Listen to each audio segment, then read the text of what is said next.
like for the people to remember me as being a winner, because I ain't never been nothing but a winner.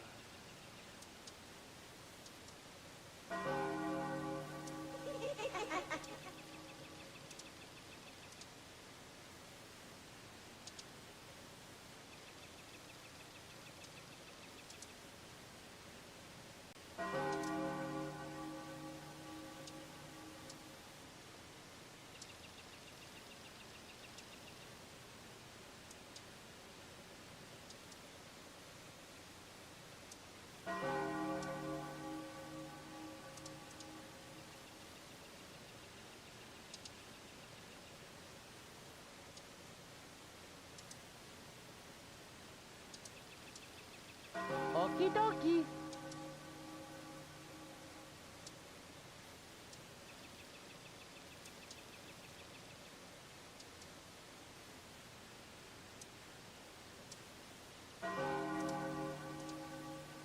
Maybe I can give you some spiritual advice as to what works for me.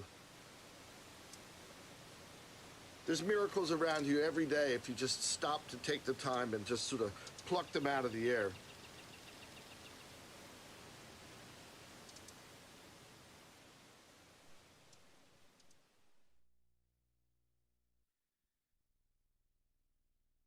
You know, you can stop at any point and reset your day. So don't worry about it. Come on.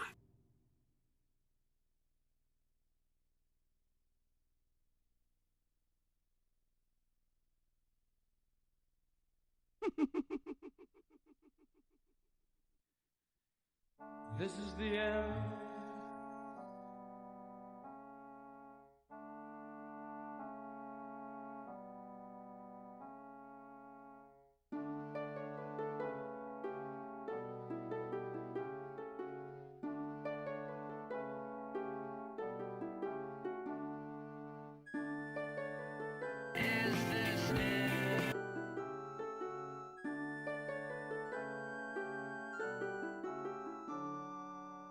This is the end.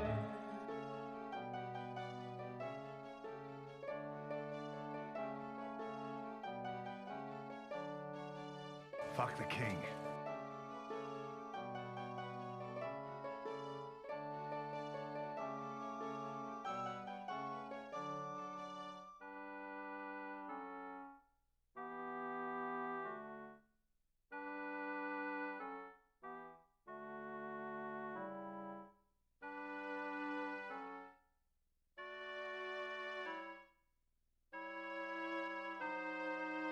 This is where the fun begins.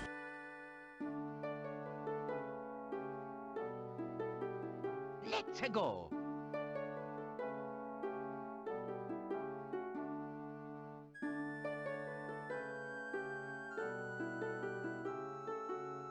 This is the end.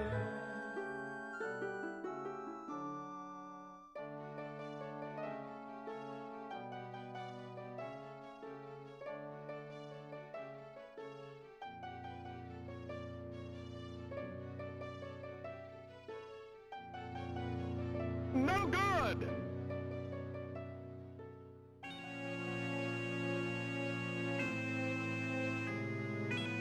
Altitude with an attitude!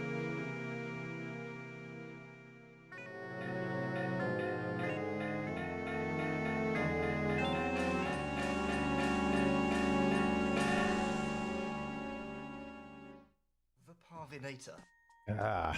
You know, I was thinking, well, hell, let's just finish it out, man. I know the timer is over, but dude, what am I gonna do? Just jump right in? Come on. What a great, I don't know, that intro, it's funny because, you know, I was talking about this the other day, but I don't necessarily love that that sort of main theme of Clocktown, the one that they used there, and they started off with a very, that version, just the slowest of them all, right? And then, you know, you watch you hear that, you hear it, different versions of it as it gets faster throughout the 3 days, and oh yeah, I don't necessarily like love that tune. It's fine, you know, but man, I love what they do, how they just warp it, how it twists at the end, and By the end, you're getting hit with these Chinese symbols, you know, at the end as they rotate to have, you know, the moon right there. And, oh God, it's such cool cinematography just to start the game. You know, that's just the attract mode. They killed it. Hey guys, what's up? I'm America's #1 online video game personality, Ben the Parvinator Parvin, here at your service. And I'm here to tell you this. We're going to beat this game tonight.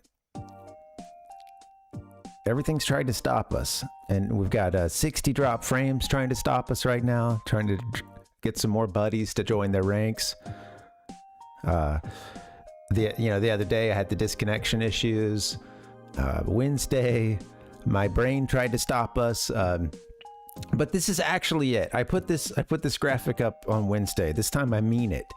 We're gonna go to a place where time stands still. We're gonna go to the end of the game. It's an extremely surreal ending.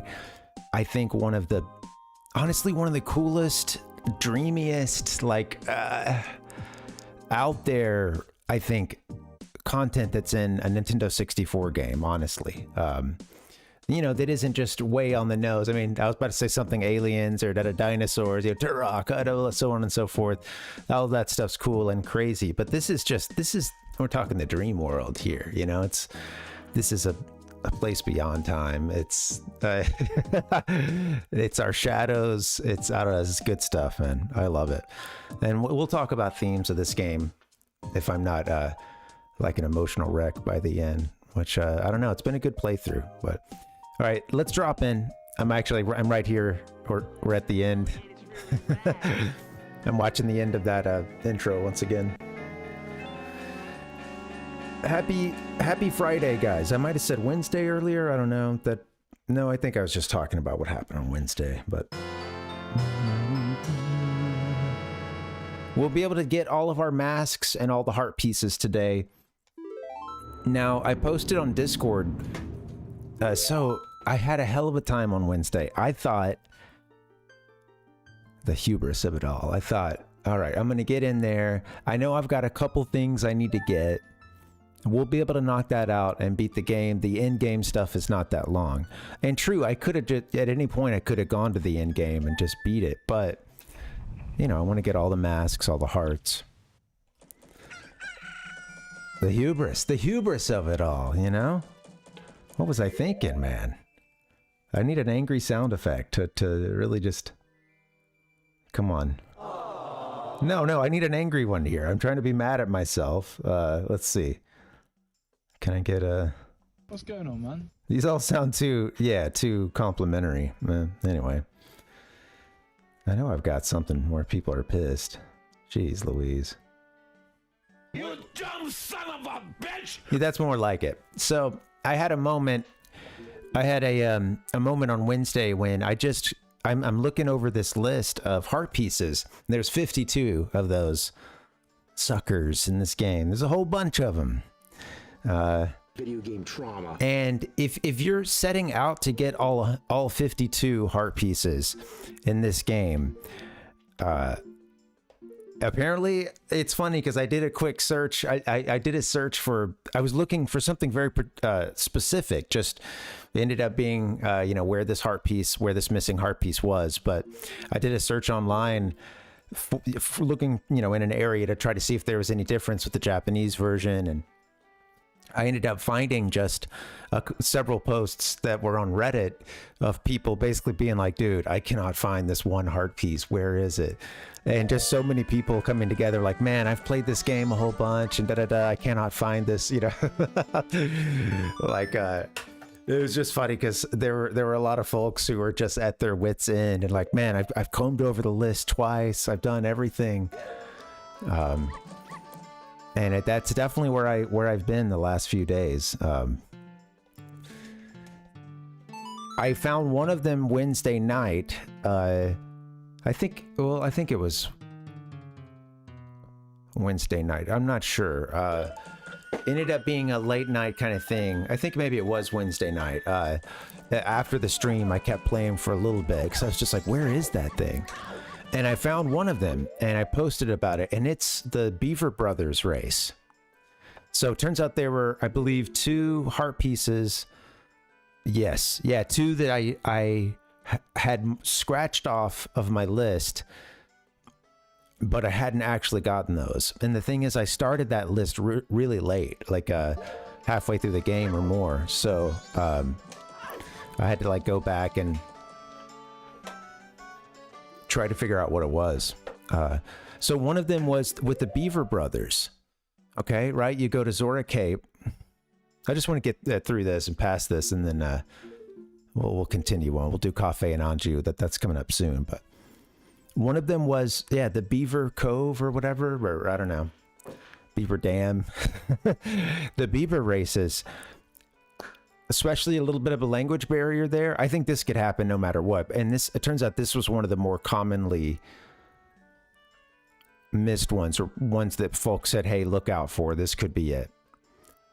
I didn't know that at this point. I ended up finding this by going back and watching the footage, but I hadn't looked it up at this point. But anyway, the beaver races.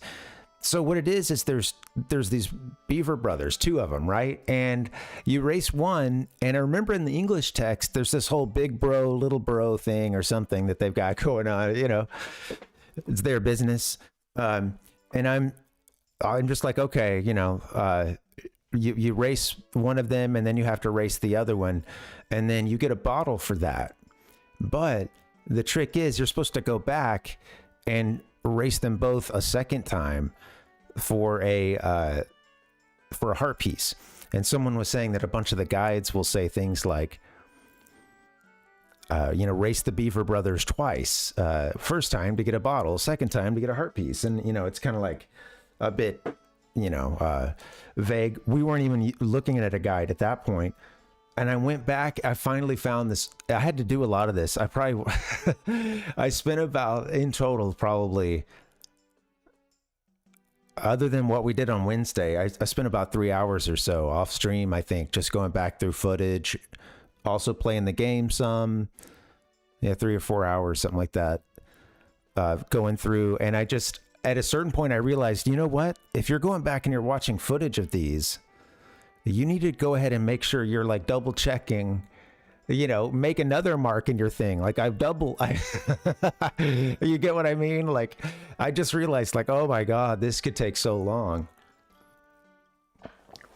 And if I'm going and I'm checking footage and I see a heart piece being attained, at a certain point I was like, oh, I shouldn't just file that away. I need to go ahead and mark that now. So I was totally just going down the list a second time and trying to find some of it in the footage. And that's how I found the Beaver Brothers situation. I just walked away. I started swimming around looking for the like you're supposed to kill. I did not, I'd forgotten you're supposed to come back and go to them a second time. And I'm going to take you guys right now to where the other, I didn't see this one coming, I'm going to be honest. The other heart piece, it hasn't, I turned the 64 off once I found it. I was like, holy shit. The other heart piece is, yeah, let me take you somewhere real quick. Oh my God! Do, do, do, do, do, do. You'll probably get an idea here pretty soon. Once I start going over there. Pretty funny. This is a heart piece you would probably get in one of those first playthroughs, if not, you know, your first one. Or I meant like sessions on the game. It's first or second times you're playing this game, you're probably discovering this heart piece, and I just totally forgot about it.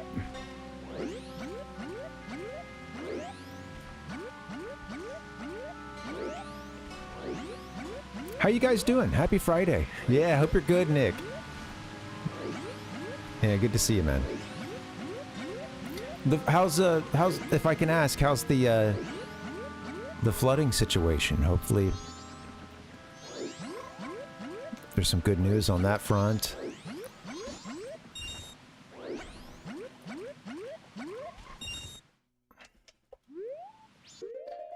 take him out. Take out the...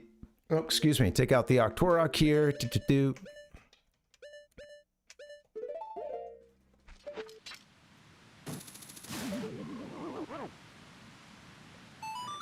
Beautiful purple creature.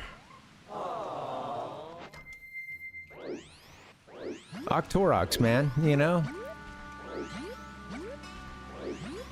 You gotta love those. I appreciate, you know, how certain series can pull off showing you some of the same enemies with it still feeling fresh, you know? I think Octoroks...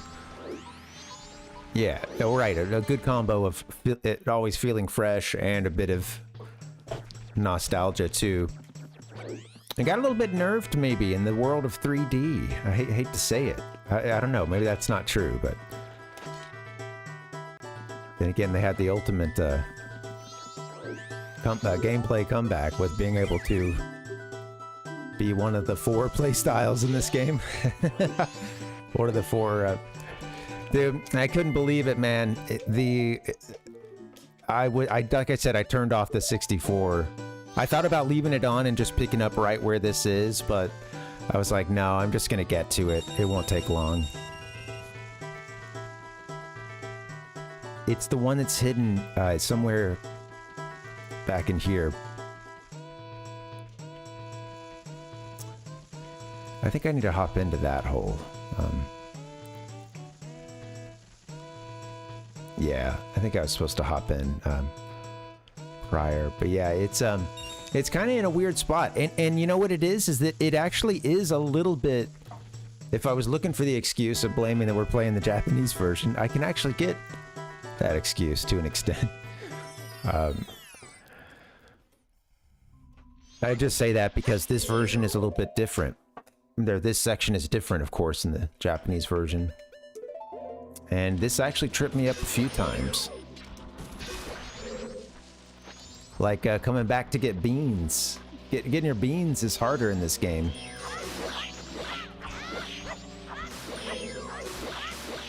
Gotta go through a bunch of stuff in the Deku Palace first.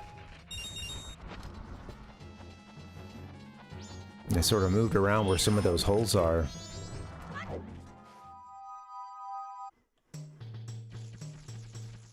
Do I still have my mask on here?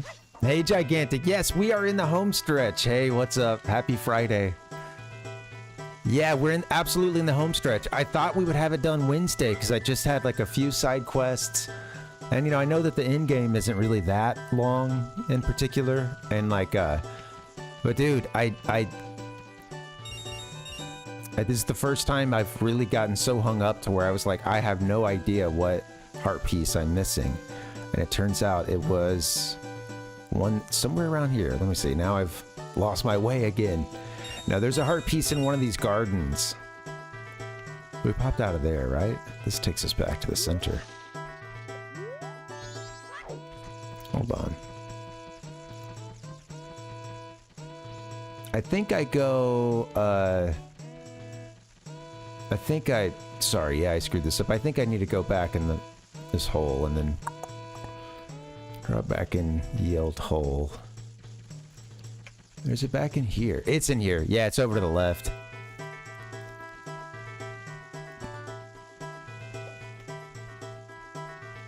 Yeah, here it is. So this was one of 2 that we were missing, and that's it. So check this out. So now we have, so basically there's 4 heart pieces at the very end of the game. We can, you know, we can go ahead and count those. We can't get to them yet, but they'll be there. And then, so we have, at this point, 2 more heart pieces remaining that are available to us. Not quite, but they will be after the Cafe and Anju sequence. So we're going to do that now. We've worked on that one time. It's kind of the whole side quest branches off right at the very end. So if you want to 100% this game, you have to do this whole side plot here. It's a really fun romance mystery. And yeah, we got to go through it again, but it will this time we'll watch those 2 lovebirds get married, and Yeah, definitely kind of get into the sentimental heart of this game. I like to do that almost just before you fight Skull Kid. Yeah, it makes for a really climactic and emotional ending. Yeah, I'm glad to hear it's not so stressed, Nick. Yeah. Got the big dehumidifier and air filter. Yeah. Yeah. Yeah, good luck, man. Yeah. Yeah, please do. I hope everything gets cleaned up, and, you know, hope your, you know, health and safety is not compromised. And yeah, man, sorry that you're dealing with that. Absolutely gigantic. Yeah. And like, if you guys, if I can get it really in the weeds on this for just a second, which I've already done, I think that's kind of like, I'm always just in the weeds, but yeah, you got it, Nick. Yeah. Sorry, and sorry you're going through that, man.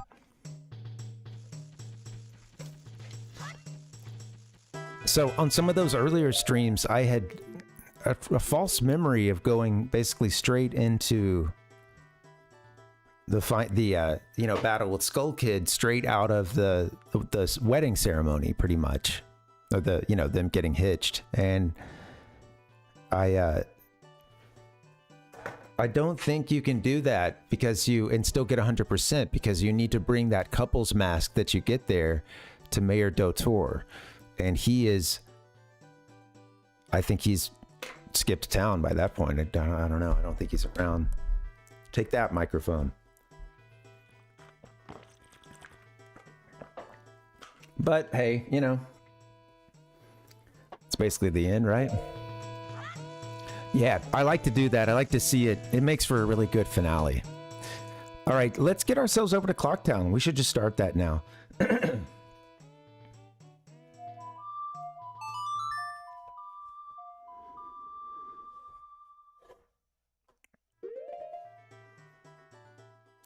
Well, yeah, definitely learned a lesson about, you know, deciding a little bit earlier to start, you know, recording the heart pieces that I'm getting, because I thought, you know, I've played this game a handful of times, and I'm no speedrunner at it for sure. I've probably been through it like 5 times, maybe. But, you know, since the year 2000. First couple of those were kind of front loaded in that time, you know.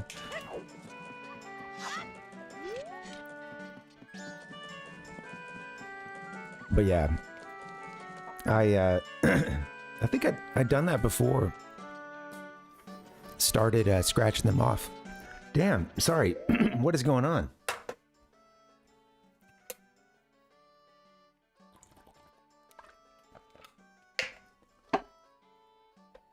Yeah.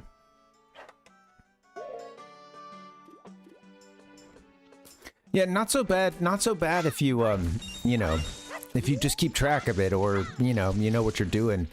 I had started, you know, like, I don't usually have the checklist. I'd gone and printed off like something, or just tossed it into a Word document or something and printed it. I done that just so I could scratch it off with a pen quickly for the last few runs. And each time I didn't like have that ready to go at the absolute beginning. You know, I played through a little bit and then I went back and started recording, but I got pretty deep into the game this time, and then you're like, oh shit, let me oh, then it becomes, did I do this side quest, or am I just really familiar with this side quest? I don't know, you know. Also, the bullshit of like, it's easy to think you're doing something and walk away and not get the treasure chest. And that's well, yeah, that's on me. That's on me, baby. Oh my God. All right, well, I'm gonna get up. I'm gonna get the Cafe and Anjou sequence pulled up. Although we've been through it a couple times now, but we'll catch some of these optional ones because, you know, it won't take too much time. I think first thing you really have is, yeah, just go into the mayor's office. That's an optional one. Do. That'll be at 10 o'clock, I believe, yeah.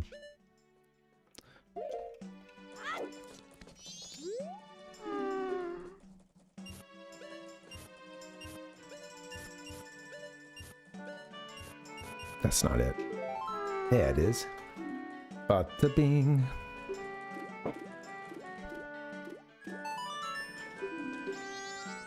Money doesn't really matter, actually. We're not going to beat the game on this cycle. And I don't really need... Okay. No, I don't think we need to really slow everything down.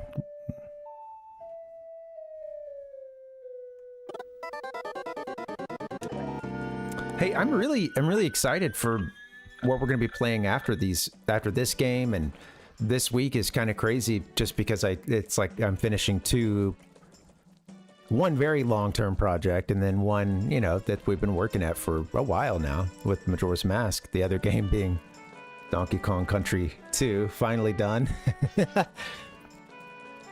You know, I'm in OBS and I'm like trying to figure out what to do for the next games and trying to think of starting to set up the scenes.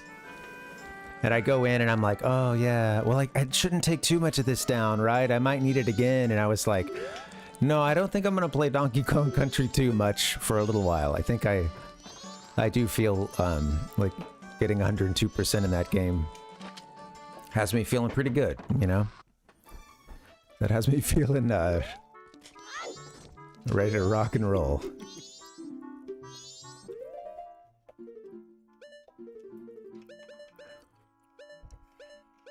Bum, bum, bum, ba-da-ba-bum. It's me and my papa. Please let us in. We're so sad.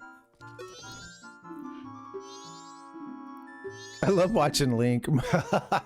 I love how he'll turn in these masks during these sequences too. Please. So he goes over to, I get hung up here. Madame Aroma is her name. Hello.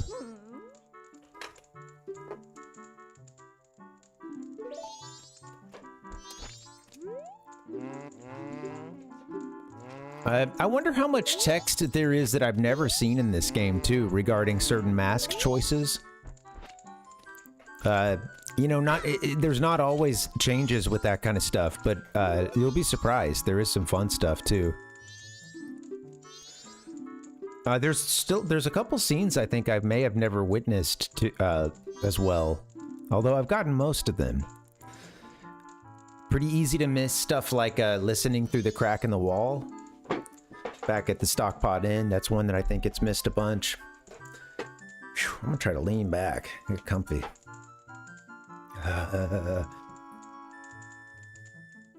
I'm always streaming in absolute action mode. It's just hard to do anything else.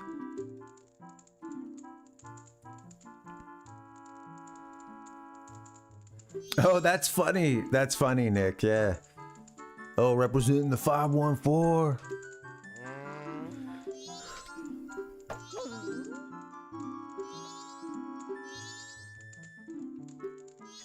So we've got conversations here about, yeah, what's going on at the Carnival of Time, right? Next door.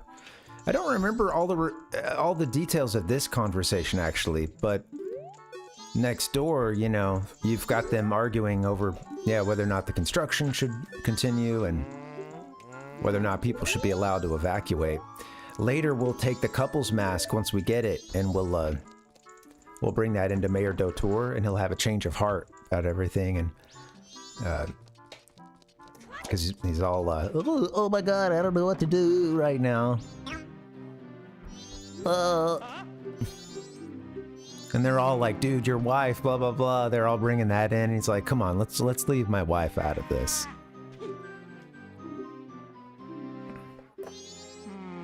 That's the basic, yeah, translation. That'll get you through.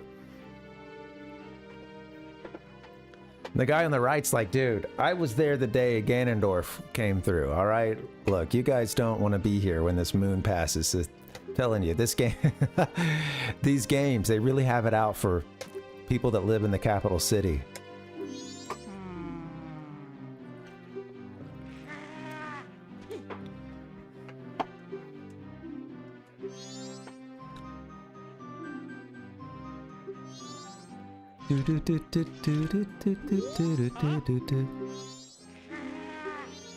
I saw a really funny argument online about like you know that, well, you know, of course, some of the obvious questions about this game. What is this? What is Termina?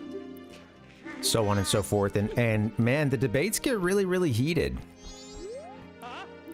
So these guys say people should be able to evacuate, and these guys say carnival should go on.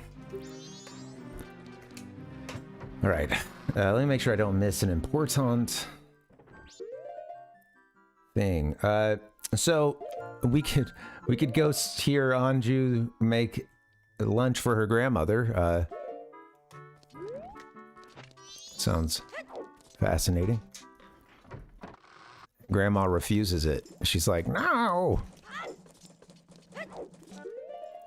I've already eaten.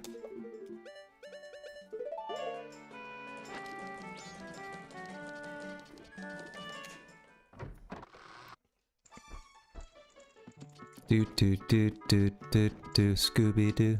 Where do you hear that from? Do you hear it from in here?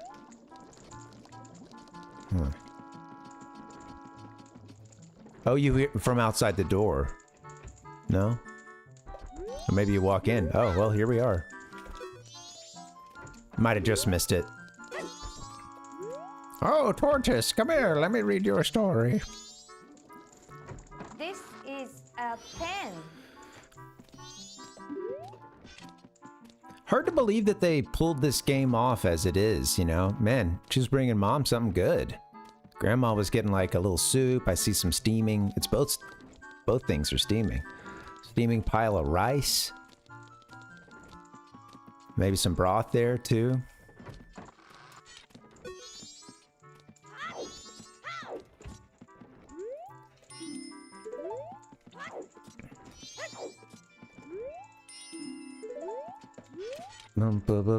She is. Well, she could have been. She could have been eating good, but she's I think she's just being obstinate, you know, sadly.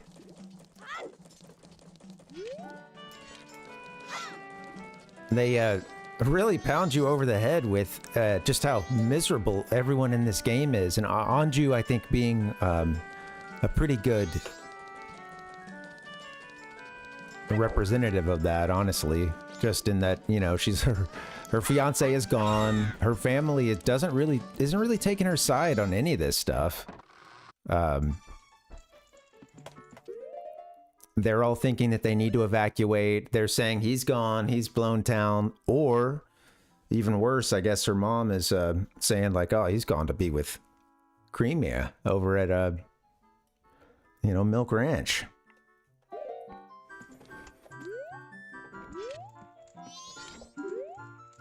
Right. She keeps this solid exterior here, but everything is breaking down. And of course, you get to see a little bit of that exterior crack. You know,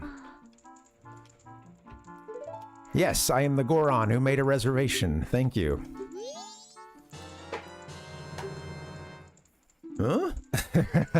You didn't make a reservation? Okay. All right. Oh yeah, I think if I talk to her after the letter, I think, yeah, there it is. After this sequence. Kore wa, what is this? It's a letter. Something to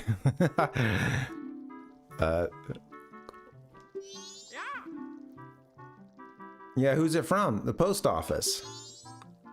So そうじゃなくて、どこのポストでポストでどこかのポストポストなのだ This is basically like a who's on first kind of thing, kind of situation here where, you know, she's like, what is this? It's a letter. Okay, who's it from? The post office. I don't know. Who sent it? I don't know. I don't know. It arrived at the post office, you know. It's a... All right.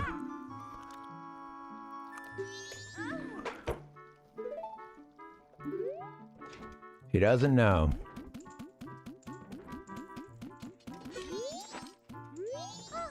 Huh? あなたもカフェを感じしているんですね。Skip, meet me at 11:30 in the kitchen. All right, Skip. Stare into Cafe's eyes.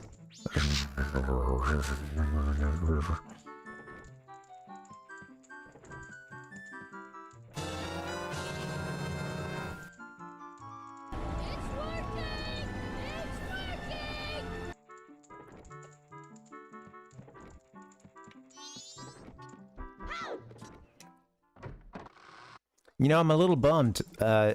I was hoping to have a nice visual aid for you all when we do get to the next game that we'll play. And I figured since we already tapped into a little bit of Episode 1 Racer, if we once we finish this game tonight, I think we'll dip back into that. That'll be fun. Now, I went a little bit crazy, and you know, thank God for the public library. But I went and I ordered a hold on a few books. I'm in an Episode 1 craze. Okay? And, you know, when I do something, I do it big. But I was also just thinking, hey, it'd be nice to have... There were some, like, big, you know, coffee table size books from that time that included this one that had all these cross sections of, like, all the machines in Episode 1 and stuff. And, you know, including, like, pod racers and stuff like that. And since we're doing Episode 1 Racer, I was like, oh, yeah. And I used to have that book. I think it's like Incredible Cross Sections or something like that. Or here's the poor bloke going in. We stole his reservation. Came in here. No problems. We might as well watch some of these things. We have to go through this whole process today. I think our next thing is... I think the next thing is just meeting her. The next actually important thing. Yeah.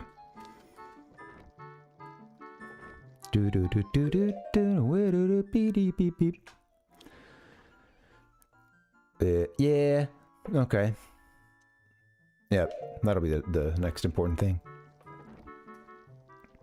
Some of these, I'm not gonna lie, whenever I look at a guide sometimes of this game lately, you know, so many of the photos are all from the 3DS version, and I don't know, I don't really love the way that Link is modeled in those. I think that those versions look pretty cool. I was pretty impressed recently, dusting off my 3DS and playing the you know, Ocarina of Time 3D, but yeah, I don't know. I'm seeing some of those models.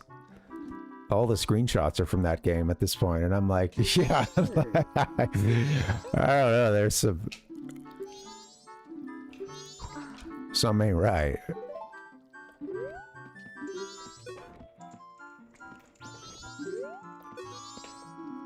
There's like an extra plastic melted and molded face look going on. I don't know, I just...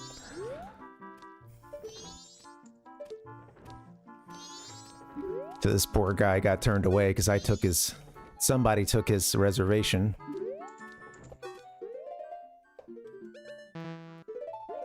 I'm like, if you talk to her now, will she be like, oops? No, I don't think so.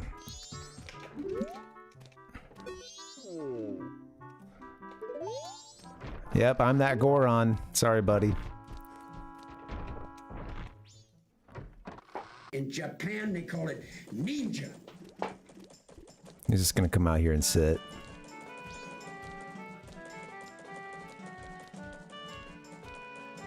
You know, I think that one of the things about this game that happens as a result of there only being those 4 main dungeons is that when you do get to a point where you're just doing the side quests or you decide to just to wrap those up or whatever, I find that I'm ready to beat the game, but I'm also not necessarily ready to leave Termina. And I've definitely taken my time in it with this playthrough, and it being in Japanese sometimes made us pay attention to some just, you know, more of the nonverbal stuff in the game. And you're not thinking so much about script, and you're more taking it in.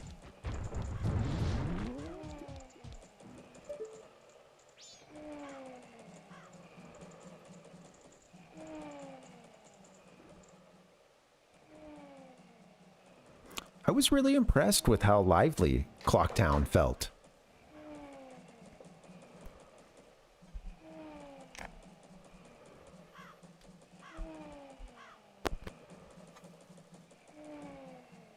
I'm trying to move up my little pink. I don't know. Yeah, someone mentioned it looks like one of those like snowball or, you know, little Debbie snacks.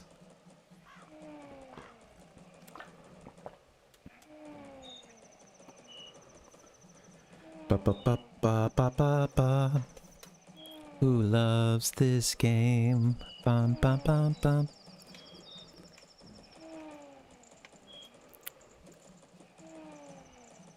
So we're gonna meet Anju at 11:30. To give you guys that breakdown again, if you're seeing this or you can't really remember this playthrough or this side quest here, this is kind of, this one often gets cited as like the, yeah, like I don't know, I think it's one of the most cited side quests in this game, especially when folks are trying to explain how this game's a little bit different from a lot of other Zelda games, and you know, some of the themes that set this game apart from others. Also frequently cited as just something sad, very tragic. And how sad the game is, and so on and so forth.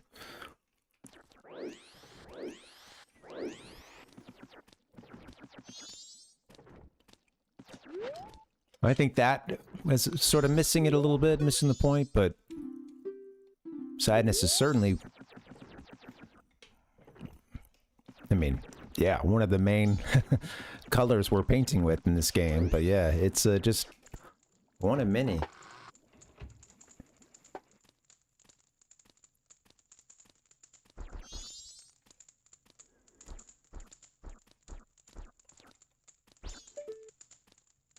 We don't want a story from Grandma. That's going to make us miss something we need. We've also got all the heart pieces that we can get up until this point, so...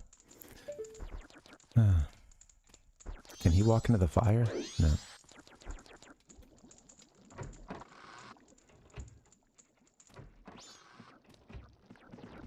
I had a really strange thing happen the first time we tried to run the Cafe Anju side quest here in this playthrough. You know, the part where you go over to the laundry room, you're either waiting for or you followed the postman all the way over to the laundry room area. And Cafe, like, you know, postman will ring the bell, Cafe will come outside, and you run in. And then, you know, he ends up running inside, like, who the hell are you, blah, blah, blah, so on and so forth. It kicks things off. He gives you the pendant of memories or whatever. I think that sounds right. Pendant of memories that you're supposed to bring to Anju. Well, I got inside there at that point. You know, the bell rang. He opened the door. I came in kind of quickly, maybe even a little too fast or something. And Cafe, you know, I go inside. I'm waiting for a while. Cafe eventually makes it, you know, makes his way in there, and we talk, but he never gives us the pendant, and I'm looking for it, and it's sure enough, it didn't happen. Went back and watched the video. He didn't hand it over, and I can talk to him, and he'll even take us to the next like dialogue, which was talking about how if you go up and you look in the, you know, through the peephole there, you can see the curiosity shop or whatever it is. And, you know, he would even say that. You could even go up and look at that and all that, but like something was glitched out and he would not give you the... Everything up to that point had been right, but he would not give us the pendant, and it was very strange.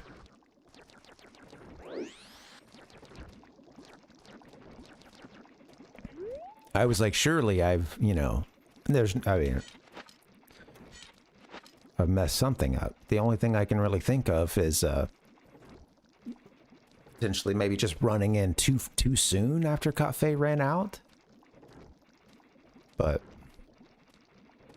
like, things didn't quite, I don't know, something didn't...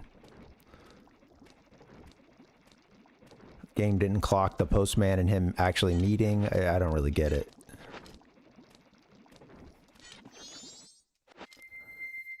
I'll wear the cafe mask. That way you remember that it's me.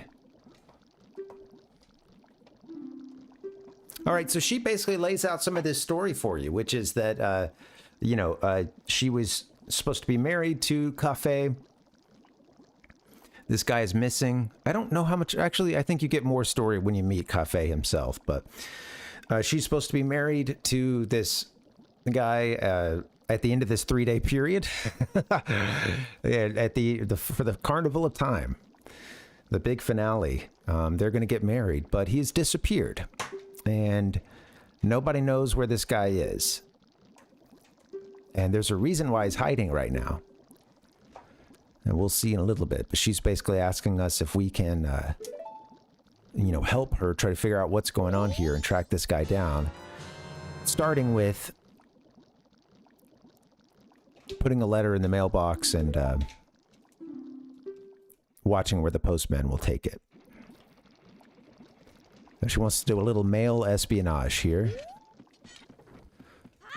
She's got us surveilling a federal worker here. They've got enough shit to deal with right now.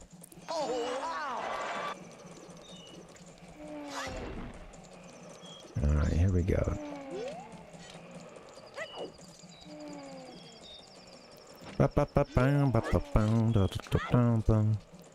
Oh yeah, let's just go put it in a mailbox somewhere. Doesn't matter where. Any mailbox will do. Maybe a mailbox with a view, like this one. Such a great view. I'll show you where the view is in just a second. You don't want to take this and give it to the hand in the toilet. Over at the Stockpot Inn.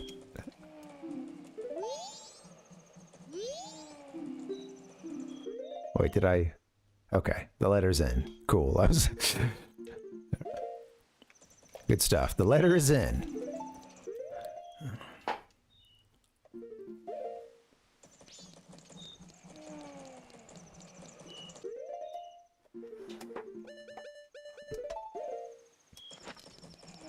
So we'll do the Cafe and Anjou thing. That takes us all the way to the end of this cycle, basically. And then after that, we'll start one cycle over, and that's going to be the one that we'll finish everything on. And we'll go pay a visit to Mayor Dautour to get our last heart piece. And then that's that.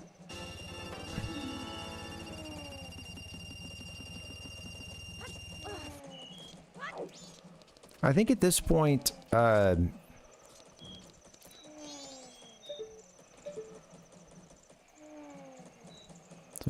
got a good vantage point on our mailbox. All right. No one's getting in or out of this mailbox.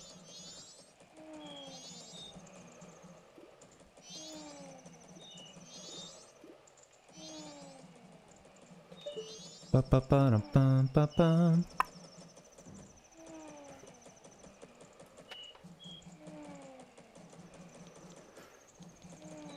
Dun, dun, dun, dun, dun, dun. He makes his rounds at 9 a.m. I think we're done here.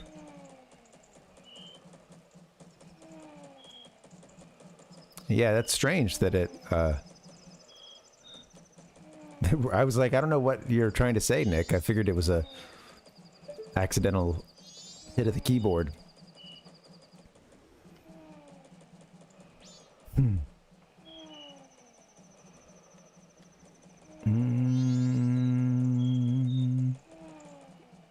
Funny too, the decorations in here, the eyes and mustache here, and her eyes and nose. I'm gonna think that's a nose, actually. We got our big Octorok. On a big Octorok. Love the giant chest here too. This poster on the right's hilarious. It's like, what is going on? Let me get a close enhanced Link. Perfect. Amazing. Oh, that's funny, Nick. Yeah, it is happening. We're beating this game tonight.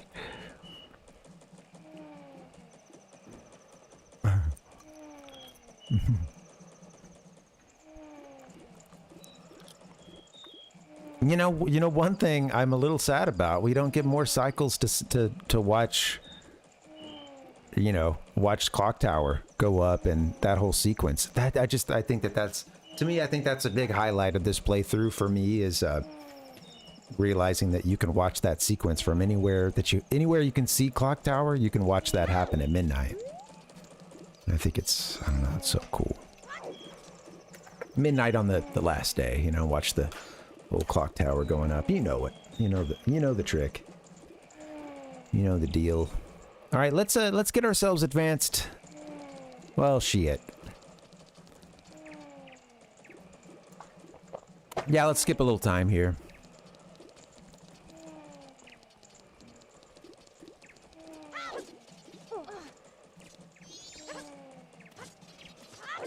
I don't want to skip, man. I want to watch the sun come up over Termina.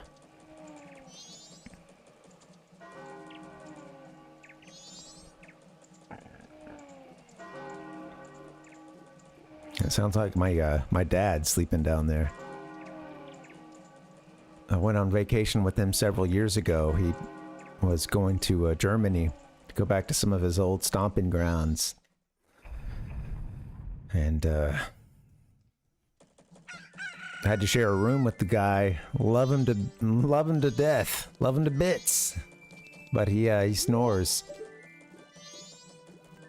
He snores bad.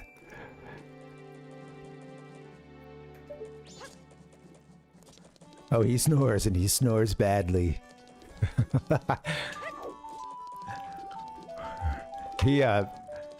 It's funny because he had some earplugs, some little foam earplugs, and it's like, oh, you can use these. You know, I was like, yeah, I'll try it, you know. It didn't help a whole lot, and then somehow over the course of the night, one of them had managed to get jammed in there, so the next day, my dad, you know, I'm waking up and that thing is not coming. I can't get it out, you know, and it feels like shit, you know. My equilibrium is all, because I've got something way down in my ear canal at this point, and, or, you know, getting down there, and it just hurts like hell. I remember just feeling like, I was thinking about this the other day. I feel like I was such a baby just because I was like, this thing sucks and I can't get it out. Like, I need your, when my dad was going to like he got like some tweezers, I think, and first couple tries didn't get it, and like, you know, I'm like, get it, oh god, it hurts, oh, you know, it's I just remember, hey, for a second there I got to be a little kid, you know, dad helping, you know, do a, you know, field surgery.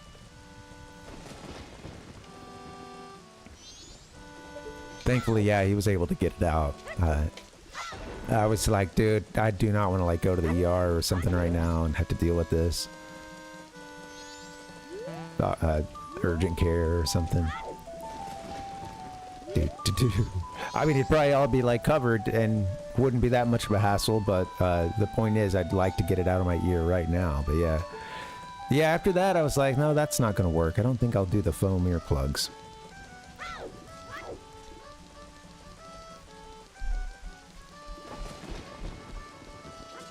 I don't know. He's lost a lot of weight since then. Lost a ton of weight. He's in really good shape. So, I mean, who knows? Maybe he's cut back on the snoring. Anybody can have sleep apnea, though. Do-do-do-do.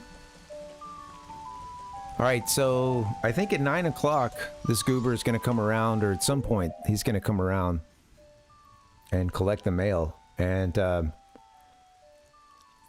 this one, this one's a little light. Like, he comes to get the mail, and you don't have to be anywhere until about 3:10.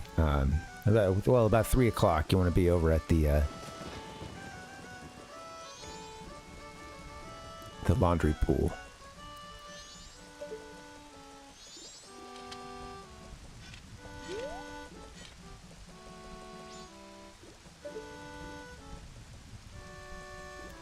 Such a cool little touch that it rains and storms on the second day. Yeah.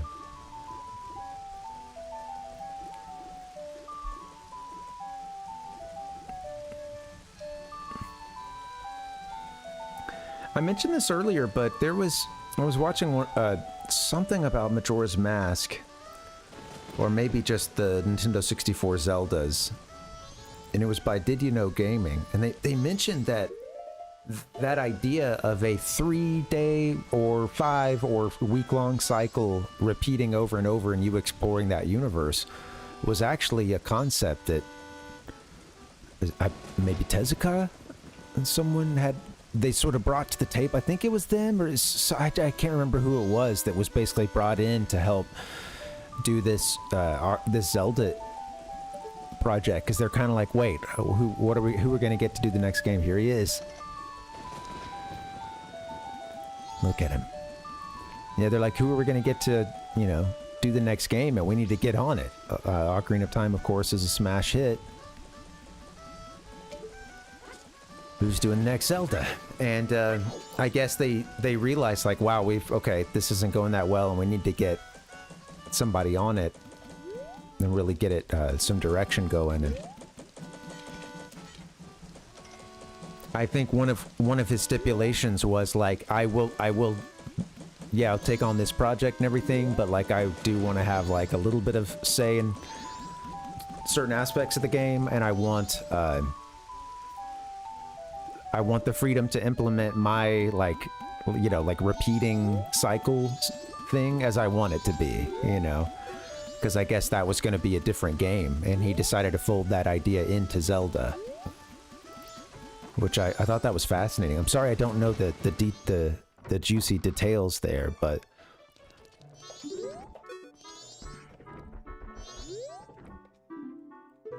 all right, the mail has been collected. Our civil servant is taking a much deserved rest, and we're just gonna stare at him creepily. I bet he loves our bunny hat.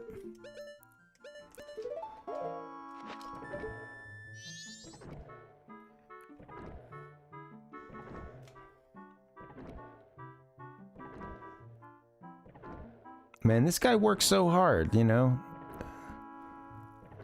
he doesn't seem to get a whole lot of thanks from the rest of the town.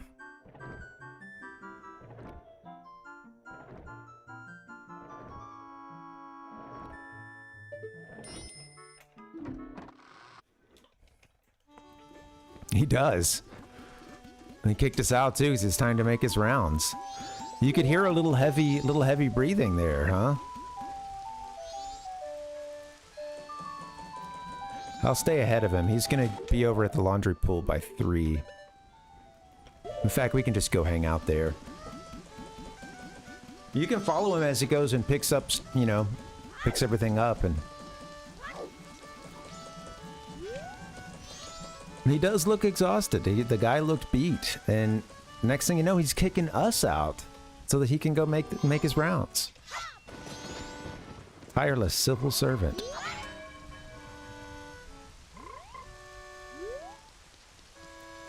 Sorry, Cafe, that was a false alarm.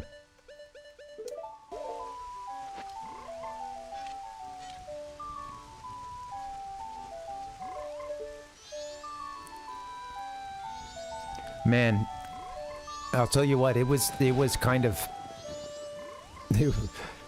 I was... Part of the reason why I'm late today is because I did want to just jump back into some of the footage and turn the game on too and just try to go back and double check some of those heart pieces, because, man, Wednesday was tough. It's tough when you need to... I'm seeing now, like, how tough it would be to stream... Like, let's say if you're doing speed... I mean, of course, speed running is difficult in and of itself. To put that on display, right, I imagine tough. But that idea of, like, having that pure concentration that you would need in certain moments when you are missing just that one thing, you know, when you have 52 things to check off or something that it could be. And, you know, I know with these games in particular, watching folks speedrun them and, like, you know, just, God, you got to know, like, every hole in the ground, you know, every grotto. You've got to know every part of it. And it does, I know that, of course, that's a part of many speed runs that involve heavy collection, is there's the logic, there's, yeah, you know, focusing on what you need or trying to, you know, there's the puzzle aspect of it, of how do I advance? What am I missing? And that's hard to do on stream, because there was a certain point where it was like, man, I'm reading over the list. And I realized, and I said out loud, like, wow, this stream is just me saying, okay, I did that. I got that. Okay, no, we did that. I remember for sure we did that. Like, at a certain point, that's basically what the whole stream boiled down to. All right, I'm going to take my time with these two. I'm going to let them meet, and then I'm going to make sure the handoff happens, and then I'm going to get inside on a big cafe inside. I think they try to give you a little grace period here to get past them and get in.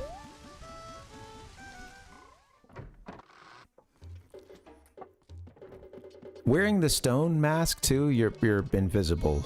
I did notice in the Deku Palace though, if you walk up to them, they will arrest you.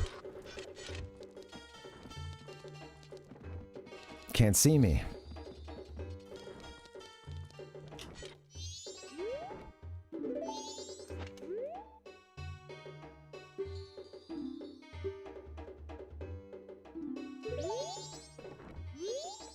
Oh, do I need to talk to him with the cafe mask, right? I think, is that how it goes?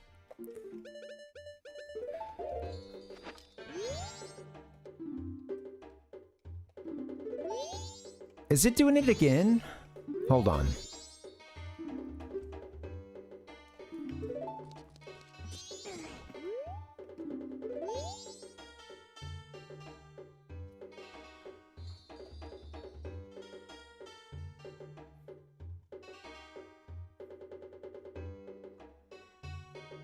One second.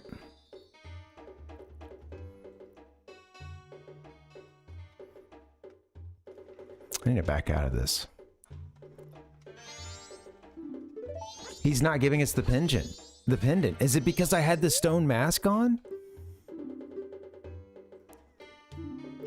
This same exact thing happened last time. Dude. What's the difference? Is it that I talked to him first with the stone mask and that screwed something up? Like I don't... Man, I wonder what it could be. He's telling me to, you know, over there at the window and stuff. But he didn't give us the, man.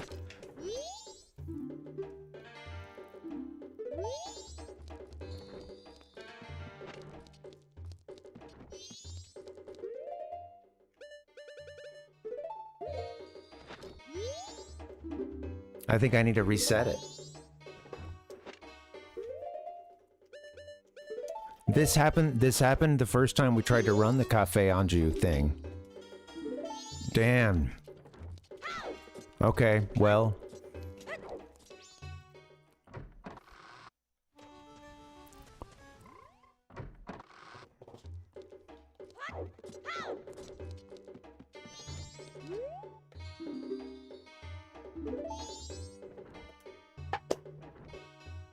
I'm curious what's going on here because I know we did everything correct.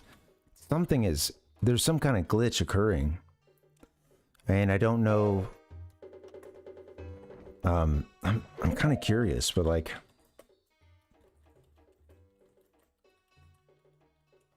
we had this happen before, but yeah.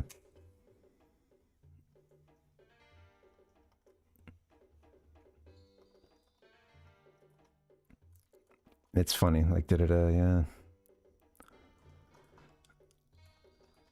Yeah, okay. Cafe will then unlock the door at the back of the laundry pool and you can talk to him.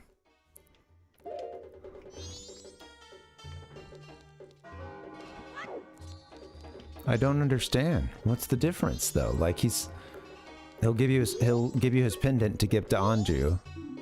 Give me the pendant, brother. What are we doing?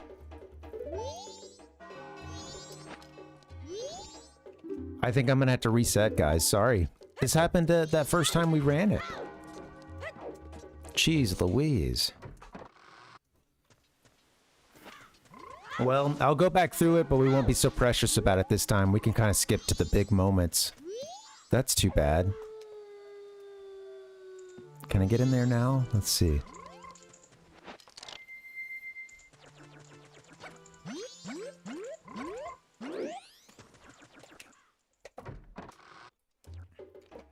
Talk to me, Cafe.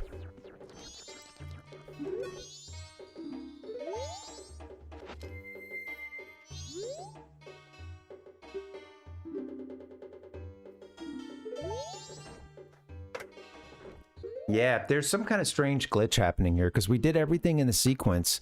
He got the letter from the postman, and now he's supposed to give us the pendant to give to Anju. And something we did is throwing things off for the game. And I can't, you know, with no owl statues, like if I play in the North American version, I might try to go save at an owl statue right now. You know, that'll bring you back out to the select a file. Then you just, yeah, go back in and maybe something would be reset here, but, you know, I don't know. He's not giving us that pendant. All right, well, we did get that final heart piece that you need before all this stuff, so I guess I should still save. So we can skip the bank because we're already at 5,000, you know, we already got our heart piece for that, the 5,000 rupee one, but damn. Hold on, let me try to leave. What if I, like, leave town or something? Warp somewhere real quick. Even just a warp, actually. Let's just see if that resets something.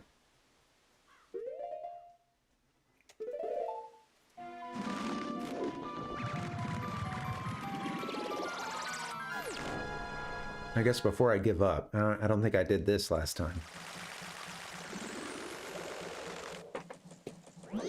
I'm gonna get a little, get a break in just a second too. We're beating this game though. We got everything we need to beat it. Everything we need inside of us. Thank you guys for doing a nice long, nice slow long play. I like taking my time. This is a game worth doing that in, although I would prefer to not repeat this again. I'll sing a song for you.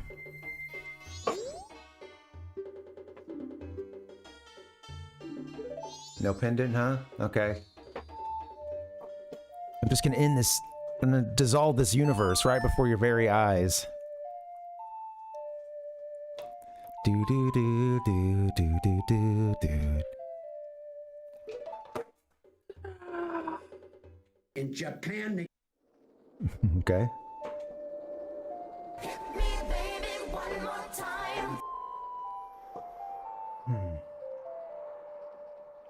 All right, Cafe and Anju, round 4 coming up. Only supposed to have to go through it twice, but it's glitched on us twice, so.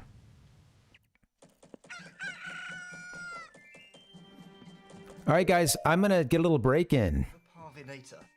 You should get a break in too. I mean, geez, why not, right? It's Friday. Good to see you guys. Thank you so much for hanging. Thanks for letting me be a corny MFer. Yeah, I appreciate you guys. And I love this game. I love sharing it with you. And yeah, it'll be fun to wrap it up. See those credits roll. So, all right, guys. I swear, eventually, we're going to a place where time stands still. Okay? All right. I'll see you in a little bit, guys. BRB.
My powers have doubled since the last time we met, Count. Hey guys, what's up? Happy Friday, good to see you. We're back. We're back. I'm back, you're back. We're back, baby. All right, so sadly, something's been happening. Twice we've had an issue with the Cafe and Anjou quest where Cafe, stingy little bastard that he is, okay, won't hand over that pendant. He just will not hand over the pendant of memories. He's keeping it to himself. And that means that we can't get this side quest done. I don't need a slow time. Do not need a slow time.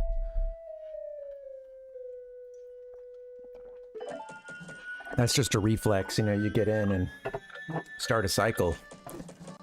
Play that song right away. Yeah, I got a bone to pick with you, buddy.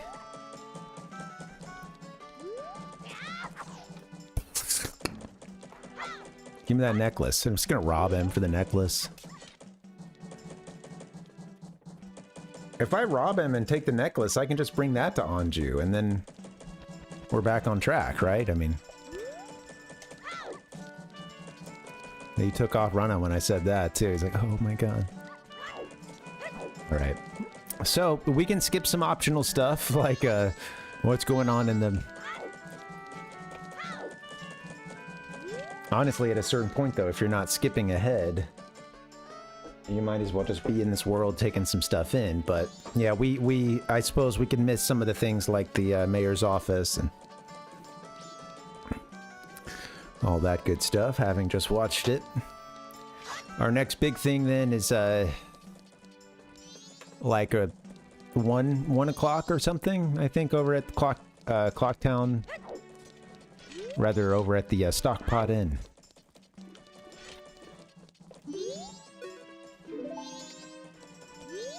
Stockpot Inn is a good name for a an inn, a nice cozy inn in a fantasy setting. I like that. I gotta say, it probably sounds a little bit better, you know, like in Japanese. I saw some kanji for it. I have to go read that sign again, see what's up.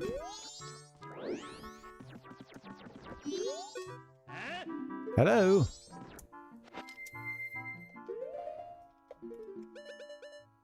Hello, mister.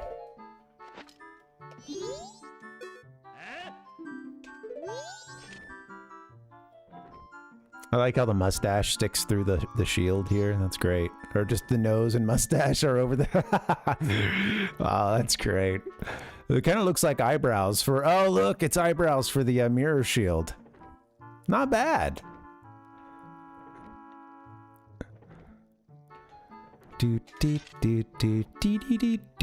Wow, I'll never see the mirror shield in the same light.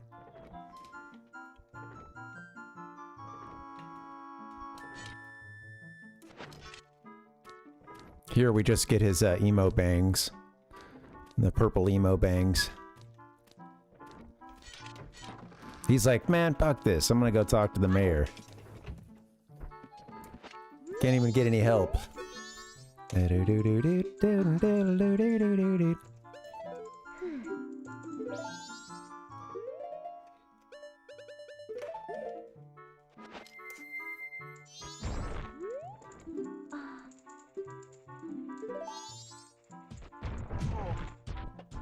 No, we can wait until like 1 p.m. I think, and then do this.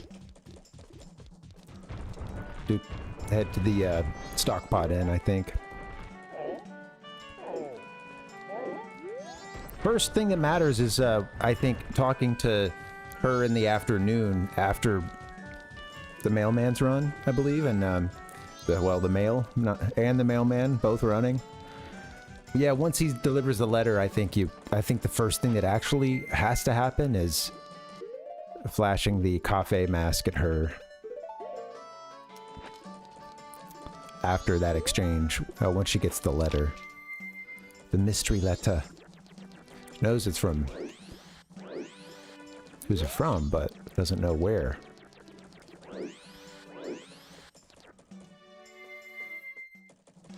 Because this guy is supposed to be getting married, and it seems like he's getting cold feet. This would be a good place to watch it, eh?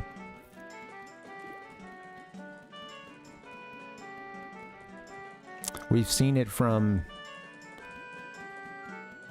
well, we watched it, I think, one time from somewhere over here. I think I was running over to get that, like, 100 rupee. And, watch Clock Tower rise up.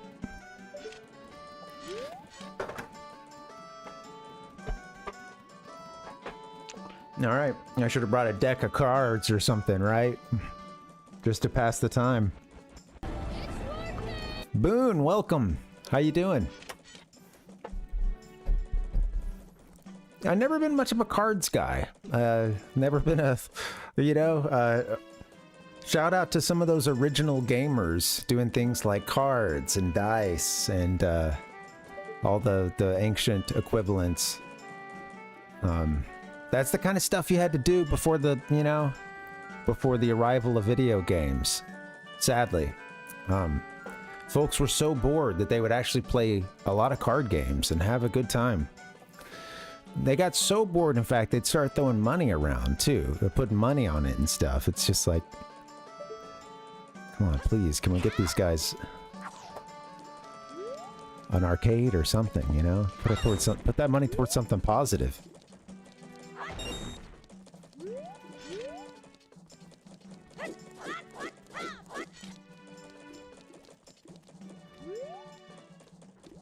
Okay, so let's see. At about this time, she's coming back.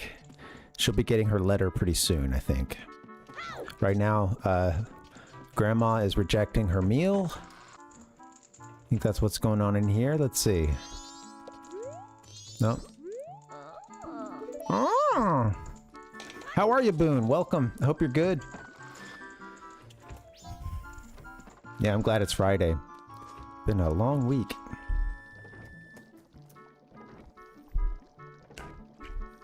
It has been a long week for everyone. Do do do do do do do.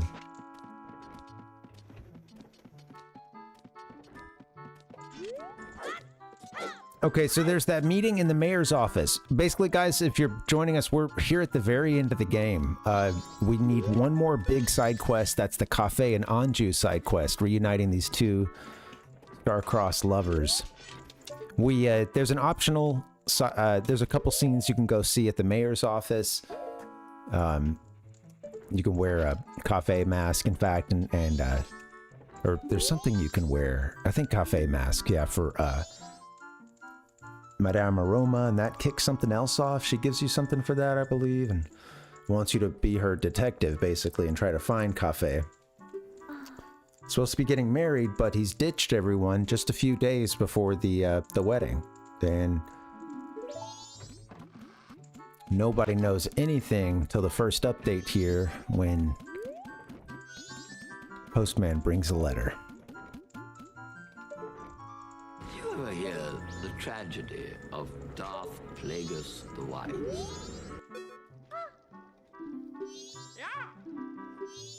She's like, what's this? A letter, blah, blah, blah. Okay, yep. What kind of letter? Or, yeah, where'd it come from? The post office. All right. Now he's gonna leave. At this point, this is the first thing we have to do, is talk to her with the cafe mask. You get a several hour window to do it. She recognizes that that's the mask. In the face of her, fiance.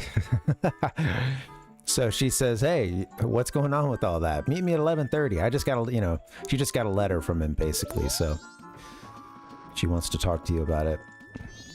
So we'll meet her in the kitchen at 11:30. That's the next thing that has to be done.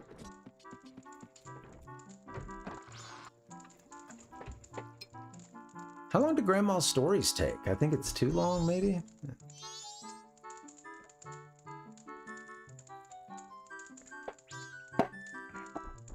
Let's beat that Goron, I guess.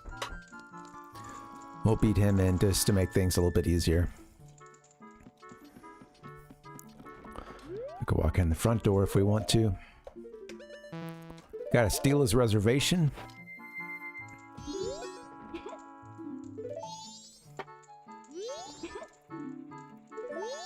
Oh, am I too late for that? Did we already get it?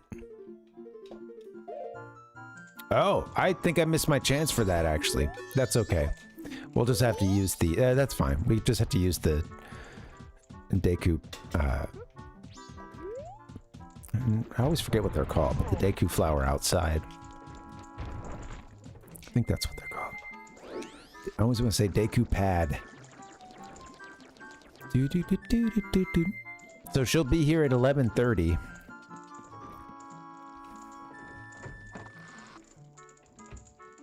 Hi, Grandma.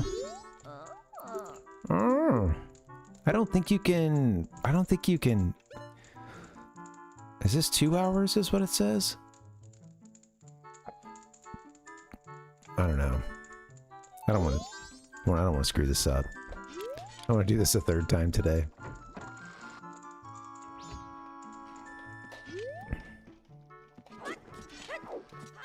Yeah. Oh, nice. You know, it's funny because Hearts always seemed interesting and was one of those games that would come on like really early windows. I remember just, you know, a few times like I'd have to go with Dad like to work or something, or I'm on like a computer, somebody else's house or something, or at a parent's workplace, and yeah, it's like they'd have Hearts always being there. Solitaire is pretty fun. In all seriousness, Solitaire is pretty fun. I guess we were too late for our to get our even though we beat him in, couldn't get that, but yeah. Well, I mean, I've heard that term before, but yeah. Also appropriate, you know, also appropriate for this game, of course, you know, shooting the moon. Something we're doing tonight. Oh yeah. I've heard it before, and like my mom always enjoyed cards. I'd play some stuff with her, but like they play like rummy and stuff with their friends, and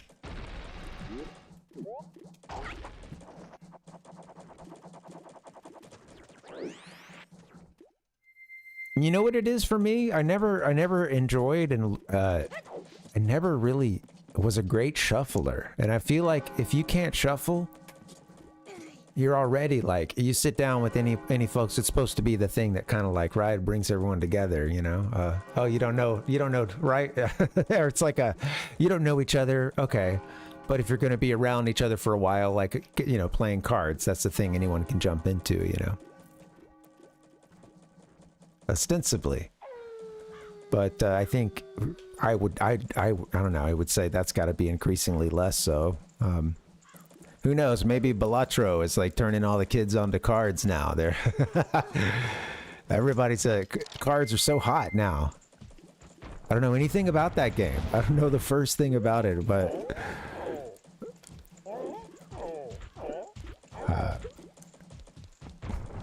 seems like it's pretty popular. All right, so like I said, next thing is 11:30. Getting into the Stockpot Inn. There's nothing else for us to do in this game. There is nothing else, I don't think. Maybe, let's see. I'm gonna take a look at, let's double check. 50 arrows sounds max to me. I think 40 bombs is the max, because I think it's 20, 30, 40. Gomade. Komade?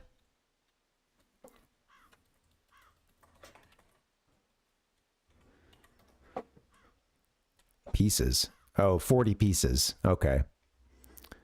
Yeah, but that's our bomb bag there, yeah.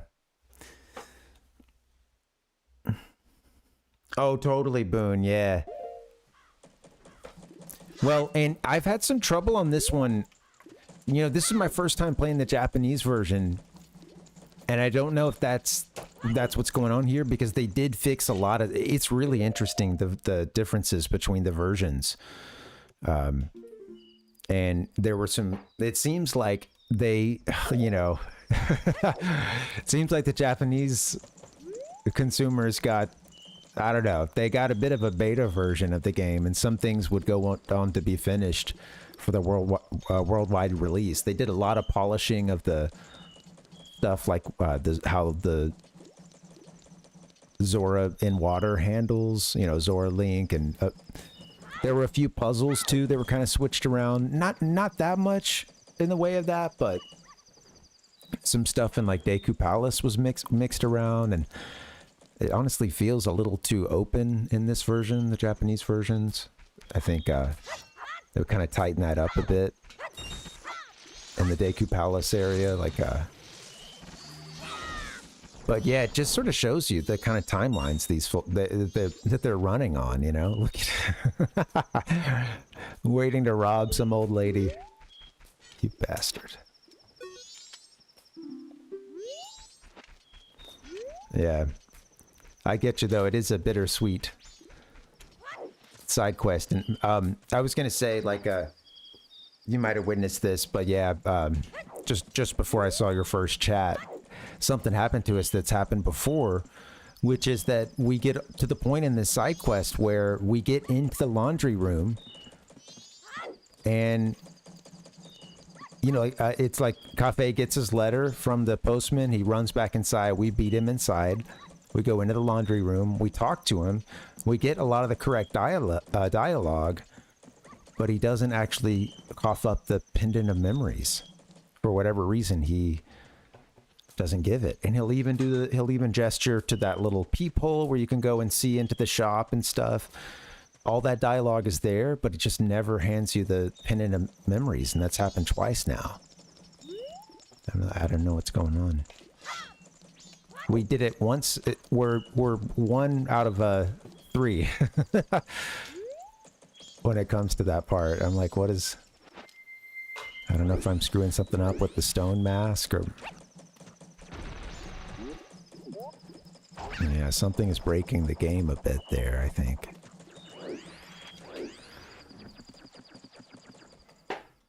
We'll go ahead and get inside. What have I done? That was me each time. What have I done? What have I done?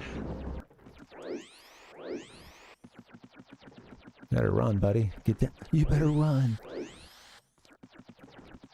I think she comes at 11:30.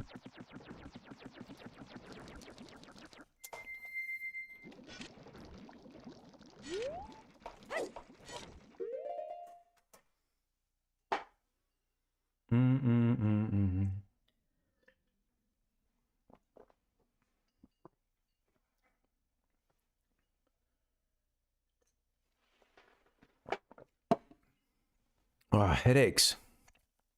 Boo. That's okay. I'm beating this game. No matter what.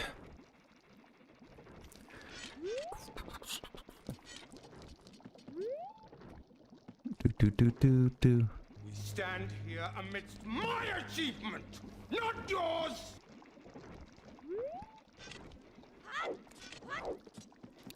If we beat this, well, when we beat this tonight, now, if I've still got juice in the tank, and I think I should, you know, we'll give a nice eulogy for this game, and then we'll all, you know,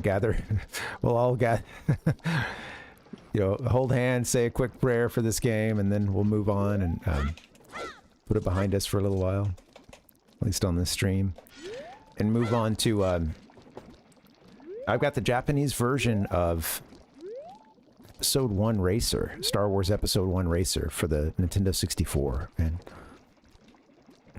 we started on that the other day. That's fun. Let's get back into that. Where's Anju? Hello. There you are.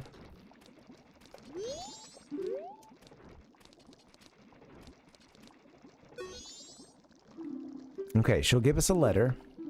She'll tell us the story about how her fiancé is missing. she'll give us a letter. We are to put that letter in the post office, or rather in a letter box.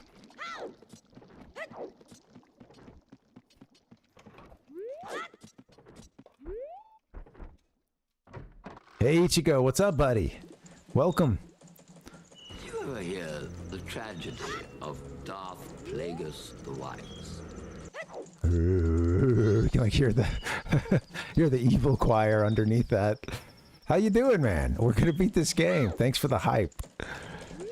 Happy Friday. We will beat this game. I figured out the 2 heart pieces that I somehow scratched off the list and hadn't actually found them.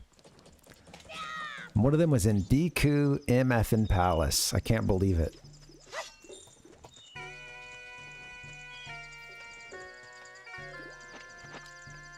Okay, what? We can advance, I think, at this point. We've got the letter. I didn't put the letter in yet, did I? No. Okay.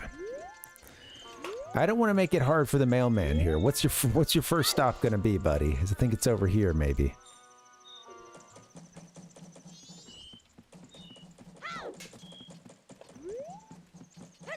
Please, Mr. Postman.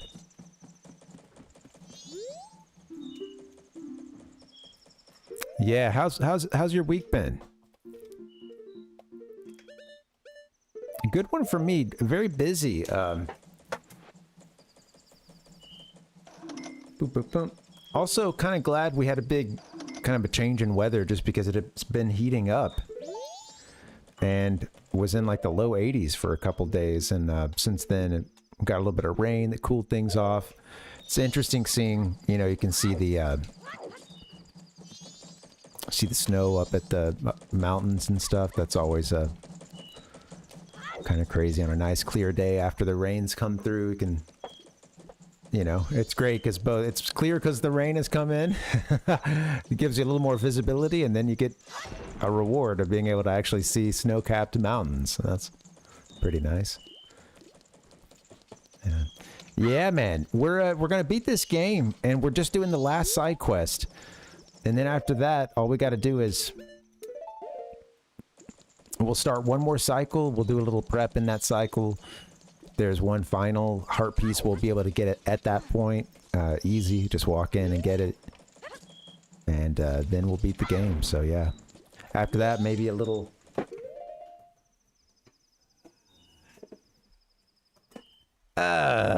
I don't know, a little Watto came out with that sigh as I reached for it.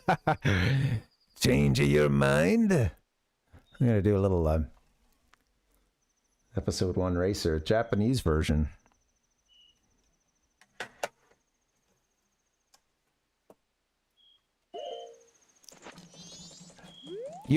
It is, I wouldn't say I've dedicated a ton of headspace to this, but lately increasingly more so to thinking about like fan bases that across different languages, and how, especially with gaming, there is a lot of it. I think one of the things I've been enjoying about this one YouTube channel I've been watching lately is that they are doing a lot of translation of old articles and stuff from around the world, just because all this information and these great interviews from the titans of gaming,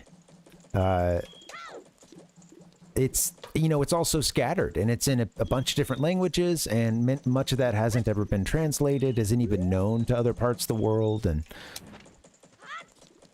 I think it's I don't know, I've been getting into that stuff lately, but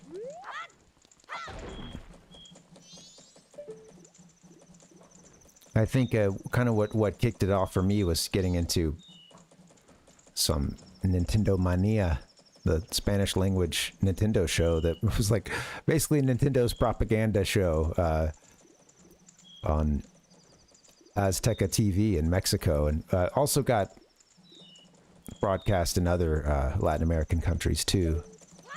But yeah, man, it's definitely recommended. It's it covers an era, but like sort of late Super NES, if I remember correctly, or sort of mid Super NES up into kind of I think they went up into maybe like early GameCube days, or at least like they at least went into 64 for sure, but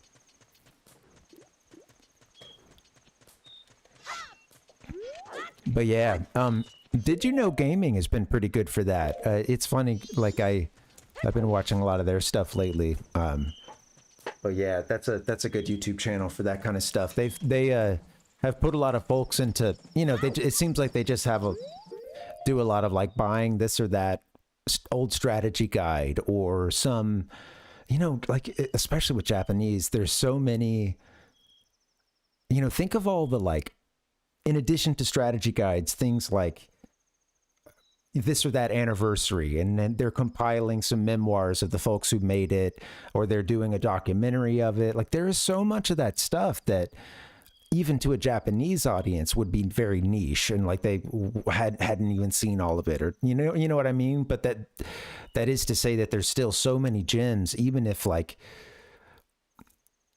you were, that's the language and media ecosystem that you're mostly spending most of your time in is Japanese and like, but that doesn't get out, you know, so much of that doesn't get out, you know. It's really interesting. Third-party guides, things, you know, an old translated interview with the creator of Double Dragon where he described his inspiration. Yeah, that's awesome. Yeah, there's a lot of really great stuff like that I think is unknown to us if we're restricted to only English, you know, and to say some of it still, it would be like even niche to a Japanese audience at points, you know, like there's still like discoveries kind of being made, or I mean, you know, sometimes you can see the difference with like the length of a Wikipedia article, you know, about a certain topic, and just see it across the different languages. That's not the best, you know, just one indicator. But all right, I think our next thing is for the mailman to pick up the mail here. I could have skipped a couple hours, but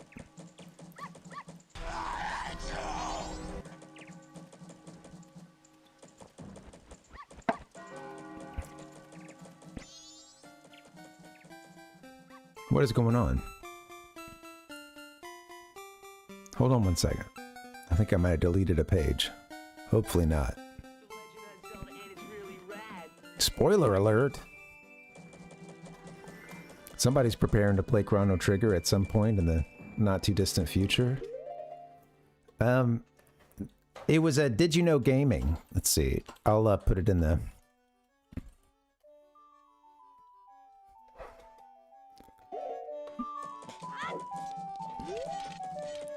Yeah, it's funny because I'm really enjoying the videos. I mentioned this the other day, so sorry to keep repeating it for anybody, but I guess that's kind of what streaming is too. If you're on for a while, you can't assume everybody caught every minute. You shouldn't, you know. I don't. I certainly don't. But yeah, I remember like I had seen a bunch of their videos coming across my feed, and maybe I'd watched one or two, but I had I was mentioning that, you know, when I look for video game content, sometimes I'm seeing like, oh, this or that, it'll be, you know, new facts, new Nintendo 64 facts, new, you know, Zelda facts, you know, Mario facts, 1 hour of Mario facts and things like that. And you know, a lot of the titles were that, and I remember I think I even said something like, I don't know, that just sounds very like, I don't know, either kind of like trivia or very like a silly trivia game, or a kind of like, you know, like a kid's, you know, you're picking up your Guinness World Records, you know, oh wow, you know, let me look at all these 100 facts about baseball. Wow, you know, like, you know. And it's I don't know, it just it's funny because in the chat, Cat Weasel had been like, man, like he was like, oh, who are you talking about or something, and I think I even mentioned it or something, mentioned the name, or that I had seen it recently, and he picked up on who it was and was like, "Oh man, like you actually mentioned one of the like better referenced and like well put together YouTube channels." And I was like, "Oh, what? Really?" You know, and I was like, "Okay, well, all right, well, you know, fair enough. I think I might have seen some from them before, but yeah, mostly it was just a reaction to these titles. Okay, you know, I give it a shot." And then yeah, a lot of it is really well done, and much of it does stem from like a translation of old interviews and a lot of like behind the scenes material. Some really cool stuff there. I think our next thing is technically the 2 o'clock over by the laundry pool, where Mr. Mailman, I think, is running his rounds at this point. I don't know. Oh, hey, yo.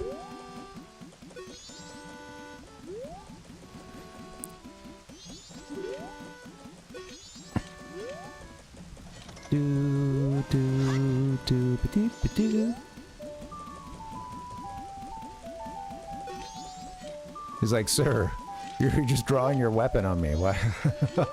Let me do my job." Be careful not to choke on your aspirations. But yeah, I'm glad Kat called me out on that. And to be fair, I was saying, like, I haven't watched the videos. It was more just like those titles. I'm like, dang. But it's great stuff. And again, it's a lot of translated interviews, a lot of you know, a lot of like ancillary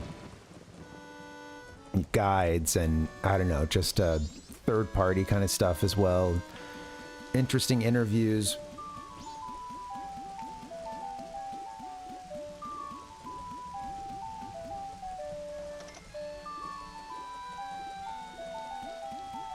So he got our letter, I think, already, or he'll get it on his way back at least, but he came around that corner, so I couldn't see what he was up to.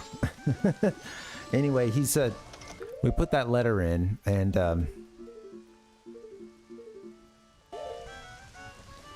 he'll go back to his house, the post office, and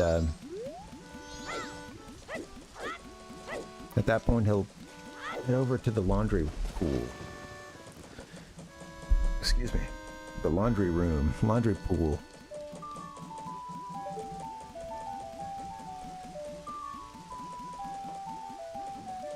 My powers have doubled since the last time we met, Count. Here he is. Man, just take the letter straight over there. Come on, buddy. You know where it's going.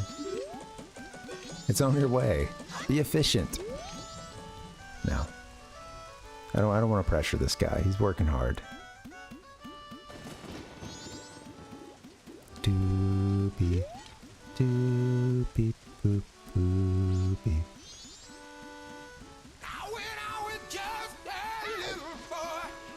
So, yeah, if you go in here, he's like taking his nap, I think. I think you can also, I wonder if you can play that mini game at this point where you do the timing. He's resting. Yeah, if you wear the bunny hood, you can see the timing on the screen. It's very helpful. You know how they give you the first few seconds and then the timer disappears? You're supposed to let it count all the way to 10 seconds and then bam, hit it right on the dot. 10:00. Well, yeah, if you wear the bunny hood, that timer will actually stay up there the whole time. It makes it a lot easier. You're still kind of dealing with, you know, frame rate not exactly being the best, and depending on your setup, maybe a little bit of a lag. It doesn't help to me that you hear the, like, they do a gun, and they do a, like, yeah, oh yeah, man, it helps a lot, because you're supposed to just count to, you know, 10 seconds. But they do a little starting gun or whatever, you know, at the end, well, I guess finishing gun. This one gets the job done. At the end, and it's off, and I always wondered, like, how close to my button press is this actually working? Because I was afraid that there was some kind of delay this last time. I don't think that there really was much of one, you know. But yeah, wear that bunny hood. That's your hot tip. This is years of Majora's Mask knowledge accumulated. And then some of it, you know, chipped away by years of, you know, not always treating my brain right. Alright. Alright. Okay, we're gonna... He's gonna take this letter.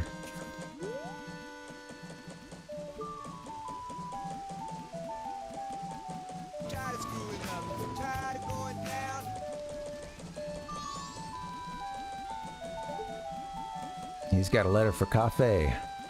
We're gonna witness the whole sequence this time. I'm gonna go ahead and get in here. I hope the game doesn't screw it up this time.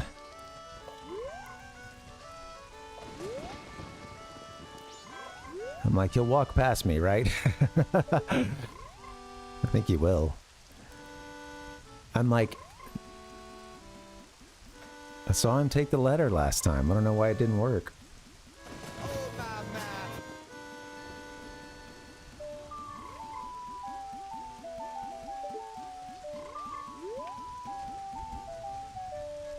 Ding da dee ding dong. Diddly dee dee dee. Diddly ding dong. That's a great fucking record, man. Okay, here they are. They're coming for their... Is there any dialogue here? Surely not, right? No. Okay. A letter for you. Cafe takes the letter. Let's not get ourselves kicked out of here. Cafe takes the letter. He starts walking. At no point did I ever use the stone mask. He's running back in. We're gonna beat him in right now, right?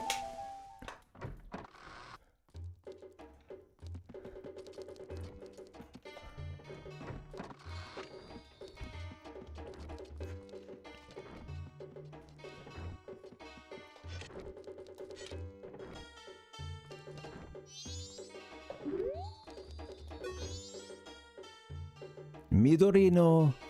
Oh yeah, like green clothes here. Yeah. Anju wrote about you, or said you'd come, or something. I'm Cafe. Something along those lines. Okay.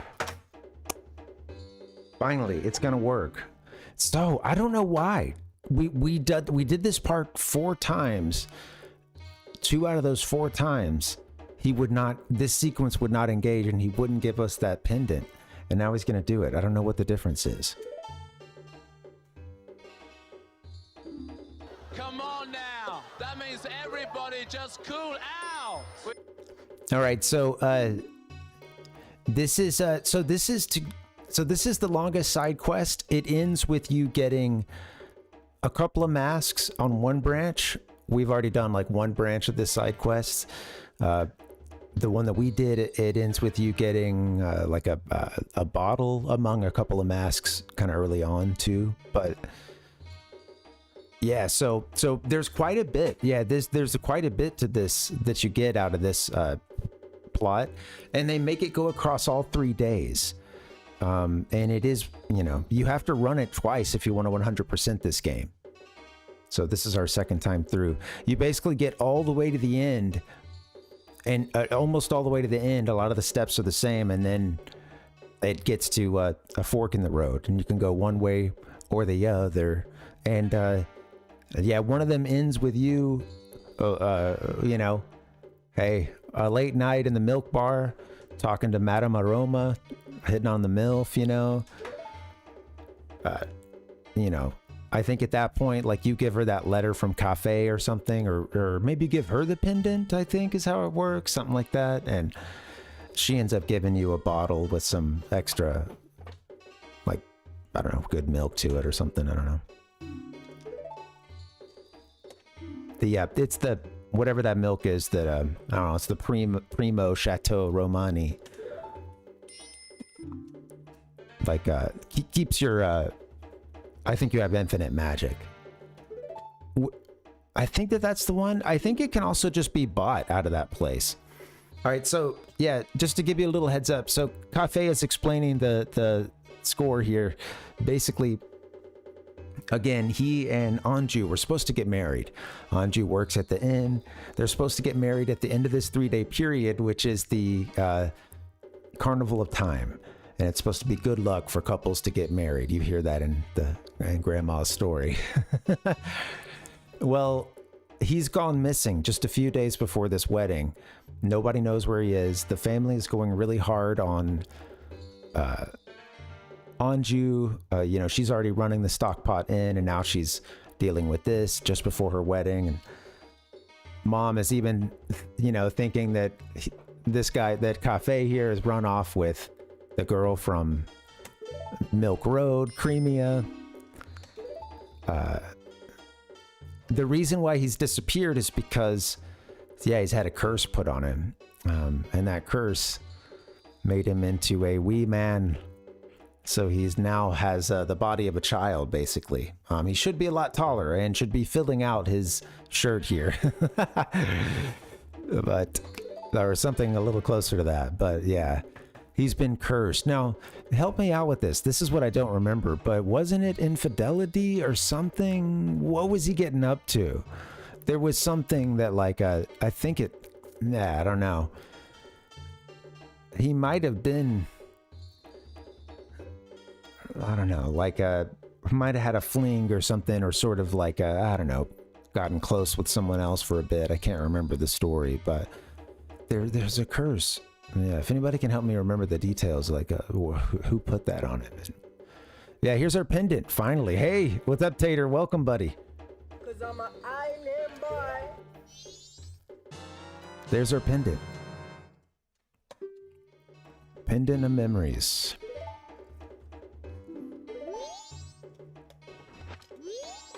And now he's going to tell us that, yeah, if we look up there, we can see what's going on inside the curiosity shop. He's spying on these guys because I know he's trying to get back at the thief, Seikon. And he knows that he'll be here to try to sell that mask that he stole from.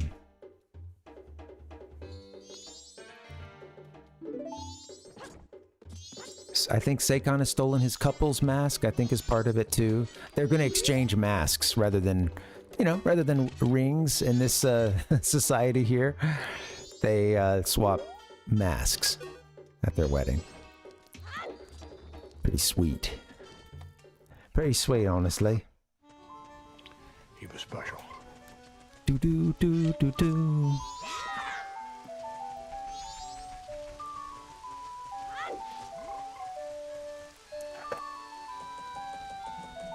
All right, so what's our next thing? Oh, give the pendant to Anju, I think. Right? Let me just double check. Beep, beep, beep, beep, beep. I think that's it. Pendant goes to Anju. You get another letter, I believe. Yeah. Of course. He tells you. Take it to Anju. A little bit of a language barrier here sometimes.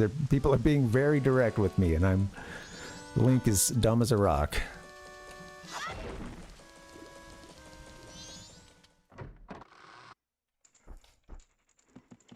Hello, would you like a pendant?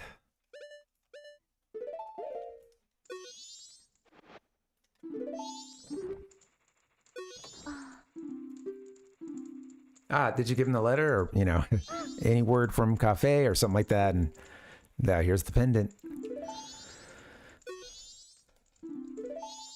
All right, so the pendant has been found. What's the next?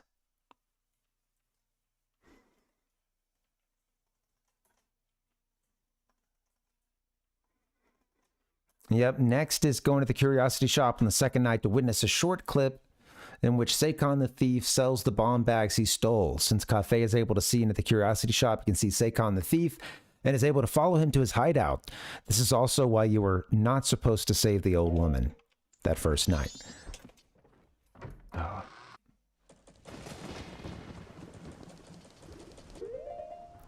My cat is going crazy in the next room. She's hitting the door jamb, trying to get out.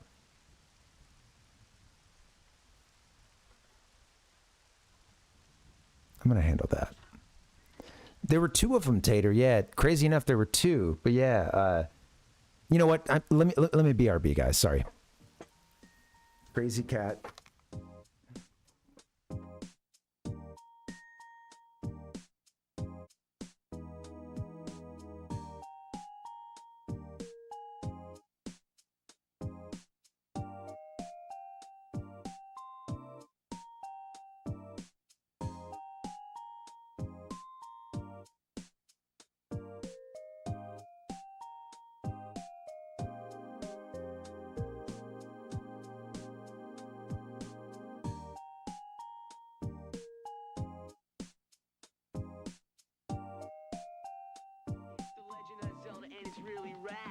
Hey, yo, sorry about that.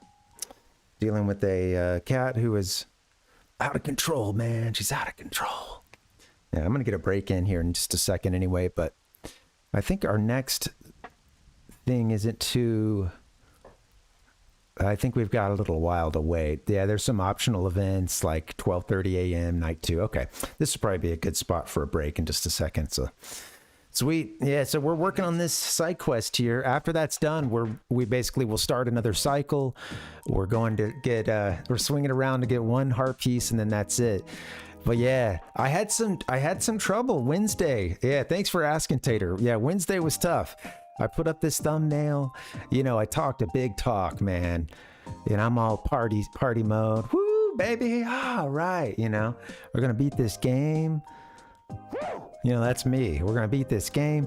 And then I get in and I realize, oh dear, I have marked all these heart pieces off, yet we do not have the equivalent number of hearts in the game. The game is showing that we haven't collected all these that I've scratched off. And I had that moment of, well, shit, okay, I got to figure out how many will we get, like just by way of finishing doing what I want to do tonight. You know, I had to figure out, okay, how many is that? They give you 4, like when, you know, with those kids in this scene here behind me. You just run up to the tree here. You've got a potential for 4 more heart pieces. That's a whole container. And, you know, I'm doing the math. Carry the 7. And then I just realized, damn, I've scratched them all off. And there's 2 that I've marked off that I didn't actually get. And I just started, exactly, I was counting the cuckoos before they hatched. Thank you, Ichiko. Thanks, man. You can't count your cuckoos before they hatch, folks. And if I learned anything, that's it. Okie dokie. I had to go back and I thank God I have the, you know, most playthroughs of this game in my life, I didn't have the luxury of having recorded it and being able to, you know, run it back. So thankfully I was able to go back and do that, but that took a long time. And I realized at a certain point as I was going back down the list for the I don't know how manyth time, I was like, dude, if you're watching footage and seeing yourself clear some of these heart pieces, you need to make sure you go and check them off again off your list. Make another, like, I know, confirmation this one's done, you know, and make sure that you watch yourself save in the footage. That's its own thing. You got to make sure you didn't just turn it off after that, or, you know, that I actually saved, or but you know what it was? 2 heart pieces. One of them is the Beaver Brothers. This is one of the most commonly missed ones. Those bastards. You got to beat the 2 Beaver Brothers. Well, basically, you beat a beaver. You do the little ring thing, you know. They've got you doing a thing where you soar through a bunch of rings as Zora Link, and it's fun. You beat one beaver. He's like, okay, big bro, it's your turn. You beat the second beaver, bam. They give you a bottle. Now, if you go back and you play them again, race them again, there's a whole other set of races you can do with both Beaver Brothers. After that, you get the heart piece.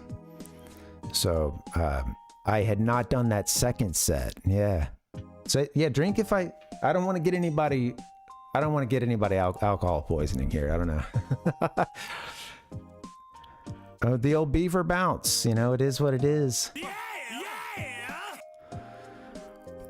And then, so that was one of the heart pieces. I found that Wednesday night. I kept playing after the stream. I was like, dude, this is unacceptable. I got to figure out what I'm missing.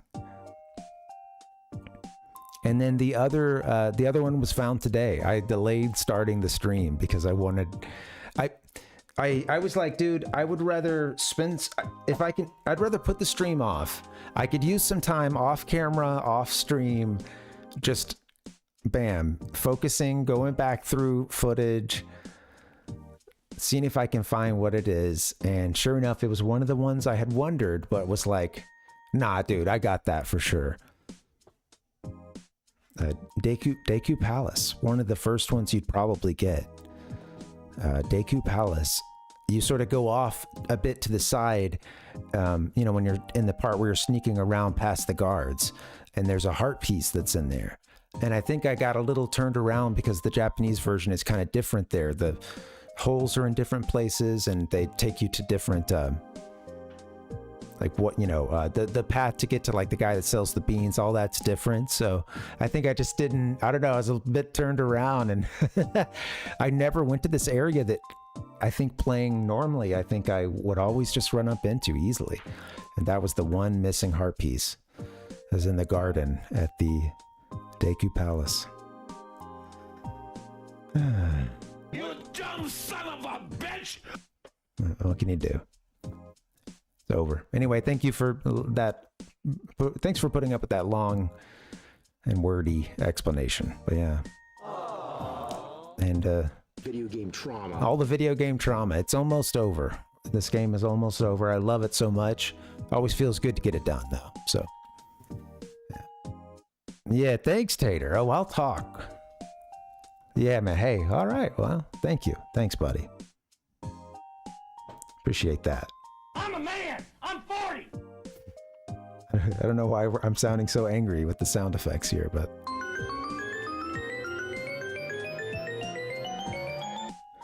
All right, guys, I'm gonna get out of here. Yeah, that's a good one on Scrabble, right, Ichigo? Yeah. All right, guys, I need a quick break. You guys should take a break too. When we get back, we'll finish this Cafe and Anju thing, and then we'll beat the game. All right, I'll see you in just a little bit. BRB.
Hey, thanks guys. Thanks for the break. Suck my dick! Whoa, hey, sorry. You know, you can stop at any point and reset your day.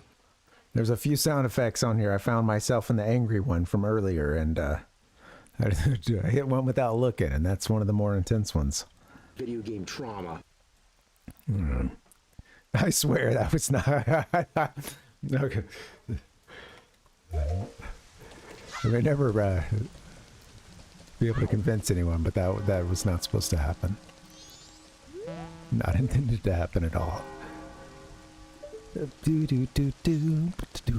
Biscuits and gravy, the ultimate rainy day food. Man.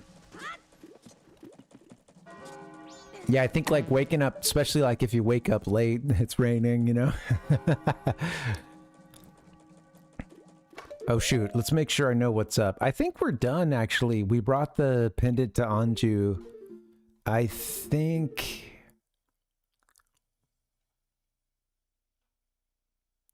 What's next? Oh yeah, Curiosity Shop. This is an optional event. You can see Seikon the Thief there. And he basically gets he gets the guy there basically, you know, haggles with him and saying like, hey, I know that this is stolen, you know. He keeps haggling the guy down. Okay, next required event is actually day 3 at the laundry pool, huh? That's right, going inside there and you'll okay, so there's a couple optional ones here at 9:30 p.m. Like Link's in the air right now. 9:30 p.m. we can go and oh, actually we can't do that one because we don't have the reservation. But if we had gotten the room reservation, if we'd stolen it from the Goron, we could go to our room and through the wall we could hear the argument with Anju arguing about whether or not Anju and her mother arguing about whether or not they should stay. I'll have to miss that, sadly. But we can...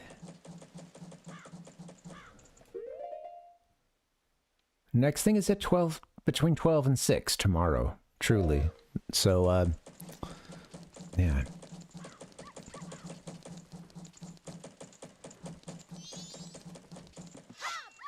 At 12:30 a.m. we can catch the Curiosity Shop situation. It won't take us too long to get to that point, so we can watch that if you want to. Of course, it being in Japanese, you know. Yeah, basically the Seikon the Thief, the guy that probably stole that couple's mask, well, we'll find out that he did. He comes in trying to sell this thing, and tries to sell it at the... I always forget what shop is what. I think that's the one we want. Maybe not.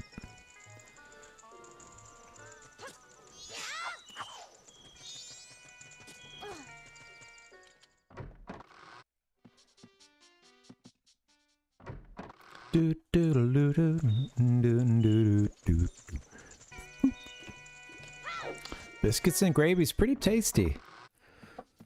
I always think of it as a, yeah, breakfast kind of brunch thing usually, but yeah. You know, I wasn't a huge biscuit and gravy head as a kid, but growing up in the South, you know, you're gonna have it sometimes. My mom only made it a couple times.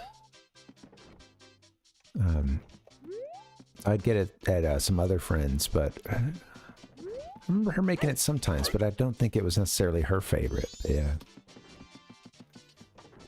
Oh yeah. Oh, definitely. Yeah, there's a... Gravy can be pretty easy to make with... There's a couple different ways. Some of it is pretty much just using like a... Yeah, like having a little flour and oil or whatever in a pan and kind of, you know, kicking that up or whatever and frying something up first and then using that with a little bit of flour and some other stuff, you know. And, so it's pretty easy to make.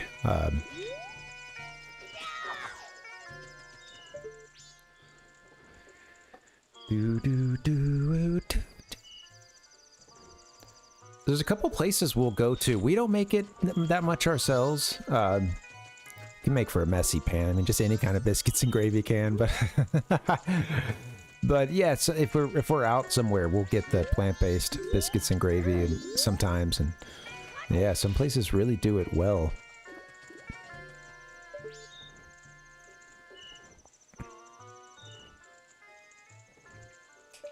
I like that kind of stuff overall. Biscuits, gravy. It was a big, I really liked, what do you call it? Oh God. Betraying my southern roots here. I've just got streamer brain mostly, but grits. Grits, yeah, I like grits a lot. And variations on, you know, other kind of grit preparations, you know. I hear poutine's really nice. Yeah, I've never made it myself. I think I've only had it once, maybe when I was in DC.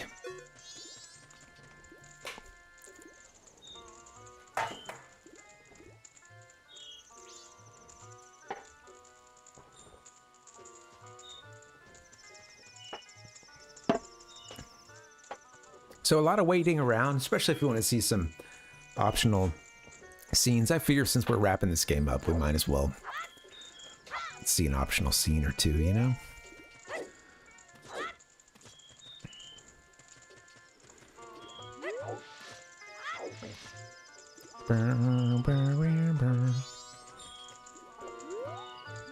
Can't watch the one Anju's mom pressuring them to get out of there, but that's okay.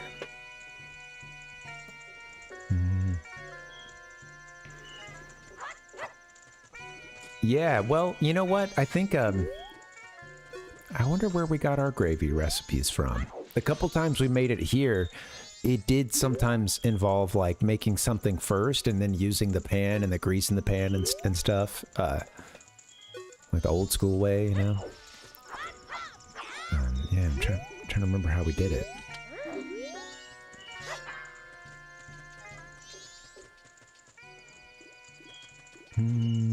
As a kid, I remember sometimes I'd stay the night at a buddy's house who he had, his mom would make chocolate biscuits and gravy. You guys ever had that before? I remember thinking like, my God, this is, you know, this is primo here. You got Mr. Bombag here trying to go sell his stuff. His stolen merchandise.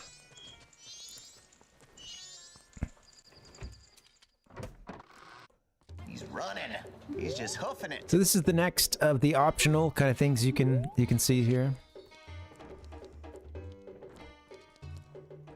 Maybe it's chocolate gravy. Maybe it's chocolate gravy is what it, you know, is where the chocolate came into play. But then, of course, it's getting into the biscuit. I mean, you know, I guess at a certain point, right? Maybe. Okay, so here, he's coming in. Remember, the first night, he knocks off this old lady for this bomb bag or whatever. And he's here now trying to sell those stolen goods. And this guy at the curiosity shop is giving him trouble, saying that he knows it's stolen, and he's haggling him down, basically saying, okay, you know, then walk.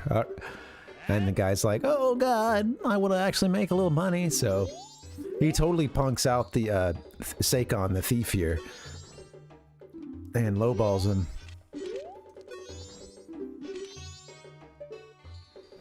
Kind of fun to go first person mode in some of these areas where they give you this fixed camera when you walk in, you know? Feels like we're not supposed to be doing it, you know? Look at this. I don't know what to tell you, bitch. My God.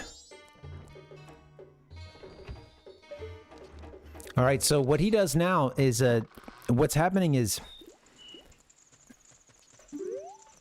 what's his name is actually in there watching that whole exchange. Well, he's inside his room over at the laundry pool. Cafe is, and he's watching through the peephole because he's been wanting to find this guy and figure out where his base is. Where's his stash? Where does he keep all his stolen goods? Because, yeah, he's the one that stole his couple's mask. Asshole. You got that? You're an asshole. So Cafe was watching that whole thing through the peephole, and basically he's now run off to find Seikon's hideout. And at this point, I think we can actually advance into the 3rd day, if I remember correctly. Yep. Day 3, 12 to 6 p.m. If we go to the laundry pool, we will go there to not find Cafe. He'll be gone, and we'll get the story, some of what I just mentioned here, about how he was watching Seikon, and he took off to go find him. So, we can now advance.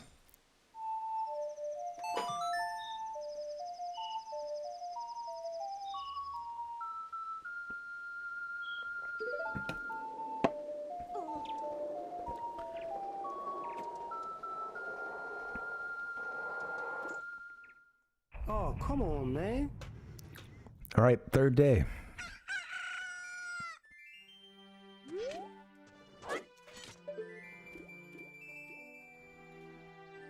Ah, look at that guy. That's got to be kind of tough, just sort of having your nostrils out there, flared out for the whole world to see for a few days, you know? I don't even want to. I dare not do that. I've had some really bad sinuses lately.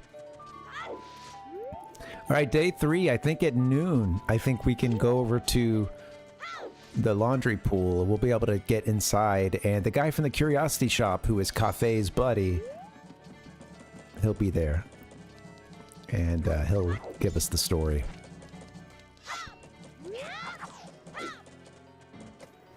Do biddy biddy bee bong beep biddy biddy dongy do. Biddy dongy do beep biddy biddy bee beep boo boo boo. Hey. Alright, so at noon I think we can do that. Not until then.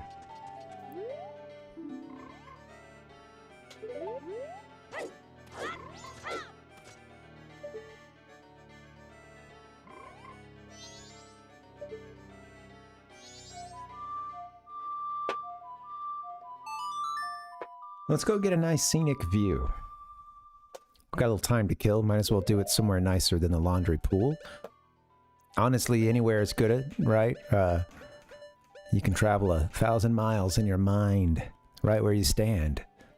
But yeah, having a nice backdrop helps.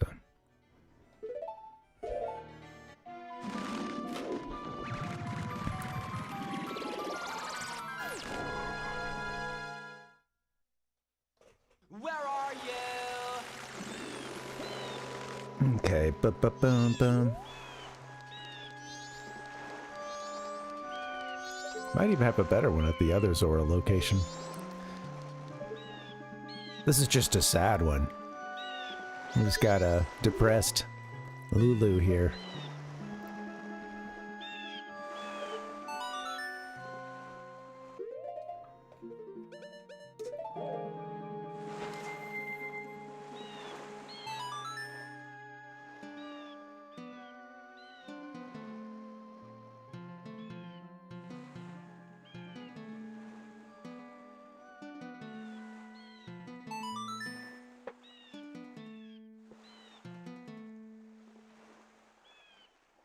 Play that guitar.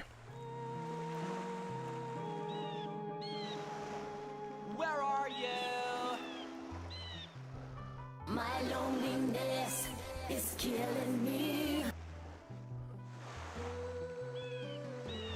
Oh, here she is singing. Heck yeah. Oh! I could barely hear it.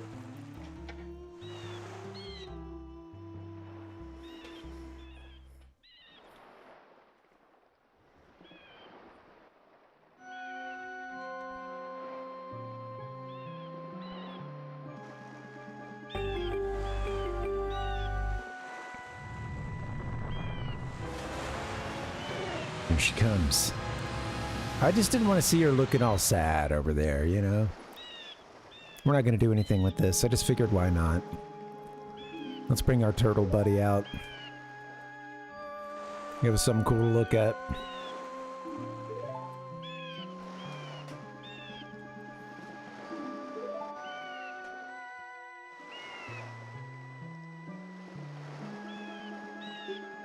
Ding, ding, ding.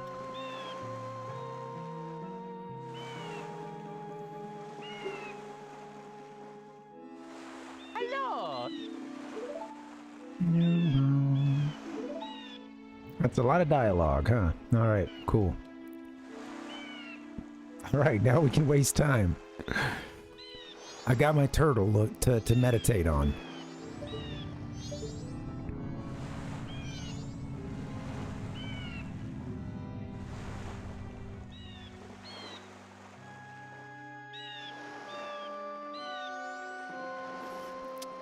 I always mention this, but I love how these just like Deku nuts that are up there. Just put a couple Deku nut icons. Doo, ding, ding.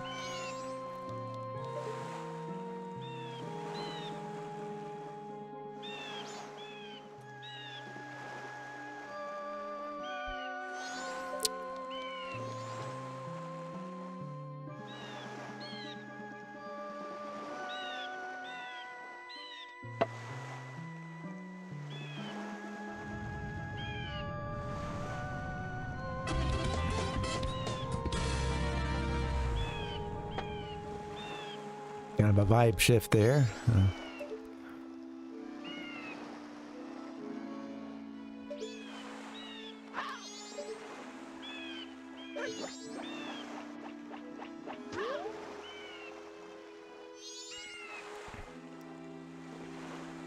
Great shot here.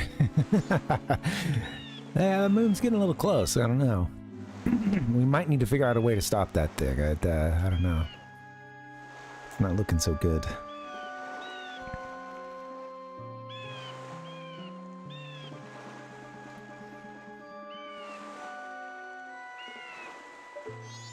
I'm gonna go in and hear some classic Zelda tunes played by the band.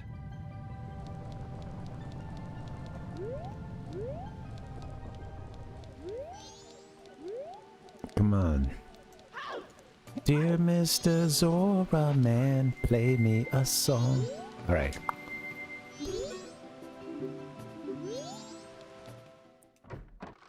Here we go.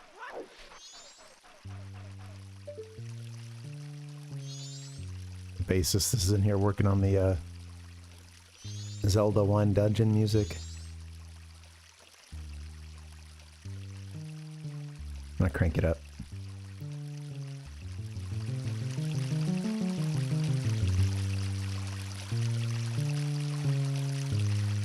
See, he screws up there and then starts over.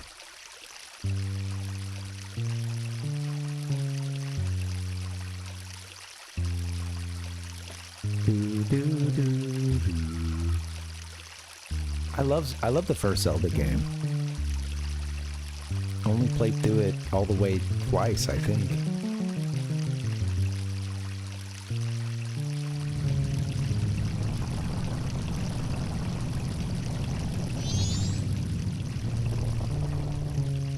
Nice room in here, huh? He's got the big crab on the wall.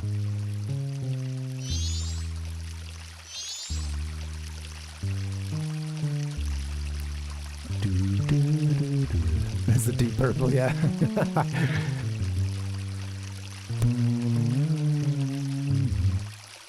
Oh, it's okay, buddy.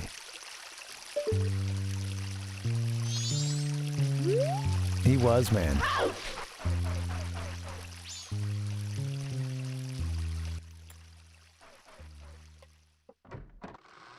All right, so now we can get ourselves over to the last required event for a little while, which is, I believe, heading over to where Cafe was, over the laundry pool.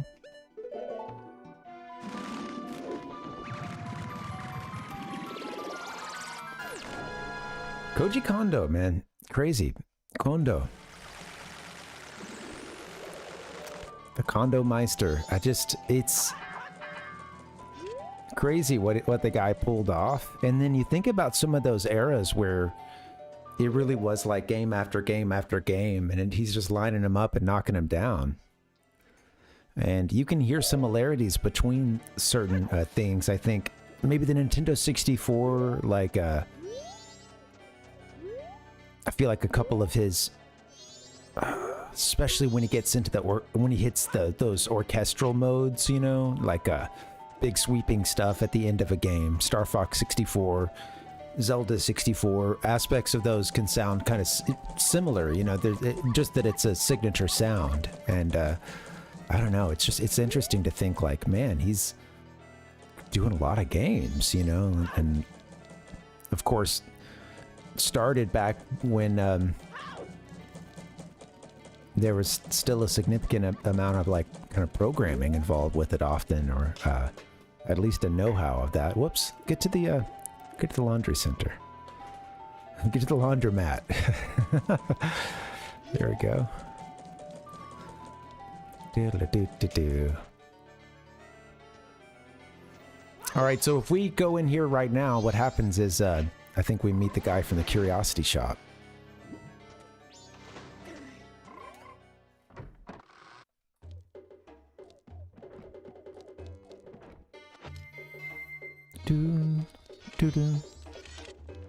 Great music. Yep.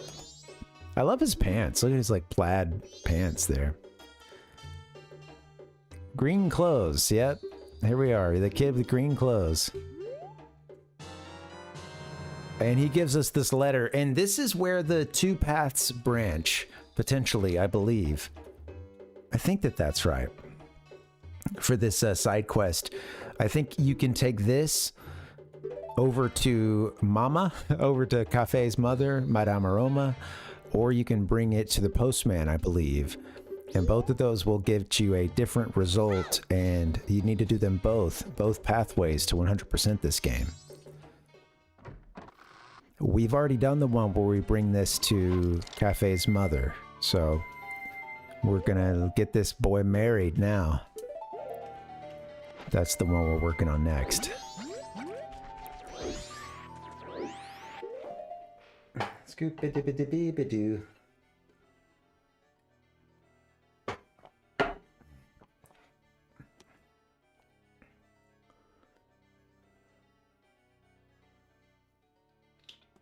So I think at this point we take this and we can put it in the mail, I believe.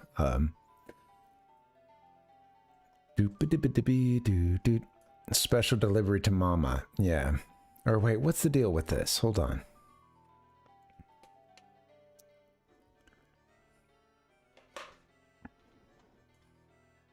I'm going to take a quick peek at this, you know, since I'm doing this off of memory here in some ways.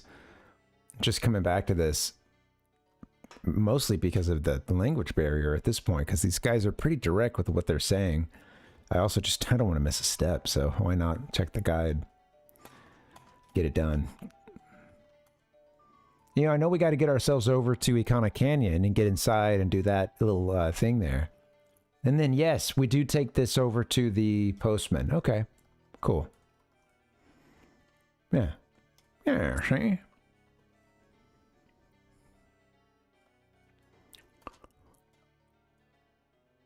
Yeah, okay, all right, cool. Yep, so this time, we've already done the Madame Aroma version, you know, leg of this side quest here. So we'll skip that, and what we do next is get ourselves over to the canyon.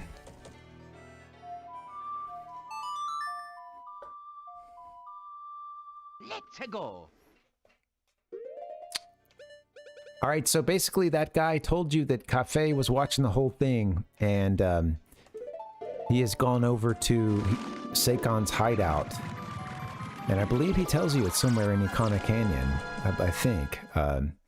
And there's clues to this earlier in the game. You can see Seikon running around here on at specific times. In fact, there's one that I caught that was really kind of strange. I don't remember what it was we were wearing that got the, but Toddle was like really pissed. And she would like, ding, ding, ding, ding, ding, ding, ding, like a really angry, you know, and I don't know if I had seen this one before, but she like stays on him for a while, and it was just like ding, ding, ding, ding, ding, ding, ding, ding, ding, in a very like harsh way. And yeah, I think she's. Toddle knows this guy's bad news.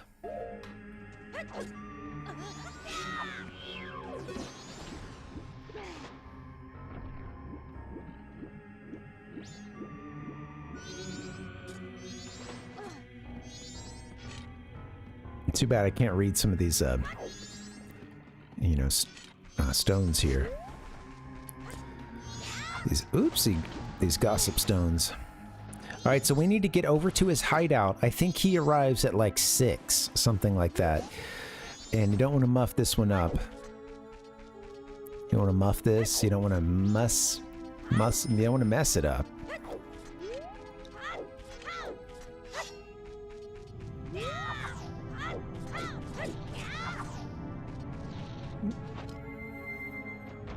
I have screwed this one up at this point. You can get spotted by Seikon. Basically, he's going to come from over there. Let me go ahead and get my... I have a little bit of video game trauma about this. For this part, honestly, just because... Video game trauma. I've screwed it up at this point after doing all those other steps. Seikon will come from that direction. He'll come from that cave where, you know, where we came from. And, or, you know, around the corner there. And Cafe tells you to hide, but it's a little... If you talk to him here, he'll be like, hey, what's up? Oh, here's the green hat or green clothes. I can't remember what they call them, but... anyway, he tells you, I'm waiting for Seikon. You know, that's his hideout. Seikon will come from this direction over here. And he tells you to kind of hide. And... I felt kind of dumb for this, but I was sort of like this or something, you know, and it's like, I just didn't have quite the angle that you needed to be at. And I remember being like, oh, damn, that really sucks. I was trying to hide. And whatever it was, maybe I was like here, like, okay, you know, I'm behind the rock. Like, you know, I don't really get, but I think if you just hang out right here, you're good. Maybe I was a little too, you know, it all was bam, bam, bam, really fast. And if he spots you, he'll take off. He'll say, I don't know what it is, but that's it. He'll be like, oh, I'm out of here. So, you know, somebody saw me, I'm out of here, you know. And he runs off. And you can't complete the side quest. I meant to tell you guys, the other day I was playing around and you can get in through here, and I've done it before, and I managed to roll in the other day. It was like first or second try. I think maybe coming in with some momentum from elsewhere helped, but... Okay, I don't want to screw this up. We'll do it the old-fashioned way. I went in and it was like day 1 or something, and nobody was in there. But the couples mask thing would start, and it was Cafe's not in there, and the little mini game would start with moving the mask. But you're stuck because you can't go between the two characters. You cannot play the. I tried to after a little bit. I was like, oh, since the big thing in that one is you're supposed to step on switches. I was like, oh, I'll play the Elegy of Emptiness, but it won't let you play that in there. If you have the stone mask, he won't see you, thankfully. But yeah, here he is, skipping on up here.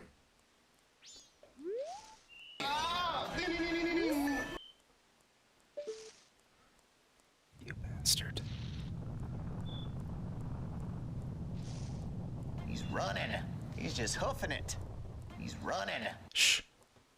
Be careful. Do not, like, accidentally slip your mask off.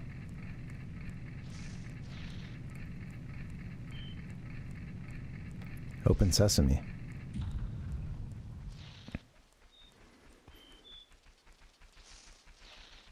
All right, we got to run in after Cafe. Where the hell am I? Let's go. Thank you. All right, now I think on this part, if you... I think you can slow down time before this to make this part a little bit easier, but I don't want to screw this up. I may pause just to make sure I get it right, but in this part, this is the his sun mask here. That's what was stolen. Was the mask he's going to give to Anju. This is the sun mask. Was stolen by Seikon, the thief here, and we're trying to get this thing back. But Cafe and I are going to have to work together because his dumbass trips a switch here. Steps right on a switch that starts a conveyor belt. What the fuck? And we're going to have to do what is a very anxiety-ridden... what can be a very anxiety-ridden little game here where you've got to get in and look what's at the end. The end of that conveyor belt. Oh, frick. Oh, frick. Oh, frick. Oh, crap.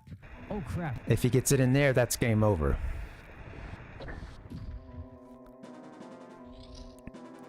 So you got to do a quick little puzzle here.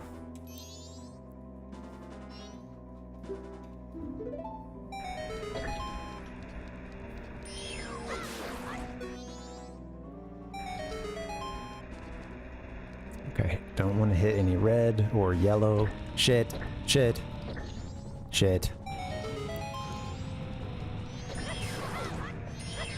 We're working on a red, huh? Okay, better hurry.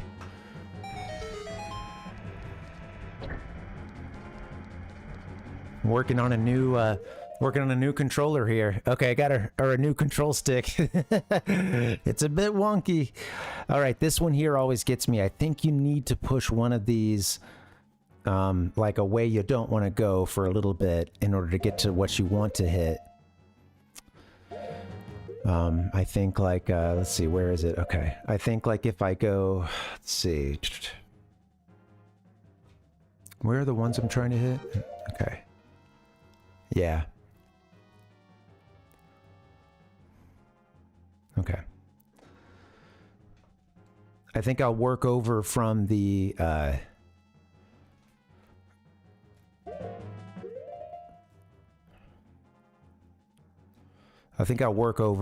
start on the red side or whatever, and then we'll push the block over onto that yellow one, and that will get things out of the way. I think that's our move here.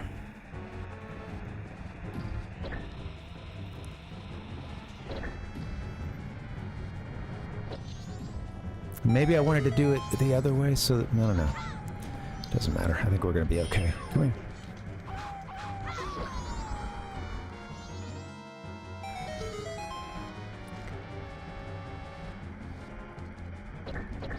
God damn it, I got this one in the door. Okay. We're okay. We're good. Hey, Sir Martin, what's up and welcome.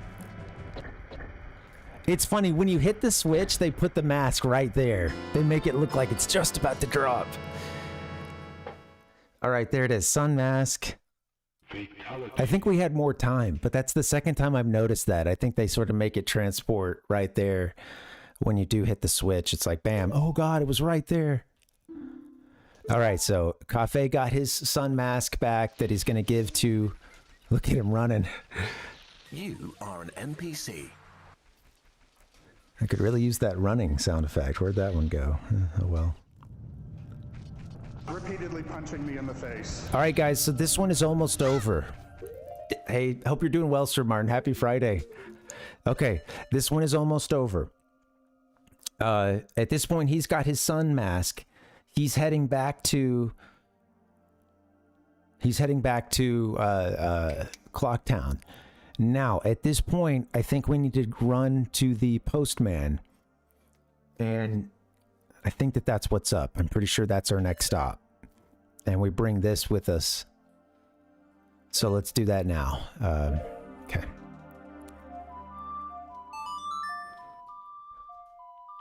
Hey, Rhizone, welcome, buddy.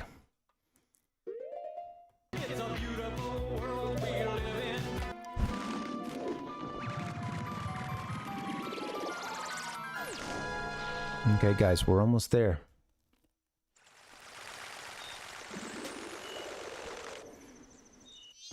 So yeah, at this time, I think I need to get into the post office. And then I think that that will help me get to their final meeting. Is that what's going on here? I was worried when he read that sign. I thought it was something was telling me we couldn't get in. Look at him. So he's in here. He knows that this moon's about to fall and he's worried. Worried because, well, I mean, A, you know, the apocalypse is about to happen. B, he doesn't have anything to make him feel useful in this moment. No more mail to deliver. So... No way! I don't believe it! So he's in a really bad way right now, unfortunately. Poor guy. Sorry! He says, sorry! Alright. Now, we just so happen to have a letter that can help this guy feel useful. That guy gets up off the floor for the... We gave him the letter. Now, I think we follow him as he makes the delivery. Excuse me, sir. Okay. Had to throw on his hat, I guess. Here we go.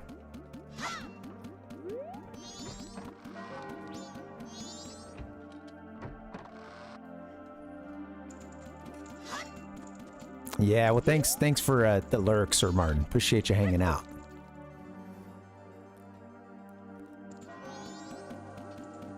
We're gonna take this in. We'll play one more cycle after this, guys, and then we're heading to the end game. The next cycle can be skipped, most of it as well.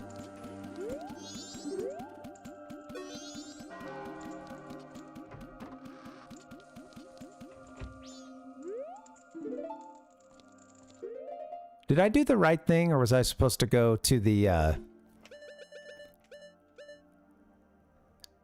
No, this is still the right thing, I believe. I didn't, you know what, I stopped looking at the guide. Worst time to stop looking, too. I'm pretty sure I'm on the path here.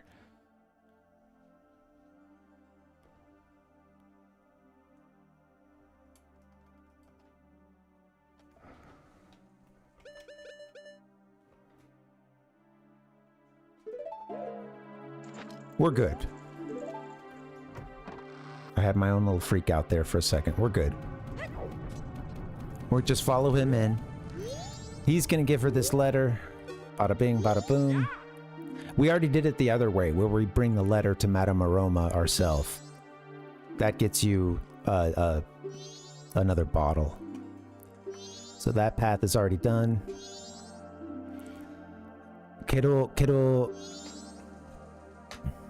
Ara! Ma! Dosh mash. Dosh masho. Cafe karanano ne. Yeah. Sounds good, Rhizome. Ureshi wa. Blah. Arurante. Skipped a little bit there, but arigato ne. Okay, all right. I think now we follow him.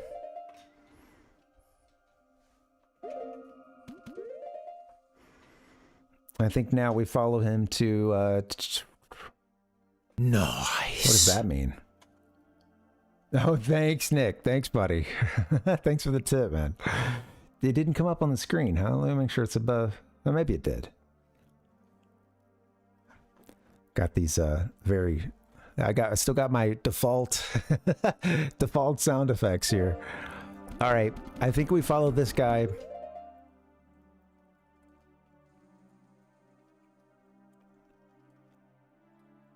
Yeah. Oh, the only thing left to do is to go to the Stockpot Inn, actually, I believe. No, that's not true. Isn't he gonna give us the postman's mask? Maybe we have to follow him back home for that. Hello. It's here. It's here that he gives it to us, I think.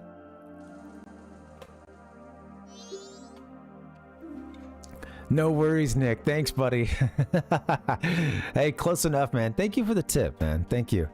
Thanks for throwing some bits at me, buddy. I appreciate it, man. So it's very gnarly. Thanks for supporting the stream. Post hato. We got the post hato. Yes. All right. Give me some good sound effects now. I need something positive. Oh, yes! Yes! Yes! We got it, baby! This is one of the last hats that we will get. One of the last masks. Oh, dude, look at him. He's like high stepping his way out of here. He's doing his bunny hop. Basically, he tells you it's actually kind of cool. Like he tells you that you gave him a little bit of something along the lines of how you gave him some purpose here at the very end, as this moon's about to crash down and he's just wallowing in despair in his room. In his darkest hour, Link came to him and gave him sometimes what we need more than anything else. Something to do, you know.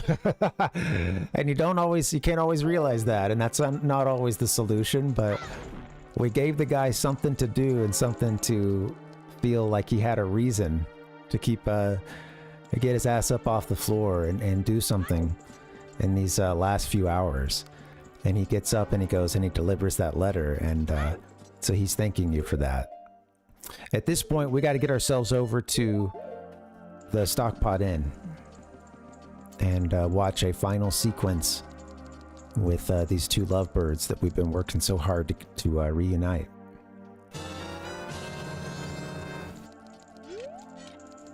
I don't have the key this time around. We forgot to get the reservation, so...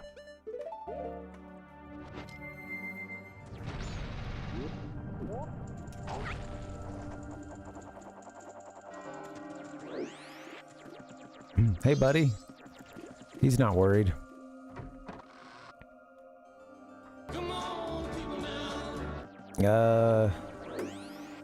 It's is it this room?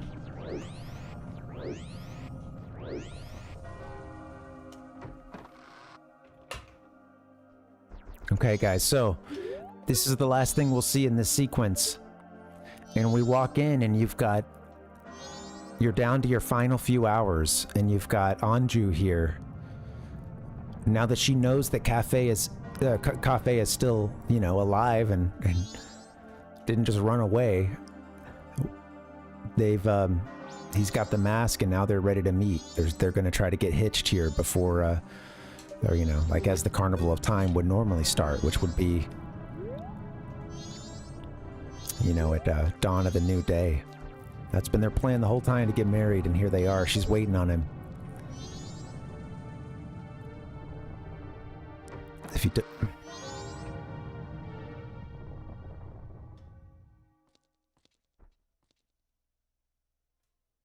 Here it is.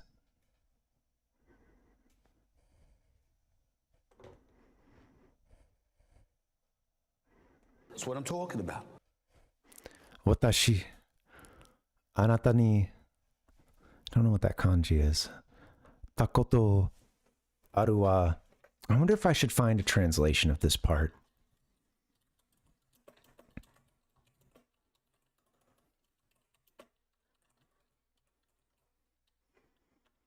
A little bit getting lost in translation here. I would just really like to see what's our end here, you know? I had that script, you know. The text dump.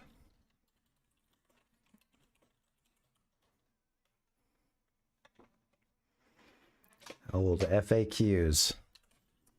Okay, let's see.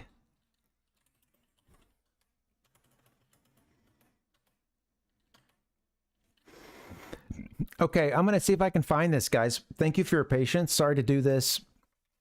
Pretty pivotal scene here. So I thought, let me look for this. I'm seeing some dialogue from when you go find the sun mask. I think at this point they're exchanging vows, or will be about to, you know. But let's see. I got the sun masks back. There's still time. I must get back to town. Huh? Not yet. I don't stand out at all. That's weird. I'm trying so hard. Whose dialogue are we into now?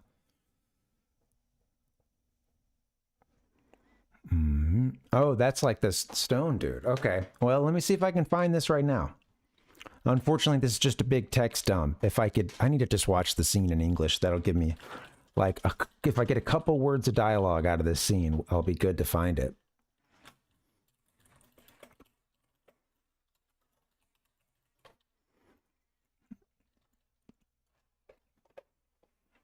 Watching the final cutscene.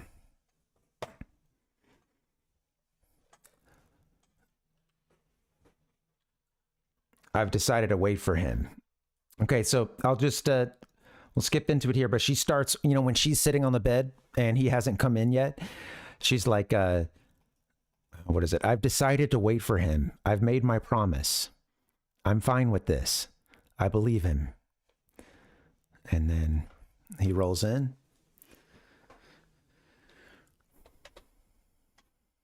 I'll give us a translation here.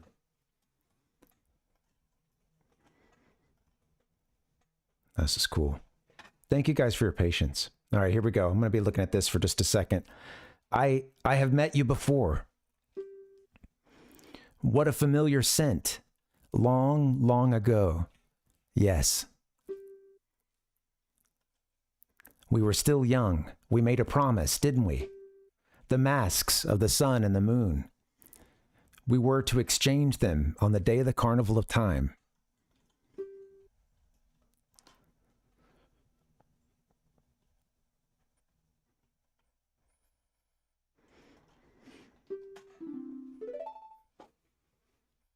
Anju, I'm sorry I'm late.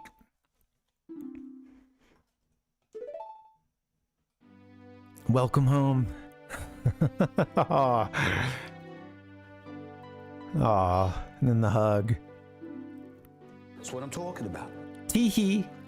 They're lovers, but they look just like a mother and child. You guys see hee here. Aw. Welcome home.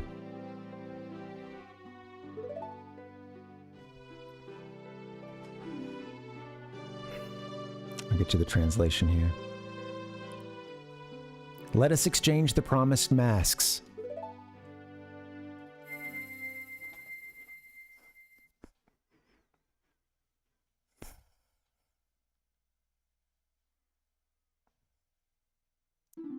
Bokura wa. We have exchanged our oaths and have become a couple. You are our witnesses. Please accept this mask. Yes. Hell yeah. Ah, couples mask. That's the last one we need. Let me make sure I don't miss anything here. There's just a teensy bit more dialogue. The two gave you a happy mask. This was added to your notebook. Or maybe that's coming up next. Let me get you this. I missed this dialogue here. Dude. Oh, this is the good one here. So they say, please take refuge. We are fine here. We shall greet the morning together. Please take refuge. We are fine here. We shall greet the morning together.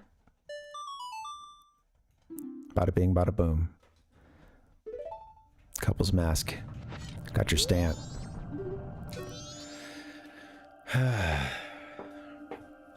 And if you talk to them one more time, let's see what they say.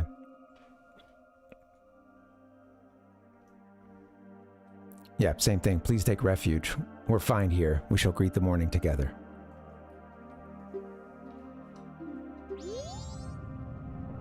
Yeah, man. What's in here? Very nice.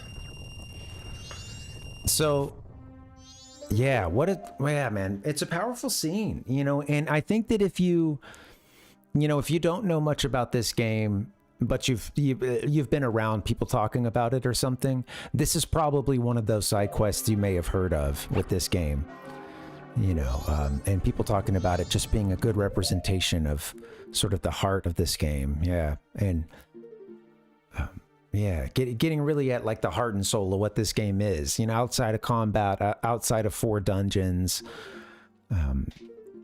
Now I'm curious about something. I don't think at this point you can go get the final heart piece that we're missing, which is Mayor Dotor's. But anyway, you could stay here and watch this for the rest of this. They'll be here huddled up. I don't think Mayor Dotor's office is open. I don't think that's something you can do. But yeah, we're down to the last minute, man. It's rumbling pretty hard. We don't need to go to the bank or anything. I think we're good.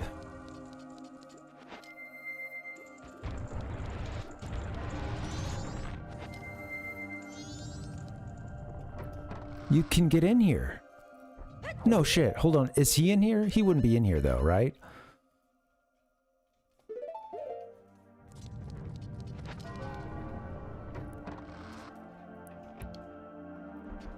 Wow. You can do it. Maybe. Hold on. I'm gonna talk to him with the couple's mask. Date nan nanto na naku sona chatan damon. I don't know. I can't pick it up. Muto ga the carnival something. Oh, you know what? I bet it's too late. I think he's like, I think he's saying I've already told Muto to go on with the carnival. You know, it's too late. If you catch him during that early meeting, I think you get a heart piece for it. Man, wow, that's it.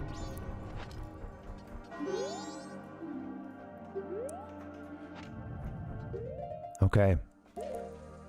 Well, here we are in the mayor's office.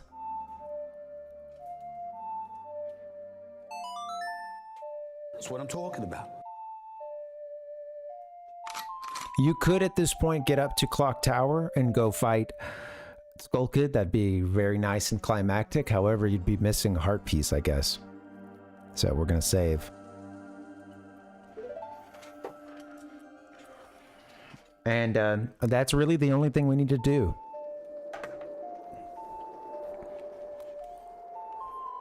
We'll go into his office, we'll get that heart piece, and then we'll, you know, go gather a couple items, and then we can skip ahead to, you know, midnight. Gonna get this done.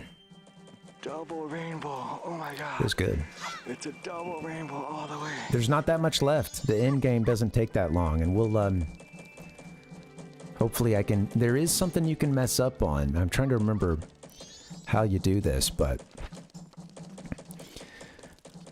Maybe if you go all the way to the end of the level, then you can mess it up. But like, you know, when you get up to the moon and you do those little mini-game areas... there's one of them, the Zora one, that I feel it's pretty easy to miss the heart piece, but if you go all the way to the end, I think you're kind of screwed. You want to warp out, I believe, or something, or you know, there's still ways to exit, but you don't want to actually go talk to the little kid or whatever and get kicked out of there, then you don't get your heart piece. Or whatever it is that you do. I can't quite remember how that sequence works, but... Alright, so we just need to get into the mayor's office at 10 a.m., I believe, and that's it. You know what, guys? Here's the deal. I do need to get a little break in. Hey, Fireball, welcome. Good to see you. Welcome. All right, so here's the deal. We've got the end game coming up. We're at that point now, and I think we could use a good break. The end game is not, it's not crazy long, but there's a couple tricky things that are probably going to take me a few tries. So, and we want to take some time to take it all in too. So, all right, guys. Parvinator. All right, we're gonna beat this game, and then with whatever juice is left in the tank, we'll once we're done giving a eulogy for this game, or a praise and worship segment, we'll play a little episode 1 racer. Got the Japanese version of that. That'll be fun. So, yeah. All right, guys. Welcome. Happy Friday. Thanks for coming in. Let me get a break in. You should get one too. Hope to see you back here in just a bit. Let's beat this game. Give me a hell yeah!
Now you're playing with power.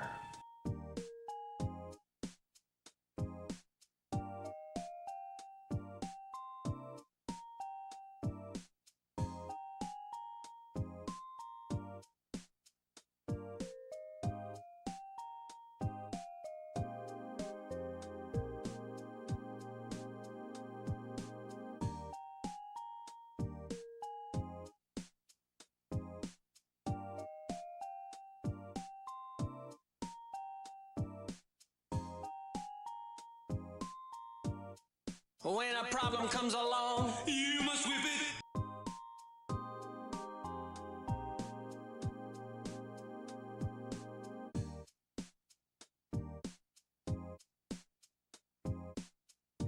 The Parvinator. Hey, gamers, what's up, guys? Good to see you. Oh, thank you. Thanks, guys. Thanks, man. Thank you. Give me a hell yeah! Ah, God, it's been a long journey through Majora's Mask, and it's enough to drive one mad sometimes, this game is. But there's a reason why it's one of my favorite games, and of course, as we get to the end here, I think we should talk about what this game is to you, you know, how you came about it, you know, your thoughts and feelings on it. That it's got quite a legacy at this point, and I hear there, you know, I've watched a lot of retrospectives recently because, like, you know, just when you're, I don't know, when I'm on, you know, like when I'm on the hunt for something, it's like I'm gonna run it down. I've got to satisfy that curiosity, and yeah, it's just been cool to see what others have to say about this game and sort of what it's meant to folks. And yeah, welcome, Glenn. Good to see you. Yeah. Yeah, I'll tell you in just a bit. Yeah, thanks for joining. But just the quick of it, I guess, is, yeah, one was going back and having to race both of the Beaver brothers twice. I did it the first time, got the bottle, and walked away. You got to go back and beat them both again and get a heart piece. The other one was Deku Palace, of all places. And I scratched that one off because I figured surely I got that, like one of those first streams. But no, I did not. Yeah.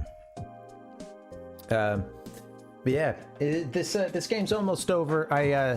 As honestly, this is endgame at this point. I'll get you guys in on it. But yeah, we're about to go to well, this tree behind me here, a place where time stands still. I love this. The end of this game, it gets very surreal.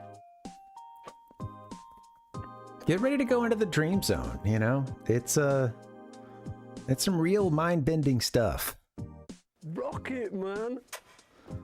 It's gonna get weird.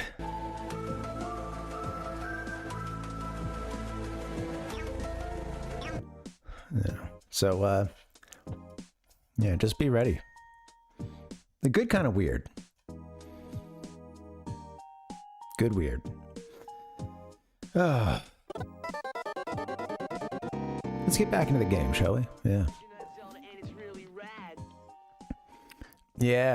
Yeah, absolutely, Gling. It was tough. I think that's the first time on stream I've been that kind of stuck on something where it was like there's one of many tasks I still need to get done and I have to figure out what it is.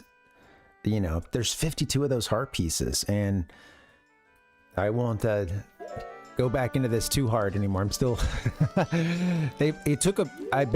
spent a overall like maybe about 3 or so hours outside of the stream, both trying to figure out, like, this is after we wrapped on Wednesday. I played a little bit.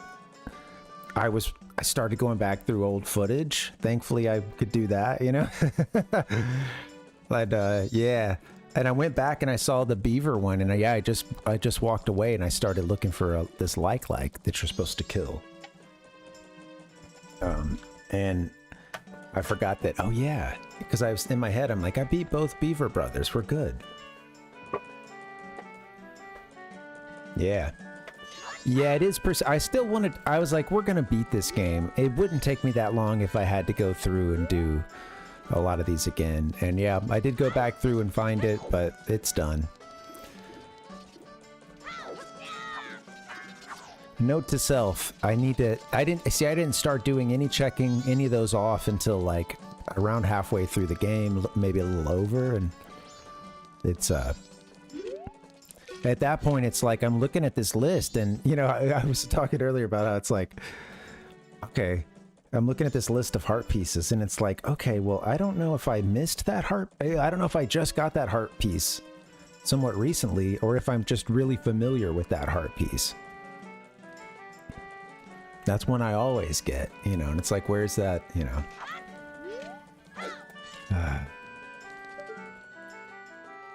Speedrunners, I admire you. Good stuff. You get a Yoshi tongue. Alright, we're gonna go into the office here, and we're gonna spring the couple's mask on the mayor. This is the mask that we got as the witness of Cafe and Anju, and they're getting hitched. They then tell you to get to shelter. They're going to be fine. They'll make it through the night, or they'll greet the dawn together, greet the morning together. And I think that's the nicest way. Telling someone, like, please, you know, hey, go get shelter, you know, like, we're good here. You know, we'll greet the morning together. I think that's got to be the nicest way of saying, like, hey, would you please get the hell out of this room right now? Because we just got married, and I don't know, the room is shaking, and ain't because of us. It's because of this moon that's bearing down, you know, and it's not good. You got to get out of here, buddy. The whole green clothes, right? He wears a mask of one of our faces. It was cool, right? Creepy, but thank you so much for getting us together. But dude, come on, man. Cafe comes up to Link. He's like, dude, I need this, man. Link, please. You're the hero of time, okay? I need this. Please leave.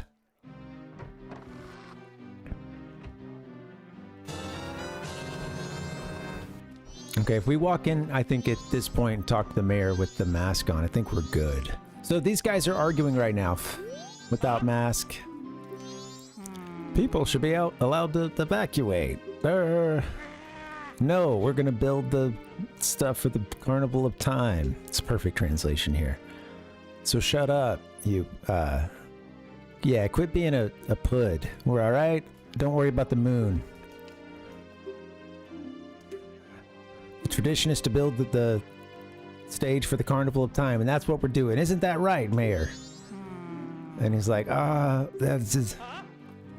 And this guy's over here like, oh God, like, that moon's gonna fall, and I don't think we should do the festival. The carnival.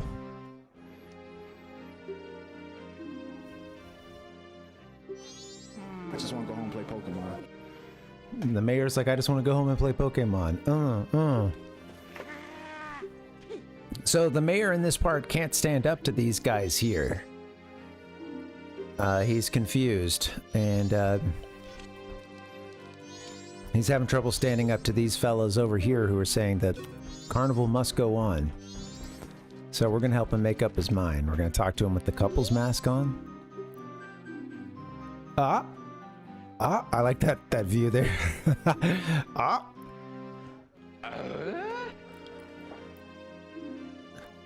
I think everyone's stoked because he's now speaking up, right? Is that what's... He's actually saying something other than just like little, you know, I don't know. So he's like, you know. Otherwise, all right. So he tells them, I think he goes on to tell them basically people should decide for themselves whether or not they want to flee. He's not going to force the you know, folks to stay for the building of the carnival and everything, and I guess the guard can evacuate or whatever. People can make up their own mind. And he ends up thanking you because you wore this mask, I guess, and it, I don't know, you know, something along the lines of, I think since he knew it was supposed to be for Cafe and Anju, you know, it reminds him of the finer things in life. And you know, getting pressured by industry to, you know, build this gigantic carnival at a time when times are not normal is one step too far for the mayor at this point. He realizes that thanks to you wearing that couple's mask, and yeah, he learns to stand up to those bullies, and he gives us our final heart piece. Not our final heart piece, our penultimate heart piece. We're gonna go check the mail. All is okay. Everything is okay. Or we didn't miss us. We didn't. I'm mainly doing this for myself. We didn't miss a heart piece again. We just didn't get this one.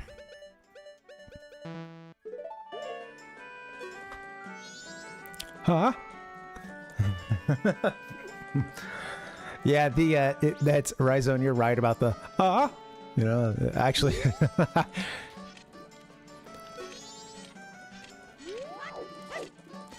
All right, here we go. I love yeah, I love it too, Ichigo. It's a fun one.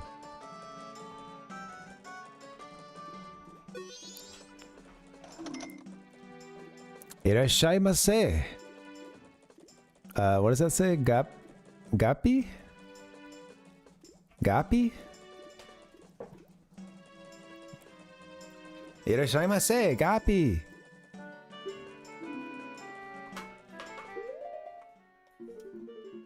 Okay, I'm gonna...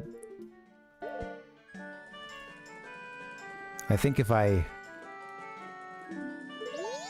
Wait, oh, put the hat on, silly. You got the couple's mask on. Jeez. Oh, shito. Mego kokoro. God, I'm so slow. Sama desu. Gapi. Tegami kanji I cannot read. No. Iebush. Skip. I need my heart piece. Hata no kakera.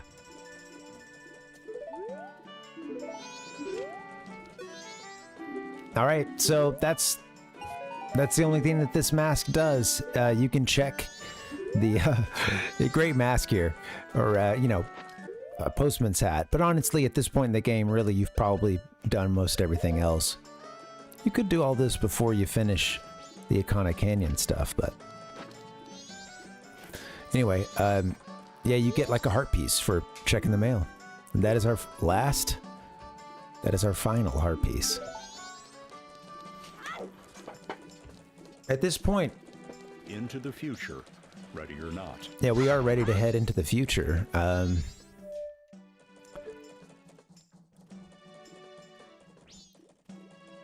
Yeah, it does feel good. I think for the final time, are we in South Clocktown to watch the you know, when the time hits? Is that where we're gonna be? South Clocktown, so we can see the full cutscene. It's been kind of it's been a thing around here lately. Oh yeah, let's go prep, actually. Let me do just a little bit of prep before I forget. But one thing we've been doing is, I mention this every time, but... Wait a minute, Mr. Postman. Ooh. The Devo Beatles mashup. Yeah, thanks, Kling. That's gonna be all of them. So there are 4 that remain. We're okay. There's gonna be 4 at the very end. So you gotta do a little game of skill.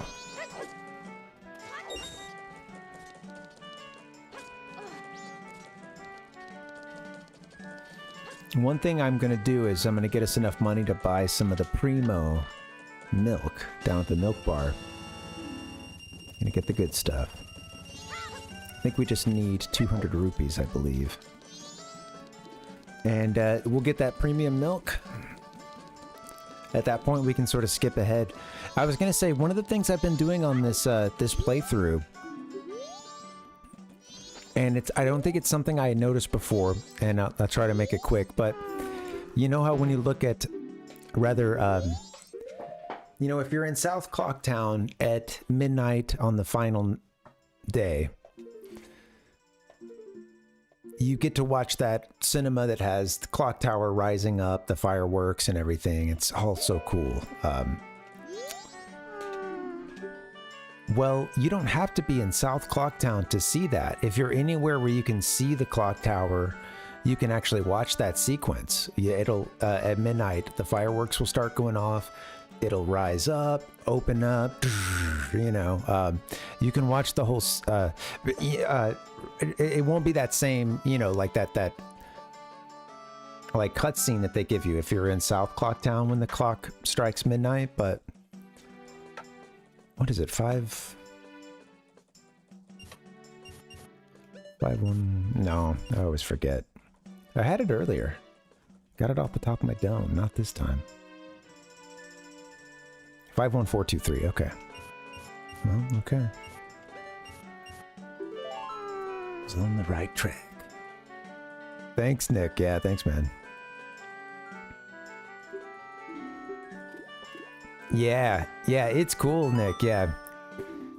I like a lot of those icons. The 3D renders for those icons are pretty sweet. Like when you when you have something up, you know, just collected it. Da, da, da, da. This is the big party. Welcome to Mystery. How you doing? It ends here. It ends now. We're gonna end this cycle of suffering.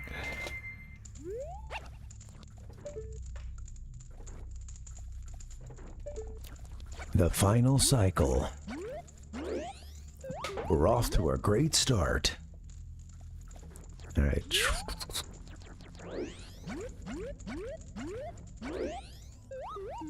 Oh yeah, I don't want to use that right now. Just get in the water. Just get in the water. Water's fine, Link. Come on, man. All right, we got our last heart piece just now. There's 4 that'll be in the very, you know, that'll be in the end game. So we're cool. Yeah. Oh yeah, I noticed that. Yeah, all good.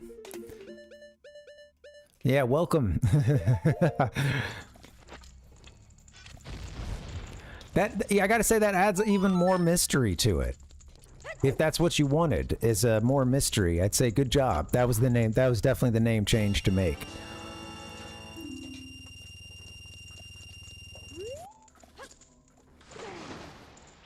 Do do do do. Doodle doodle. Dun. All right, here we go. Oops. Oh, here we go. Boom. The Link dies. Set a bomb off in his face. He's got an IED mask here. He never needs another bomb in his possession. He's always got one ready to go.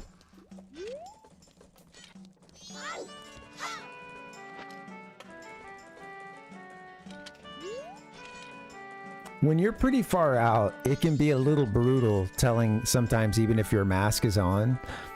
I was getting this with the in the Deku Palace with the, you know, you're in the garden. I was looking for that last heart piece we couldn't find, and I'm trying to put this mask on of them all, you know, and you're quite zoomed out in the Deku Palace, like in those gardens or whatever. They have you at pretty far out with the camera, and I was just kind of cracking up because I was like, I can't really tell if the mask is actually on or not. Like, I had to hit start. I think at one point I thought like, oh yeah, I could always hit start, and I was able to move around and see it. Okay, I see it on and off. Okay, got it. I see it on, but yeah, for a little bit, it was too far away. I was like, oh, I could always try to, you know, see if I could put another item on top of it, or, you know, to replace it. And if it wouldn't let me replace it, that must mean the mask is on. But I was able to move around and see, okay. Oh yeah, it gets a little brutal, kind of far out. But this game, it feels like it pushes the 64 to its limits in all the best ways, and, you know, Thank you, Nintendo. My God, thank you. That's what I'm talking about. No, I don't know. It's crazy. I want to talk a little bit about this game and yeah, what you guys think about it. And it's crazy. I just, I feel it was one of the first games that I was ever really anticipating, other than just a general like, oh, let's do that, Nick. Other than a general, oh, I'm looking forward to the next Mario game or what, whatever, right? That kind of, the next game is going to be awesome. General optimism. But in terms of actually like following and getting a specific hype for a game, usually I think up for quite a while, since I didn't have Nintendo Power or anything, it's more just like I hear about a game from a friend or I see it up on the shelves, bam, maybe I catch a commercial, although I don't remember that. I do remember some, but not that many game commercials. I didn't always have control of the TV either, so.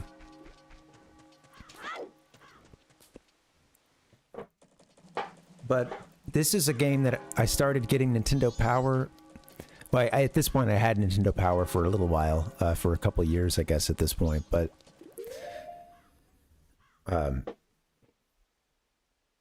I followed it. It was the first one I really got. It was like dialed in for hype for it, and a big part of that was that gap between the Japanese and American release.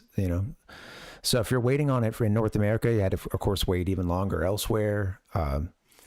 But yeah, that gap there, if you wanted to read EGM or something, you're seeing these great screenshots. And I was talking about this the other day. You're noticing like, oh, the buttons look different this time, just simple things.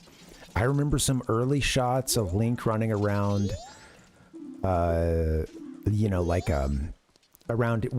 that's the stable that Epona is in, over at Milk Ranch or whatever, and then seeing some, once the game is out, even more, just like Link on his horse and seeing you play as some of these other masks and stuff. And at a certain point, I did stop. Like, okay, I don't need to see too. Like, I'm very excited, and I saw at a certain point, I was like, I'm putting the pre-order in for sure. Did that, and yeah.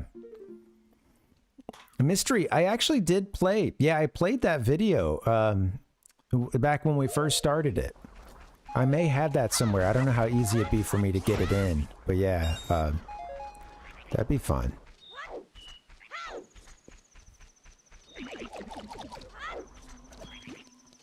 Okay, so what do I need to do? Milk bar? I'm gonna get the good milk. I'll see if we can get that last map. I think we're missing it. Yeah, I like that commercial, Mystery Man. It's well, I mean, I had pulled one that was a compilation of a few. You had a couple Japanese ones, a couple of North American ones, and 3 days, 72 hours.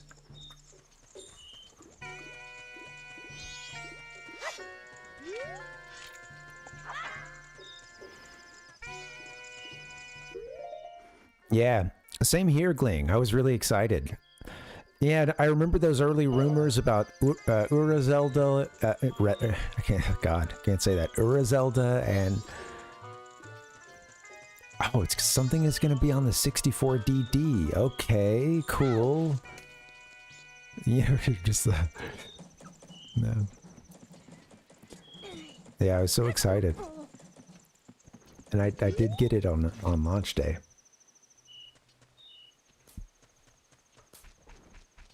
My mom freaked out. We were in line to get it. I'm a kid at this point still, and she we went to. I'll go to the milk bar. You get in a couple hours, I think. We went to I think it had just changed over to like EB Games, I believe it was. Yeah, it was like Electronics Boutique before that, and I went there, and I remember standing in line, and I said something to my mom, like, you know, we're in line, and I'm like, oh, okay, this will be fun, you know, and I'm just, you know, I guess gonna tell mom what it's all about, because I put the pre-order down. She knew I'd been excited about Ocarina of Time because I did see some hype for it. I didn't pre-order Ocarina, but I like kind of knew that it was, I had Nintendo Power and knew that it was coming in. It looked really cool. But Majora's Mask, I was just so, like, I was such a big Ocarina head, you know? So the launch of Majora's Mask was the first one I was really paying attention to. Those early details. And yeah, I mentioned to my mom, like, I was just trying to tell her the basic premise, and, you know, this is a bad elevator pitch for it, but I said something along the lines of, oh yeah, you know, like you have 72 hours to basically you know, I said something simple like, okay, the moon is falling down on this world and you have 72 hours to try to save it. Just kind of the basic thing, you know, the basic premise, which I knew a little bit more about it at that point, but not, still had to get in and kind of play it, you know, feel it to really get a feel for how the time travel worked and wrap my head around that. And, but yeah, she just heard 72 hours and it's like, what? Like, you're not going to be playing this game for 72 or, you know, or something like that, or the next 72 hours, or you're not going to be playing this game for da-da-da. I can't quite remember how she worded it, but she heard 72 hours and it was, I remember she made a half-hearted, I don't think she was totally into this, honestly. It wasn't gonna, we were in line to get the game. We didn't turn around and get out, but wait, put on the right mask, dude. The cow mask. Let's go. Moo Moo, Romani.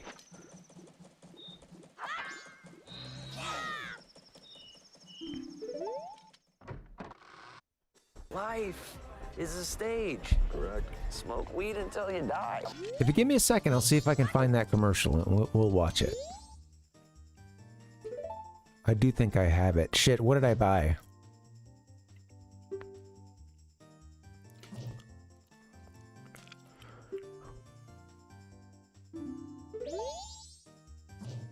Okay, maybe they have to get a... Okay, no, here it is. This is what I want. 200 rupees.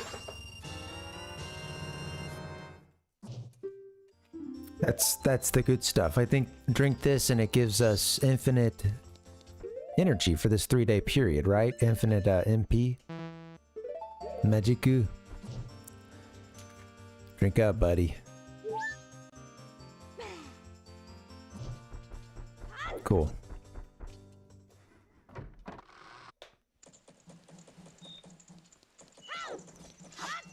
Ikana.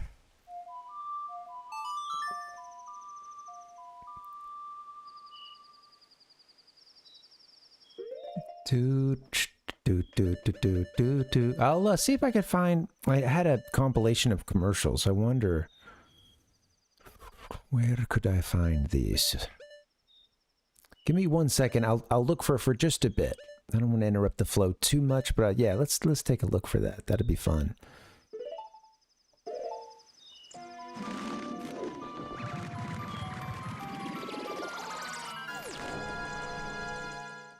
Look at the sunset. It's like jumping right out of the clouds at me. Okay. That could just kill a little time, honestly. We're gonna get us some fairies and stuff. Make sure we're ready.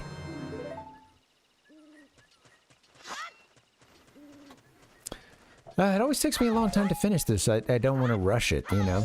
I'm about to be able to play the song here, but let's see. I need to get up to Tingle. I think I don't have a map of that, like, previous area. Or at least, I don't know, maybe...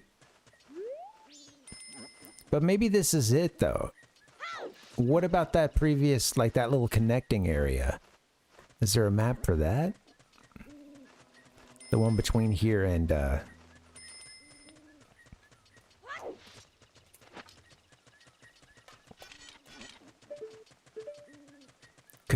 Could it be that I just didn't hit the right shoulder button, you know? I don't know. Yeah, let's see.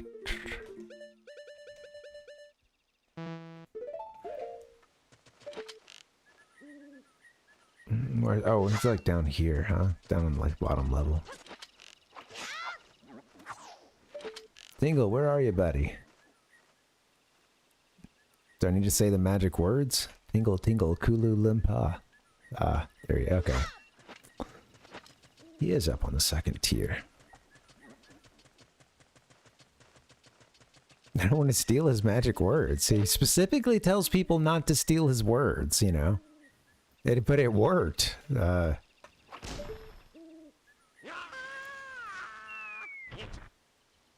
If you really want to know, you're going to have to pick up the controller and play the game.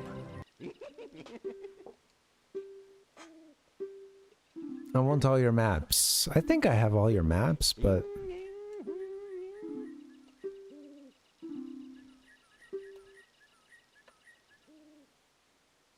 Rock beer.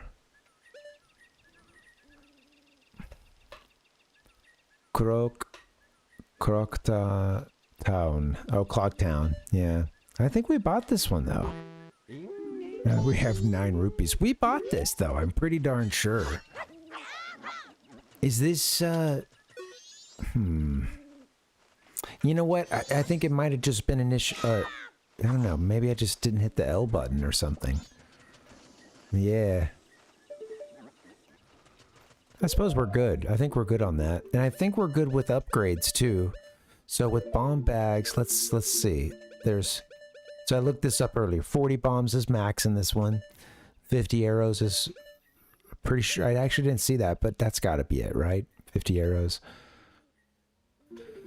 Oh, Bomber's Notebook. Can check. All the way, stamped all the way down, huh? We're good.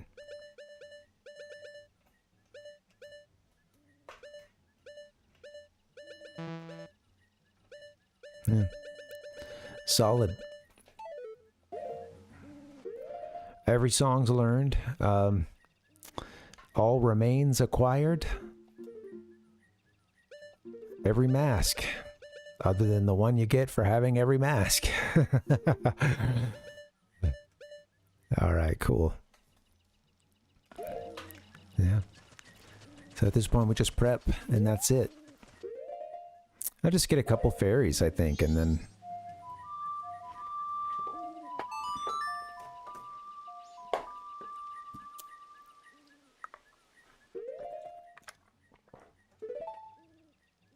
actually go to Zora Cape.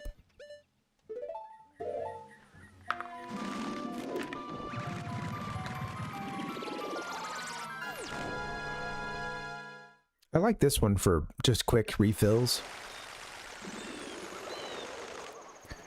You're gonna have a guaranteed, since it's next to a Hell statue. Got a guaranteed fairy.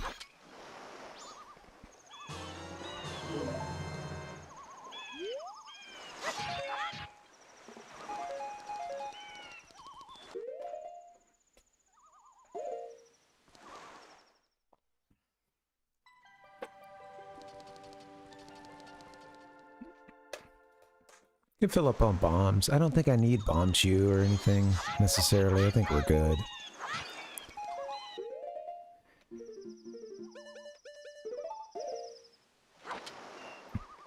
I know, right? Time on the mind lately, Rhizone.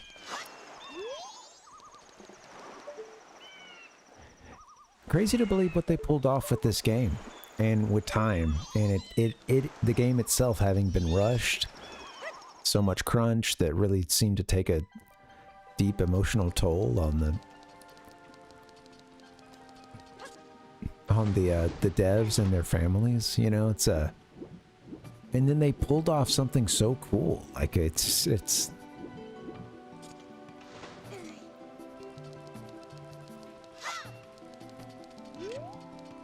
And again, Ocarina kind of, you know, setting that template. I'm just wanting to get on my soliloquy here, so I'm just running around aimlessly. But it would be nice. There's no need for it at this point.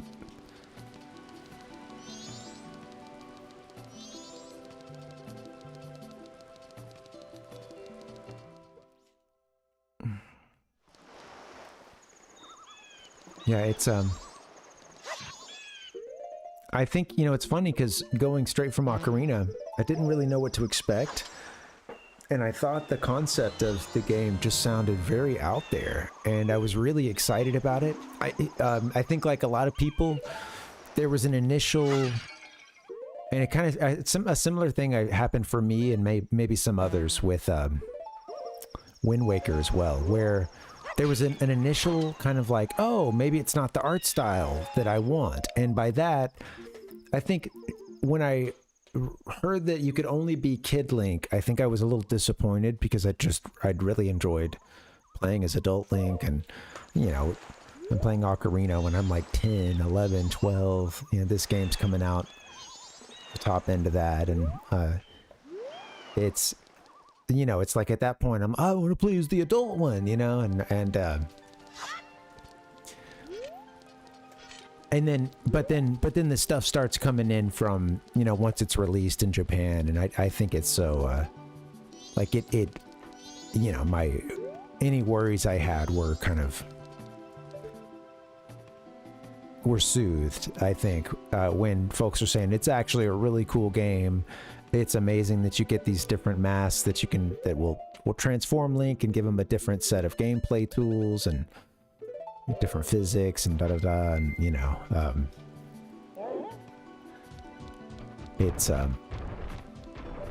folks, you know, said it's also very weird and dark, and that stuff came out, you know, Nintendo's really leaned into that, obviously. I'm about to go find that video if I can, and, but yeah, man, it's they leaned into that stuff really hard in the advertising. And like I said, I think, and I don't know if anyone else can speak to this, but even though I did a good amount of reading about the game, I think, like I said, I couldn't really totally grasp what the game was, how the time travel worked in this game necessarily, or the essence of the game being that you're really just in this area over and over again doing, you know, repeating that cycle, or, you know, repeating that 3-day cycle and finding new life and new, you know, I think I had to play it to experience, to really understand it. I had to experience it, you know, I had to play it. And if you really want to know, you're going to have to pick up the controller and play the game. And I think, I don't know, I think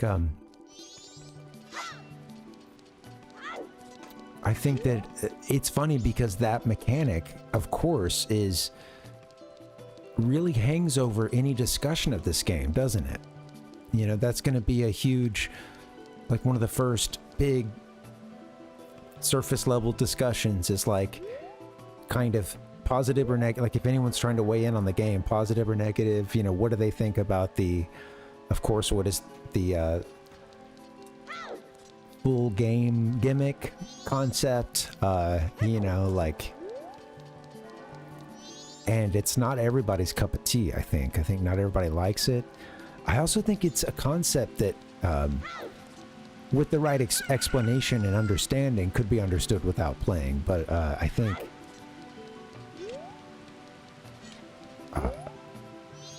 there's a lot of, if you didn't play it too, there's a lot of like, oh yeah, you got like 72 hours to save the world from the moon crashing, and you can like run out of time. Sounds stressful. I don't know. I feel like that's a really common reaction to the game. And many people have encountered that reaction before they've ever had any other encounter with the game. You're hearing that as like it's an anxiety-inducing game where you've got 72 hours to save everything, you know, and I feel like that's how some people now could come across the game, or very easily, just based on, you know, whenever it seems to come up in forums and Reddit, etc., etc. There's a lot of positivity about it. And then you can tell that it's a bit of a divided fan base over it.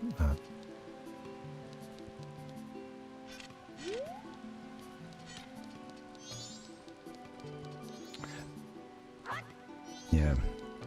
Yeah. Well, you know, I think it's part of it. Like, I think that, and you know, I experienced it a couple times this playthrough. You know, some of you guys saw it. Like, I got my butt kicked, well,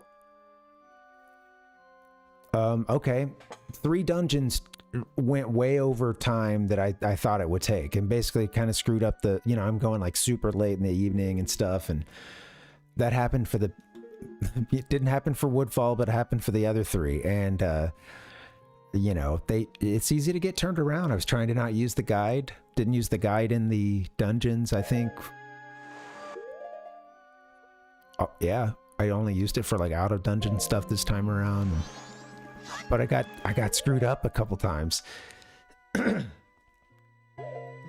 The second dungeon, you know, ice, a snowhead or whatever. It's I ended up having to stop. The stream was, I think I was having issues, connection issues or something. I can't remember, but it was going way long. I ended up finishing it, but it was super late. We needed a part 2 to finish. We didn't get through this temple, you know, this third one, Great Bay Temple, the first time through, which I was like, dang, we were pretty close. Got the key item and all that good stuff. And then Ikana Canyon took a couple tries too. Again, sort of ran out of time. I'm doing it a little differently though with, you know how I'm like walking around and showing stuff off in the dungeon, and but that combined with not remembering where to go, not a great combo, you know. Trying to give the scenic tour and then not being rusty at the game, that's a little that's kind of where I ran into some trouble, so surprisingly. Yeah, dude, it can get stressful. Yeah, I think it's there, but I'll tell you what.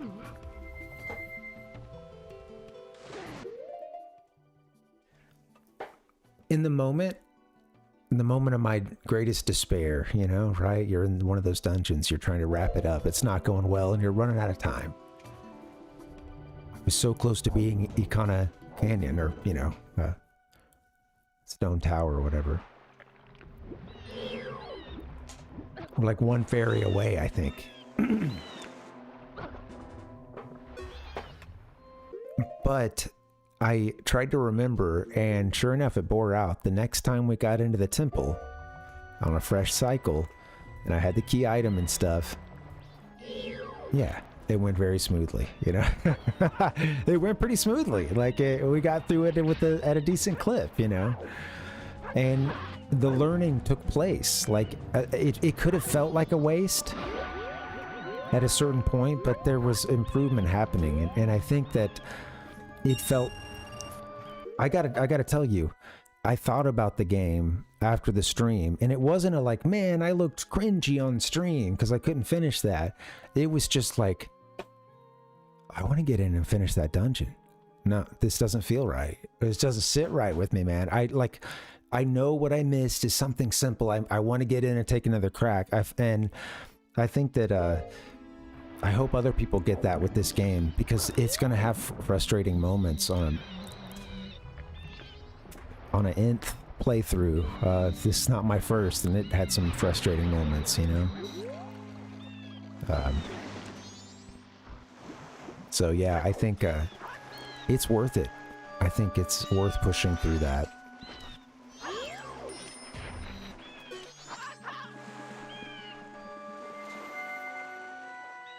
Okay, anything left to do to prepare? I think we should get in and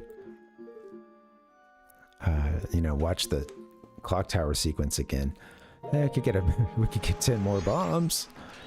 Not that I think we really need them.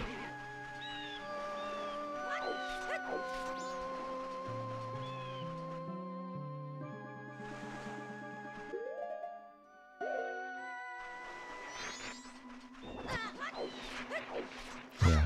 But anyway, I hope you guys have enjoyed this playthrough of it, and I'm gonna try to keep my voice up to get through it, because I don't know, it's interesting. This game, at times, at many points in my life, I've said it's my favorite game. I think I would say that again right now, but that shifts around. It definitely means it came in a big time for me, and it, I don't know, I think it's interesting how I've thought about some of its themes, and maybe what I thought about it has evolved, you know? Yeah. I'm interested to hear what you guys think, but yeah. Yeah, Nick, it was, I think that's part of why I had that negative reaction to seeing Kid Link, because I had just really enjoyed those adult portions of the game, you know? It was, now I love it all, and I think it's so cool, you know, just, I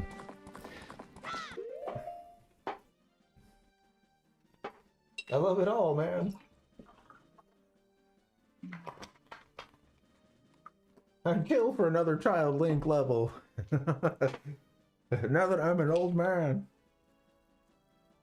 Into the future, ready or not.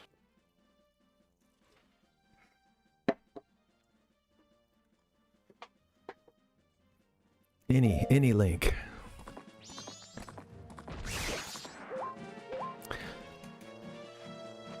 I have some sad news for you guys involving some video game repair that I did recently. We can put repair in quotes. Sadly.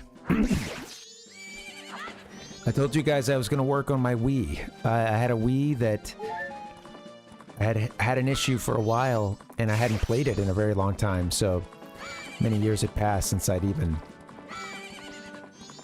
you know, was aware that this was an issue. But it's a common thing where something in the disk drive, like there's a part of it that basically pushes down just a little, it's bent down just a little too far, and it touches a plastic kind of disc thing, I believe, that holds the disc in place, or kind of, you know, keeps the disc from flying around, something along those lines.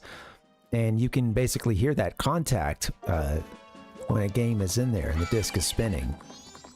And it sounds different than any kind of loading or anything that the Wii does. You can tell it's like something hitting something else. And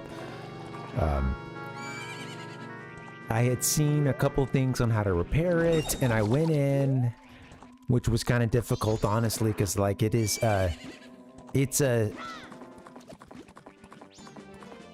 wasn't that hard to get into it. I'm not that savvy with this stuff. I did need to order a couple screwdrivers to be able to get in and to be able to get to all this stuff. Also, I didn't have a good thing to pull those rubber feet off. And there's a couple screws underneath those, and those are the things that the Wii will, you know, it's like the anti-slide stuff, the like rubber pad that it'll sit on and balance on. And sadly, one of those, I didn't have a good thing to pull that out. I was looking around, I was like, okay, well, the other one came out kind of easily with my hand, you know, like I was able to get it out. And dude, rubber started ripping up on me, and it got all torn up. I'm a little sad about that. But then we end up getting all the way into the Wii. I try to do this repair. I'll put it back together. I'm picking it up to go. I'm like, wait a minute. We have like another screw or two.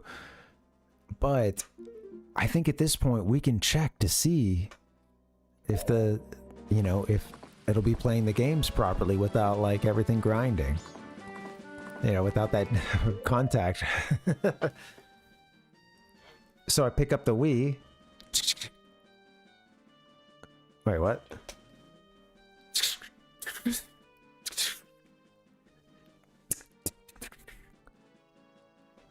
Okay, all right, there's a screw inside of this thing. I don't know what's going on because this is not a screw we pulled. Something else has now come out. Like, I don't know what's going on. So at that point it was like, well, we need to now open it up.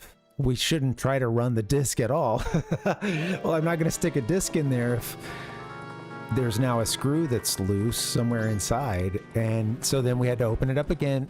At this point, I've asked for help from my partner because I'm like I've been at it for like a while at this point, and it's frustrating. And like, I get headaches and stuff, and I'm dealing with stuff really like right up close.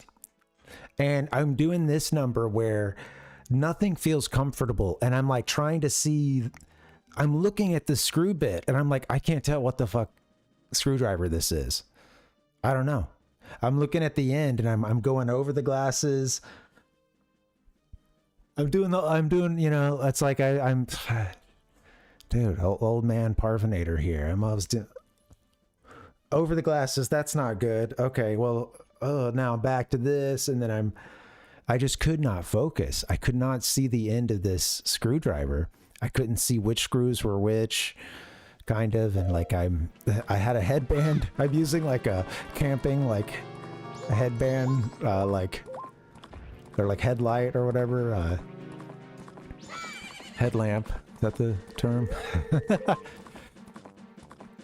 I'm just like, oh my God. I can't do this. I can't.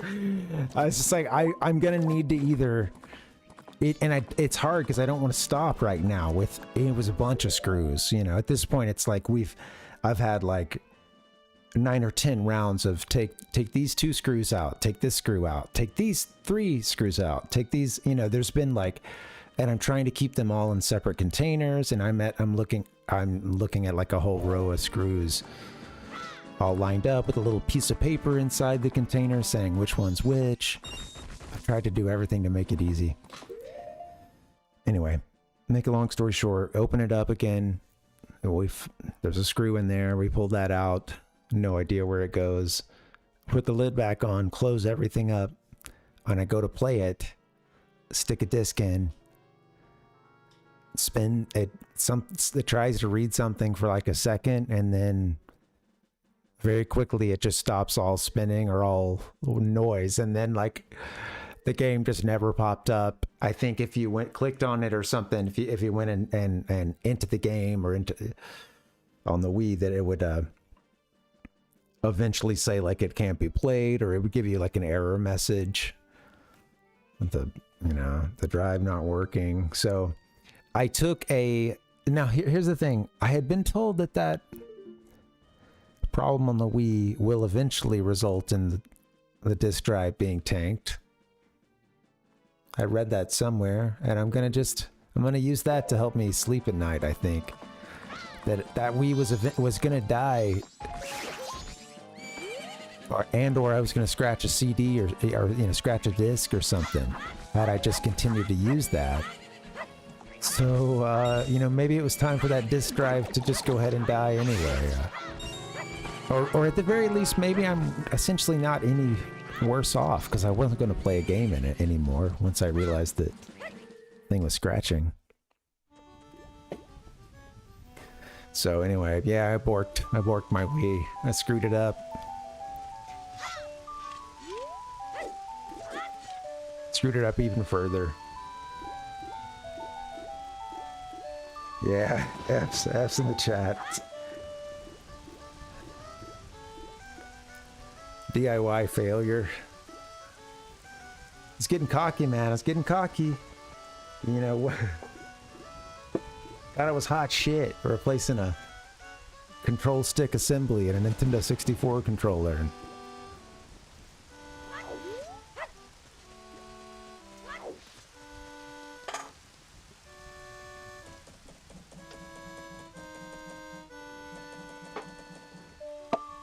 It's okay.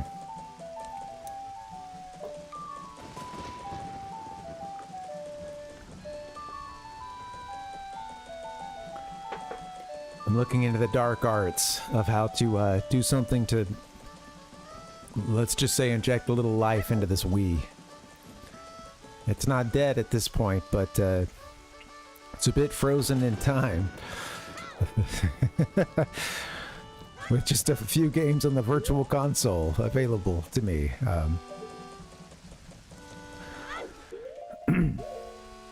All right, thanks for hanging, guys. Let's do this. I'm gonna, I think at this point,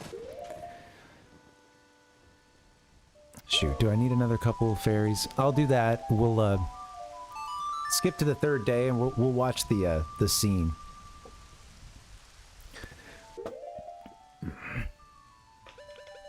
And just get a couple more fairies. Why not? That's what I'm talking about.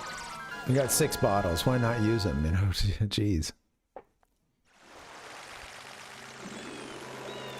Okay, I'm gonna do this. I will get a very short bio break in, I think, and then we'll go beat this boss. I swear. Good lord.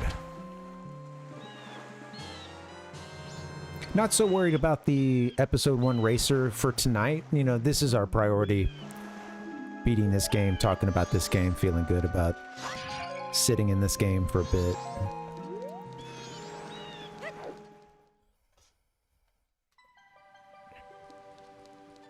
We're dedicating this night to you.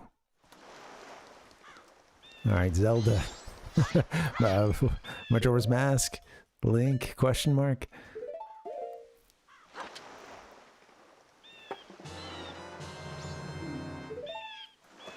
All right, guys, if I may, I've got to squeeze in one more break. I mean, I'm getting about a break an hour. That's okay, right? Jeez. All right. Well, let's settle in, guys. After this, what we'll do is I'll get back in. I'll warp us to third day, third evening, and then, we'll watch the fireworks at midnight. We'll go up there and we'll confront Skull Kid. This part can take a little while, so we'll see. It can take me a little while to get through those little 4 minigame things, but yeah. All right, it is what it is, guys. Happy Friday. Thanks for hanging. I won't apologize. I guess it's cool to, yeah, shit, more time on the clock, man. Heck yeah. All right, guys, I'll see you in a bit. BRB.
my ladies.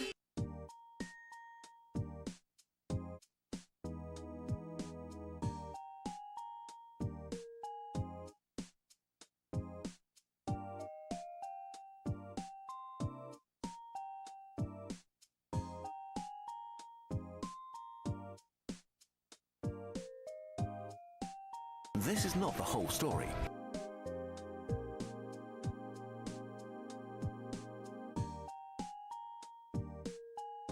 It's the Legend of Zelda, and it's really rad. Okay. All right. Thanks, guys. Short break. That one felt good. That's all we need. Short break. Get back into the action. Well, you take a break as long as you need to. All right.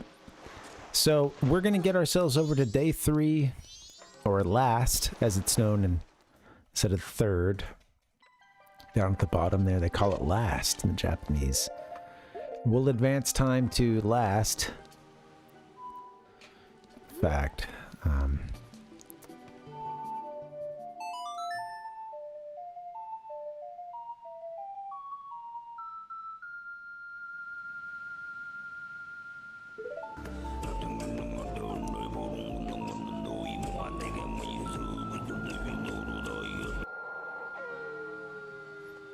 And so we'll get over to day 3. At that point, we'll be ready to go. Bop, bop, boop, boop, boop, boop. We'll be ready to go hit up Skull Kid for that final confrontation.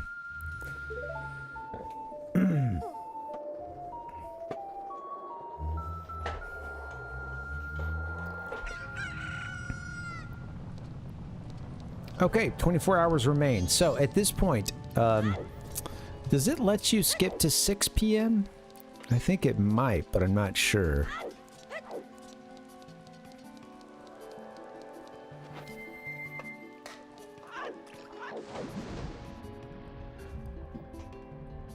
All right, where do you guys want to be for the final time we watch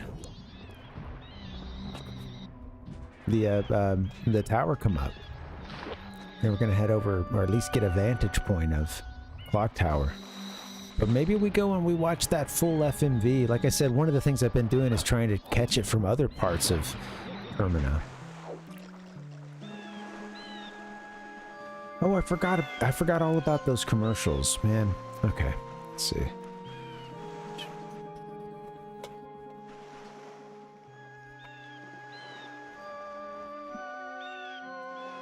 Do, do, do, do.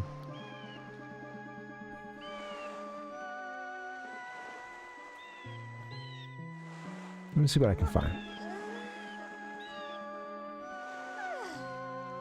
Do, do, do. Now I know I did that.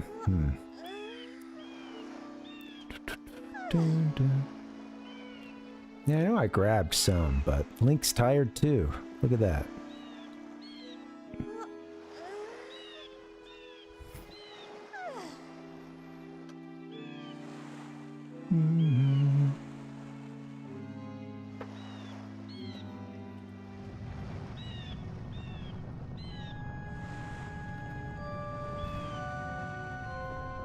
I'm gonna give you 55th straight.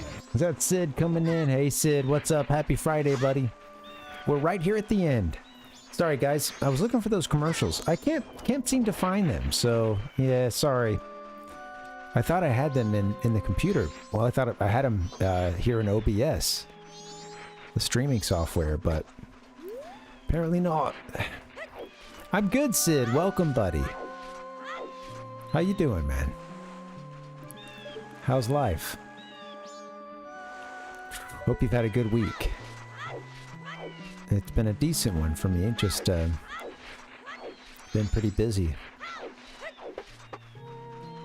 And yeah, kind of crazy beating a couple games this week, and it also just being like a couple of projects I've been working on with this stream for a couple months now, so.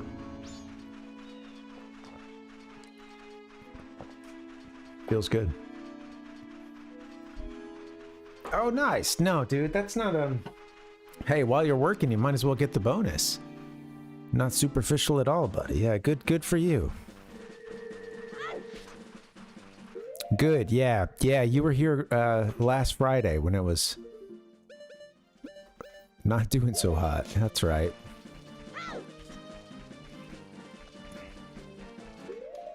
Do-do. Bing bong. Do-do-do-do.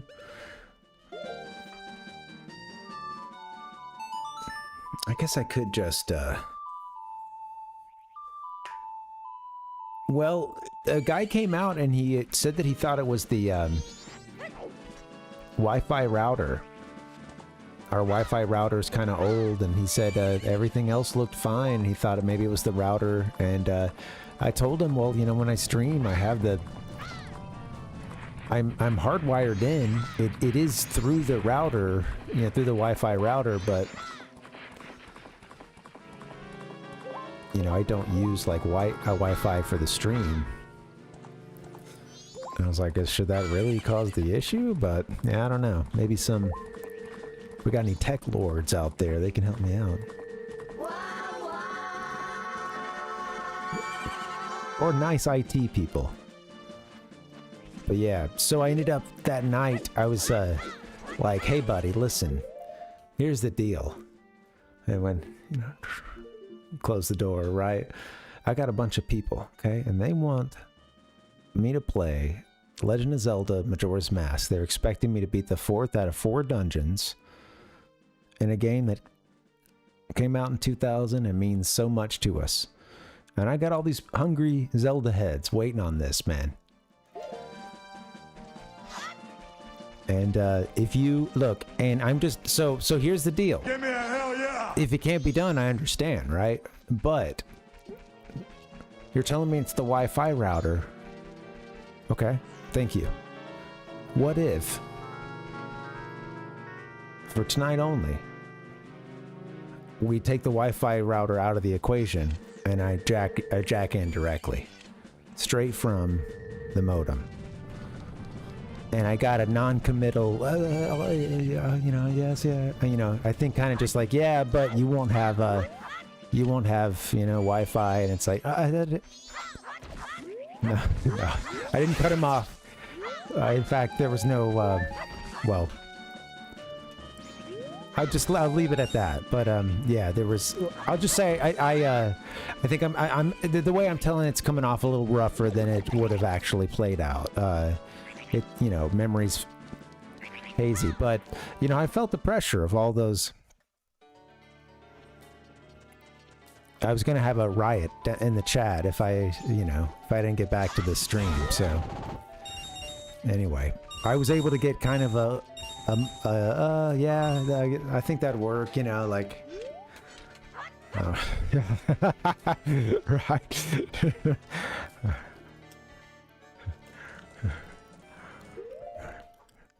You're entering a world of pain. I just say, I just like, I don't know, I just like grab, I don't know, let's see. What am I looking for around here? Yeah, I've got like a, I don't know, a control stick, like, you know, create some kind of torture method or something, or there's, you know, he's gonna end up on a conveyor belt himself, or, you know,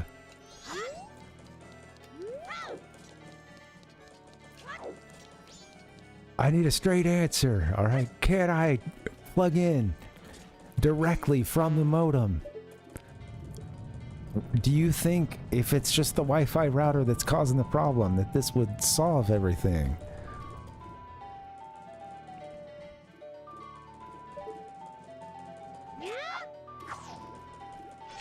All right, so we're gonna wait until, yeah. I think you can warp to 6 p.m., but that's the last warp you can do.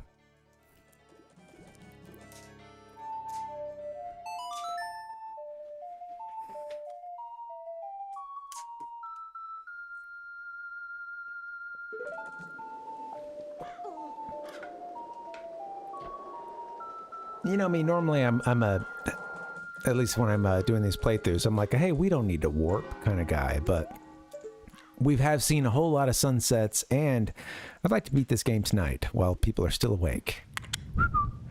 That'd be nice. Don't you dare undermine me. Rhizo said, first time I knew about this game was seeing it on the shelf in Blockbuster. That's cool, Rhizone. Yeah. It's a... So yeah, you're seeing the box with Majora's Mask on it and those wild colors and very iconic box. Hey, so again, I'm gonna mention this one last time. One thing I've done this playthrough is I've noticed you can watch the clock tower rise at midnight on the last night. From anywhere in Termina where you can actually see the clock tower. The whole thing, the fireworks will go off, it'll rise up, it'll open up, boom. And we watched it through the telescope, that was sweet. We've seen it from a couple spots on Termina Field. If you watch it in here, you know, South Clocktown, then you get like the full like cutscene. I think we'll watch that this time, just to wrap it up. That probably feels right.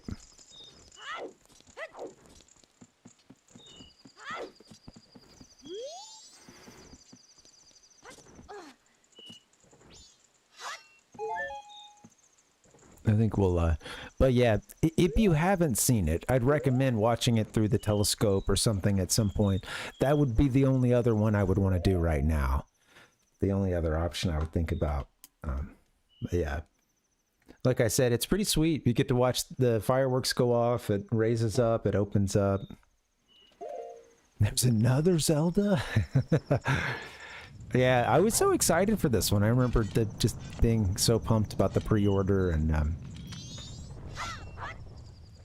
you know, I don't know about you guys, but this game challenged me in a lot of ways too. I think, like,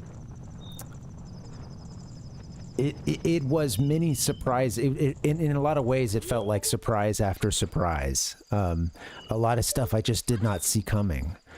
And it was that kind of, I was a bit stunned because, you know, I had just played through Ocarina a whole bunch at that point.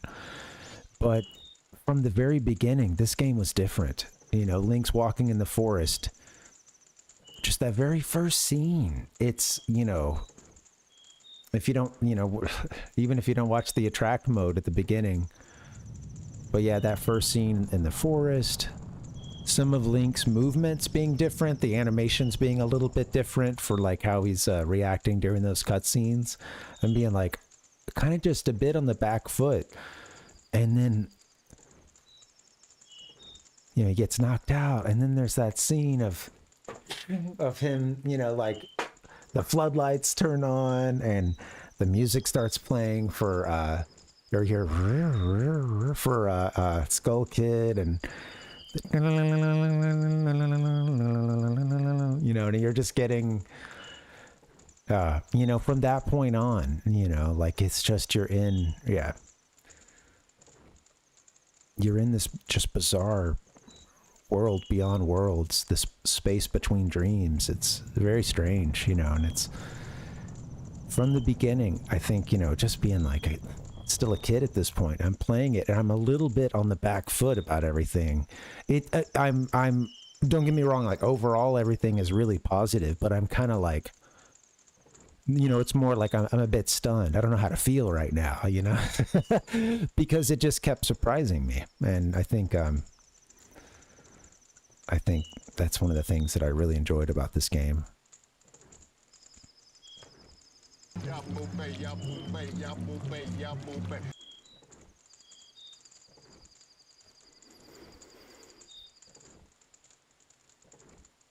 I think we're ready to go in. I think we got everything we need.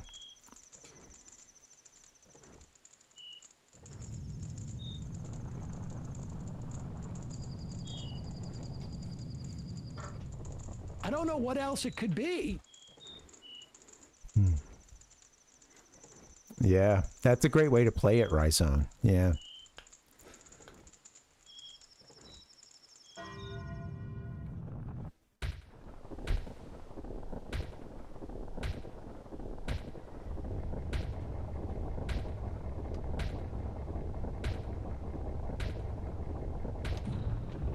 The Carnival of Time.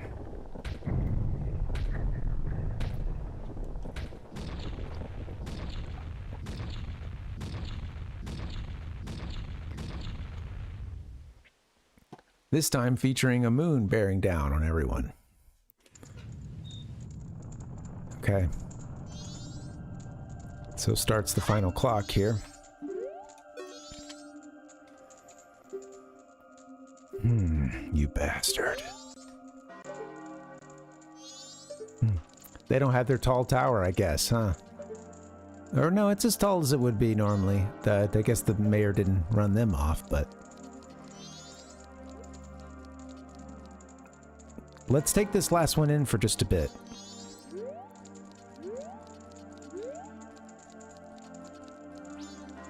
How does one get up there? I forget.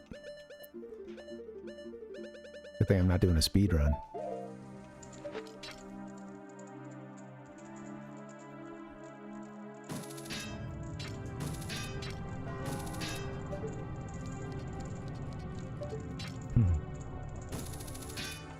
Ding! Oh well, doesn't matter. Let's take it all in. Ding! Ding! Proceeds to... I just taking it all in, baby.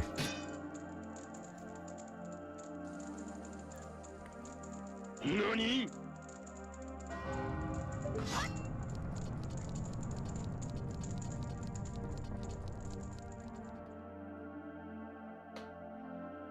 I love the music here. Man, I don't want the playthrough to end.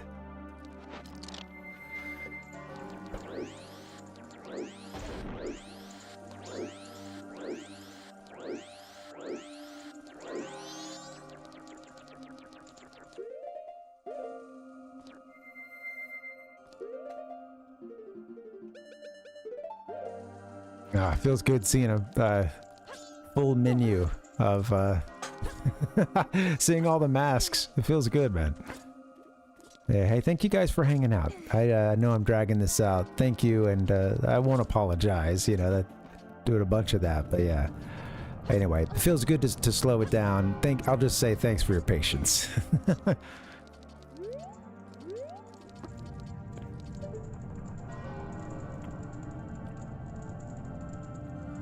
Can you see Skull Kid up there? Not from this vantage point. You could if you had the telescope, but can you see it from like up here?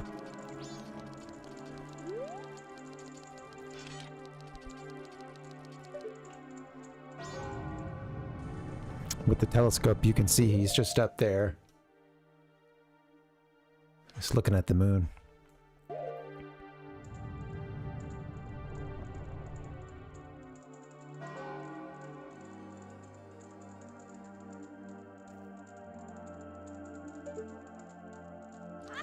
Okay, let's do it.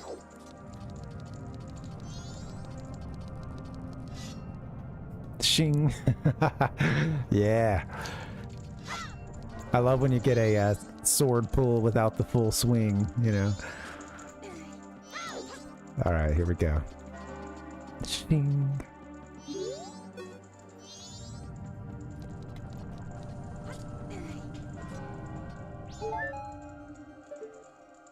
So yeah, this is their big festival, the Carnival of Time. It's also, they say, a lucky time to get married. Let's do it. Alright, it's about to get trippy. I'll just give you guys that heads up, so... prepare your mind space. Whatever that means to you.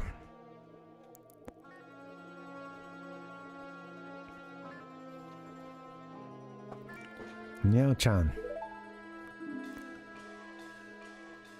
Trail. Oh yeah. Trail is that one's name. This is the part here, that listing of the 4 regions, you know, swamp, mountain, ocean, and canyon. The 4 that are there, bring them here. Ooh, shut up, you insolent fairy. Don't speak out of turn, or something like that, you know. Can't quite remember it. Toddle sees that, it's like, oh, hell no. Well, whatever. Let him try and stop me now. Something along those lines. Yeah, this moon's gonna fall. Let him try and stop me. NANI?!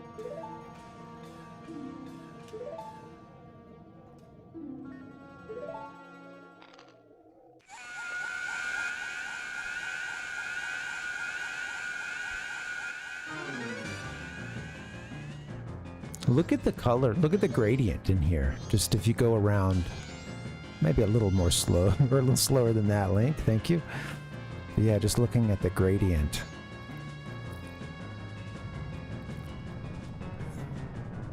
'64 did the these colors, and I don't know, the lighting just so well. It's just so colorful. It's just a kid's dream, man. It's awesome. Donkey Kong 64 has a lot of similar stuff. Alright, so this is your second time, you know, kind of canonically that you would find yourself up here. First time you're Deku Link.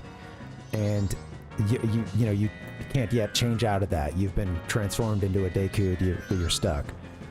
So you shoot a little bubble up there at Skull Kid and knock his ocarina down. This time, we've collected the four the four that are there, bring them here, like Toddle's brother said. You know, giving us the hint as to, you know, bring the God, basically those giants, those gods or whatever, from the four corners of the planet. And the song we're gonna play is their like Oath to Order. And which one is that? You know, it's gonna be one of those least played songs. Is this it? No, that's like the Goron thing.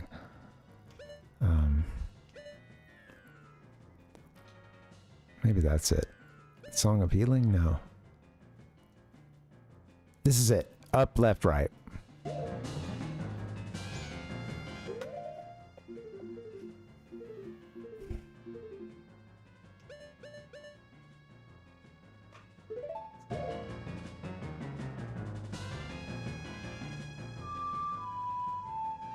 No, that's not it. That's okay. Well, that's that's great. Oh, we're not trying to bring our horse up here. As soon as I heard that, I was like, no, that's not it. That's not the one we're looking for. I think this. Is that our warp one?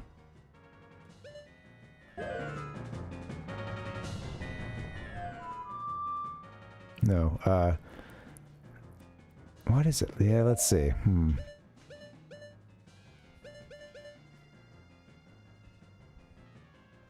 Was it this? Oh, okay. Wait.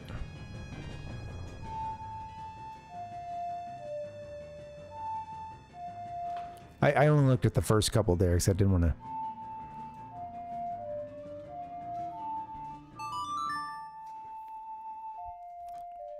Finally.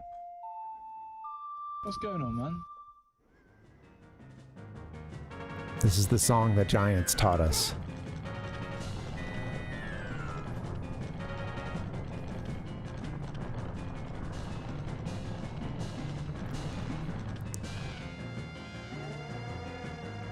Oh, hell yeah. About to get some help.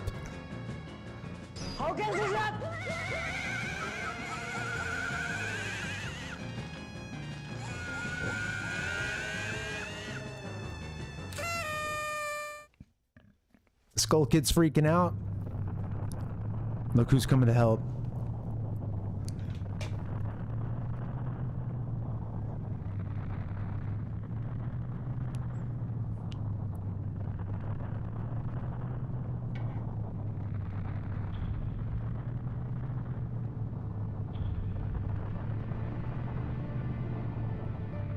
These are like have been the like guardians of these, the like four major areas in Termina.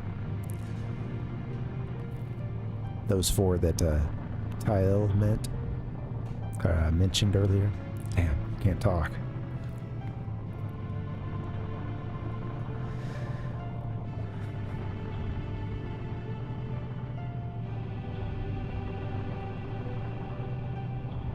as dawn breaks on the final day.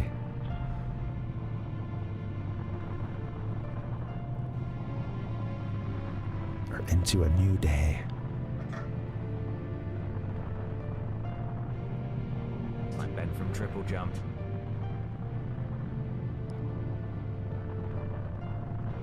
And now they're doing the biggest... This is the biggest rep of their life right now, you know? Come on. Hello. Dig down. You got this, guys. Lift from your knees. Come on.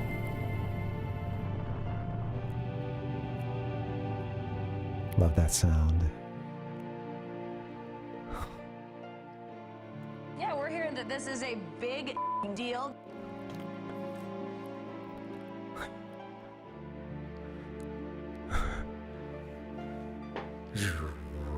Strobe vision. What a view. Skull Kid just lying there on the ground, lifeless.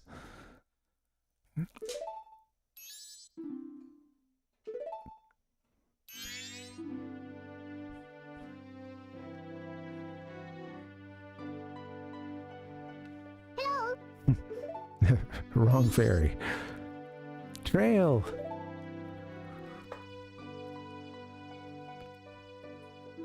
Yokata.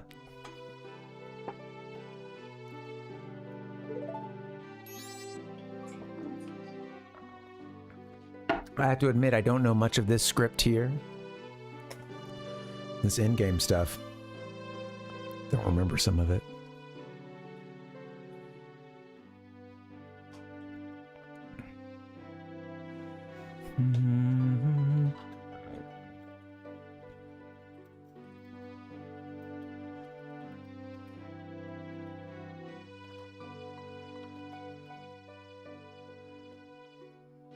Don't speak out of line, stupid fairy.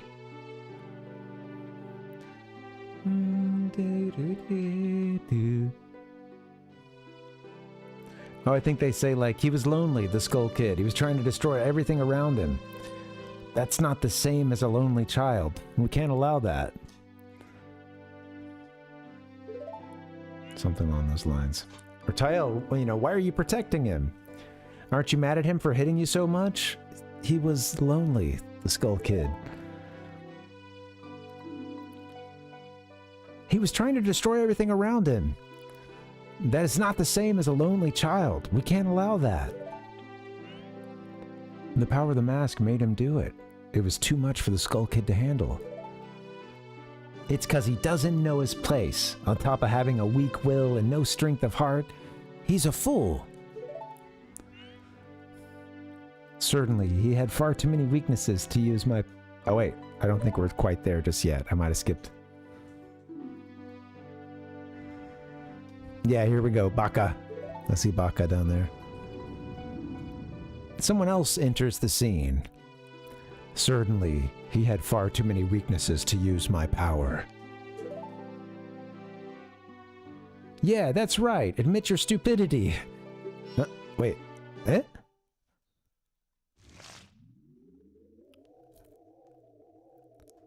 Hell yeah.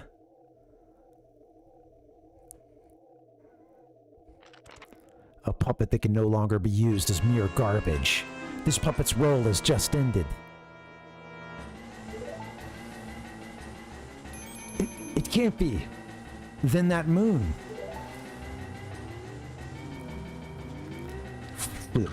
I...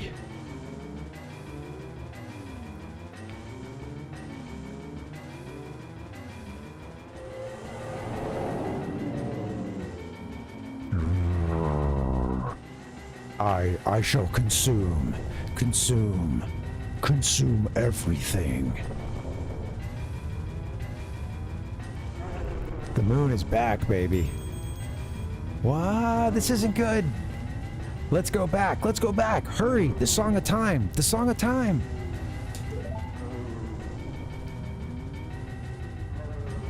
Oh, no. You've got to be kidding. Don't tell me you're going up there.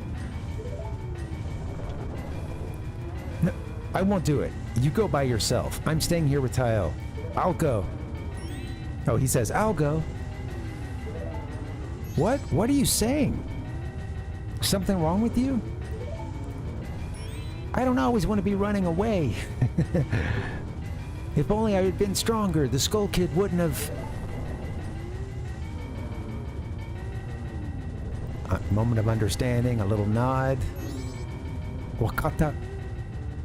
Wakata wa watashi ga something kua. I understand. I'll go.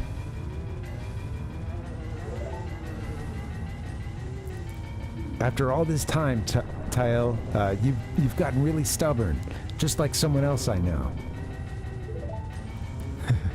You know, you guys are really stupid. Okay. I think there's more to it that I might have skipped, but hey, wait, sis, the skull... okay, wait, hold on.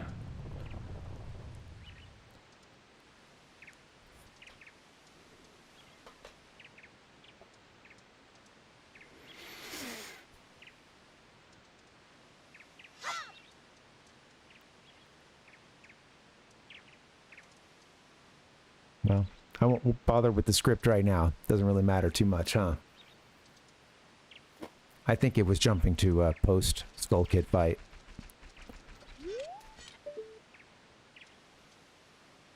I think her saying she'll go with us is or go with me was the kind of last relevant part there. Damn, here we are. Place beyond time.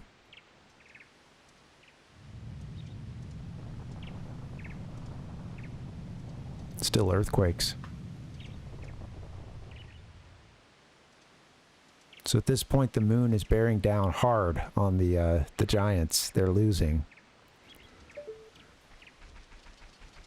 and although we face Skull Kid, it wasn't Skull Kid talking to us at the end.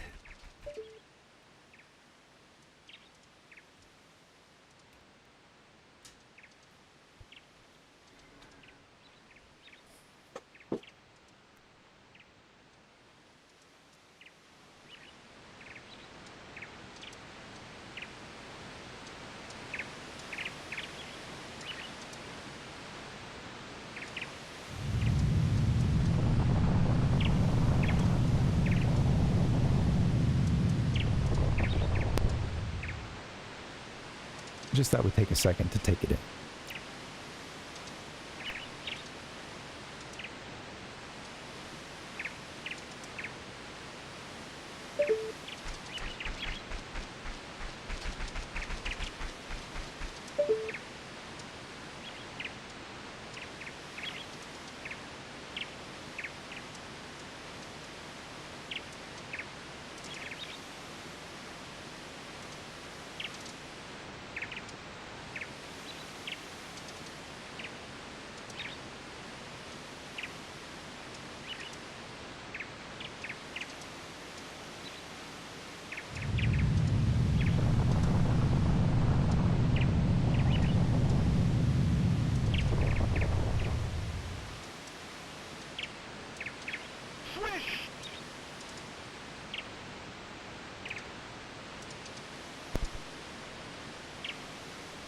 Yeah, pretty sweet, huh? Yeah, so why does this moon hate us? Well, turns out the moon is just being influenced by Majora. He just hates everything. And this guy already destroyed the Earth once, or almost did. Can't remember all the lore, but I don't know. Why does Majora hate us? What's up with the entity behind the mask? Why are we, by traveling up into the moon, why are we here in this place beyond time? And this meadow here with this one big tree. And these kids running around. And look at the masks the kids have. It's the remains. The remains from the 4 bosses in the game. Goat! Goat! Come here, goat! Wind mold! I remember when we killed you. Also, notice something about these kids, too. It's kind of a strange detail here, right? They look like little mini mask salesmen. Like the kid version of the Happy Mask Salesman. They've got the red hair, they've got those ears.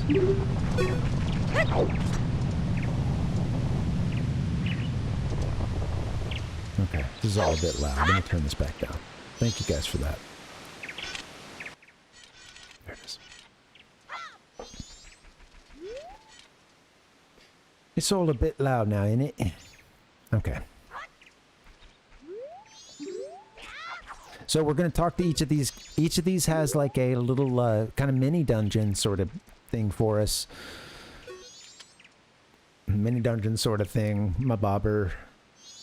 We're going to talk to them, and they're going to want us to give them a certain number of masks. And we got to give them a whole bunch of masks. Now, I don't know the script. I'm not going to be able to look it up at this point for like what all of these say, but each of them has something to say kind of about like friends and friendship. And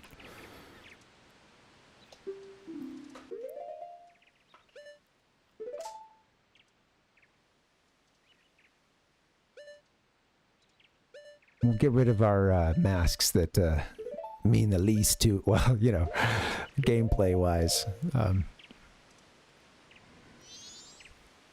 To us at this point. Really, the bunny hood's like the only one that... So, he kept asking for more masks, more. We're going to basically turn all our masks in to get access to these little mini dungeons here, which each of them will have a heart piece we're trying to get. Oh god, this is the toughest, huh? Okay.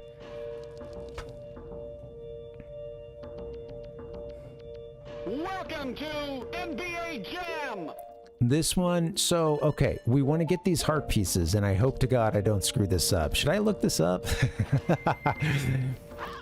But yeah, this is, I think I've read someone screwing this one up by not, or by like, go ahead and finishing it, or you know, instead of like resetting back to the beginning, but I think we can do it. I think we're okay. I just want to make sure I get all the heart pieces.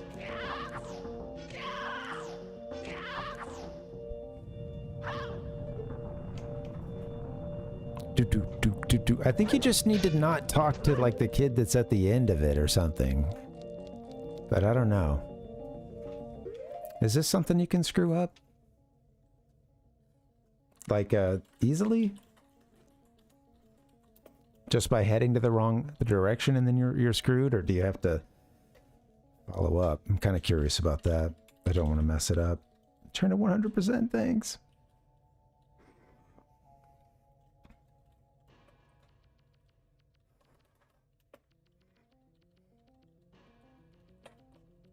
Which one did we do? The Gyorg one or whatever? I think that was the one we did, right?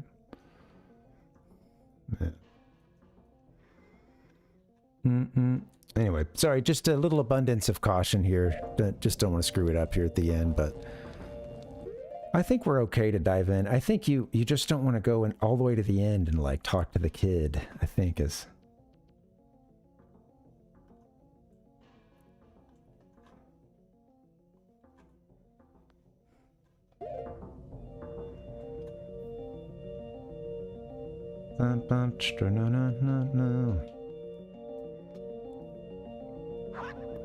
Okay, I'm gonna see. Should I just YOLO it? Here we go. We're YOLOing. Oh god. Oh, I got a little stomach.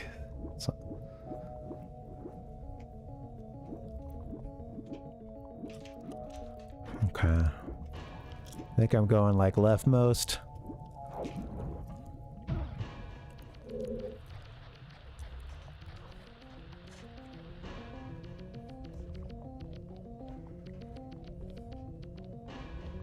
Where am I? Okay, so I think I don't want to talk to the kid, or like I don't want to... What is this? How do I, let's see. Wait, what the heck? Oh, okay. I was like, where'd it go? Okay. I think I don't want to talk to the kid. Or there's a way you can talk, but then you... Let's see. I did YOLO that, huh? Alright.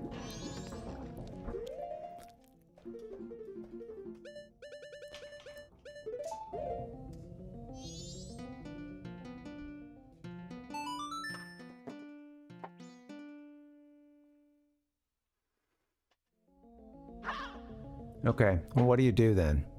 Can you... Did I screw this up? Oh well, if I did. I think that there's still... It's just this language barrier here. I'm afraid to talk to this kid. I think you can still, like, get yourself to the beginning of this dungeon, but I don't know.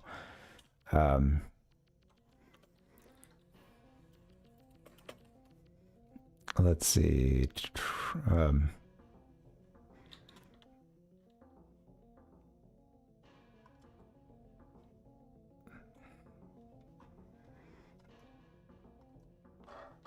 don't know what to do. I don't want to screw it up. As long as you know where you're going, and even if you just note where you've already been, this is by far the easiest of the challenges. Okay, so is there a way to warp out, I guess is my question. It's a little bit tougher with this being in Japanese.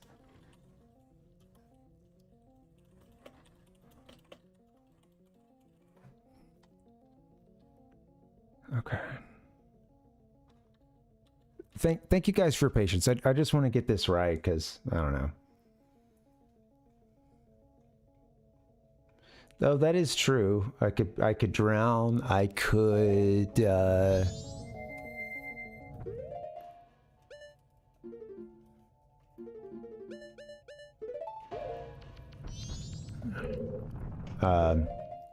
yeah. Hey.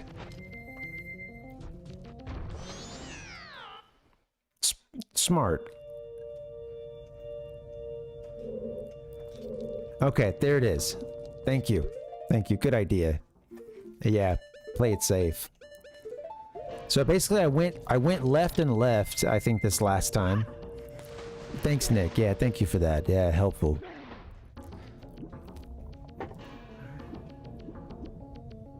Okay, right. I didn't really mean to do that, but I have the map too. We'll turn to the sacred text if you guys want to. Might as well. We're trying to 100% this thing, I guess. But I have these cool little hand-drawn maps. I think that this is the one you want. I think...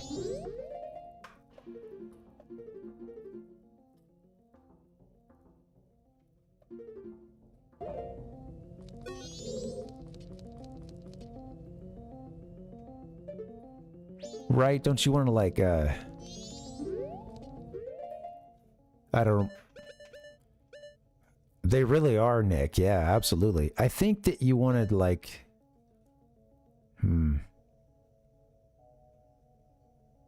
Wait a minute. Did I screw that up? No. Okay.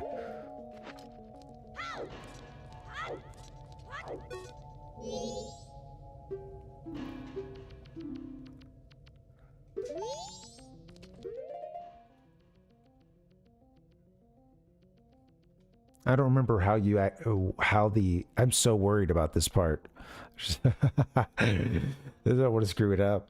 I just want to make sure I'm getting it right.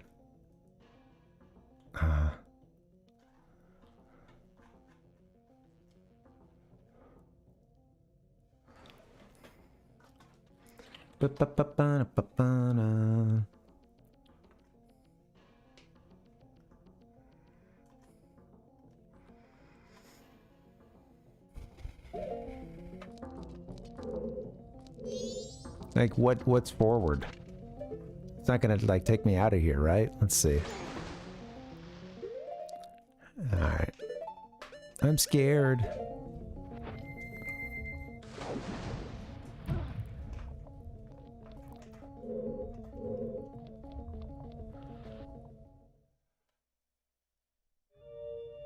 Okay. Maybe that's a no-go? I suppose. So that's all right. That is a good outcome when I'm worried about losing everything. What did I do? Whoops. Okay, right, left. Go left again for me, buddy. And I don't know. Whee! Doing dolphin kicks and backflips. I don't remember what the thing is that we're going to be getting here, but we found the kid again. I don't think it's the kid that gives you the heart piece. You know what? Let's turn to the sacred texts, honestly. I think we made it this far. Why not lean on the resources? Let me,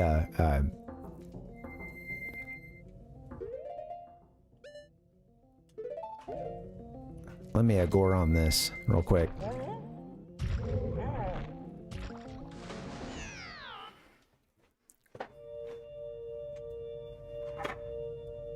Yeah, you know what? Let's do that. When in troubled times, always, you know, good to get to the good book, you know? Open it up. See what kind of wisdom, what kind of wisdom can you find?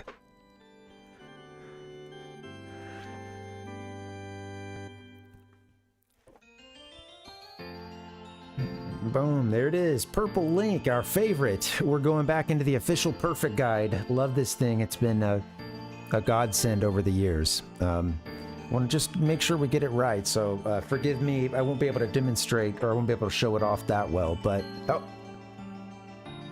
I swear, I didn't bookmark it. A Georg Child. After the challenges of the last two dungeons, the Zora Form's final game is surprisingly lame. It's just a network of tunnels with a strong current but no obstacles. There's no real strategy here. Either rely on luck or use this map to go directly to the rooms with the heart piece or the exit. The other rooms have gossip stones, so you can get more tips about missing masks if you haven't already traded away your mask of truth. That's funny. Wow, somebody's salty. Alright, well, let's see. The heart piece is actually... okay, yeah. They've got it drawn in the... so if you're lining these up from the top here, or I guess from the left, this would be the second from all the way over on the left. Second from the left. Couple ways to get there. We can go left at the beginning, left, and then right, left. So left, left. So left, left, right, and then a left. Okay, I can't do the full cadence, I guess, but left, left, right, left should get us there. Show you what we're looking at. Delicate.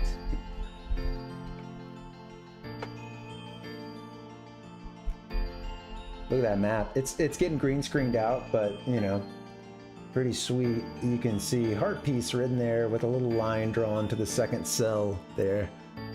Second one on the left. Sick shot of your Stady Link too, huh? Okay. Let's get back into the game. Thank you. Thank you so much. Thank you to the writers of the... Okay, I think we're still okay, actually.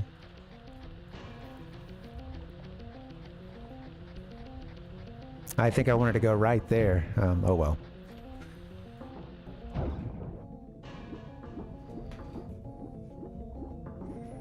I don't think this is the one we want. No. It tain't.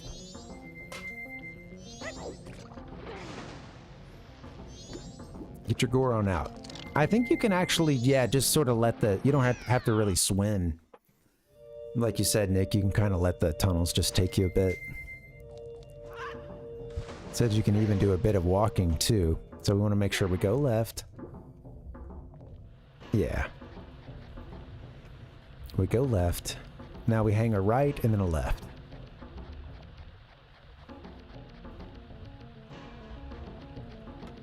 There it is. This should be the one. Okay. Going backwards. Gossip Stone. Didn't we find this one earlier? Oh, right behind it. Look. Hello. There's our heart piece. Sweet. Okay. Yep, we're going to be 100% in this thing. Should be, at least. 3 more of those little mini dungeons to go. My god, I've got to get another little break in. Sorry. It is what it is. Been at it a long time.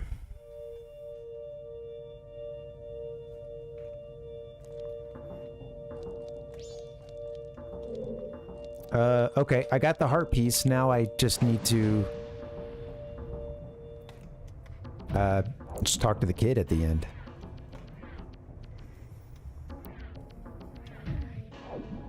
I think I should have gone left there, but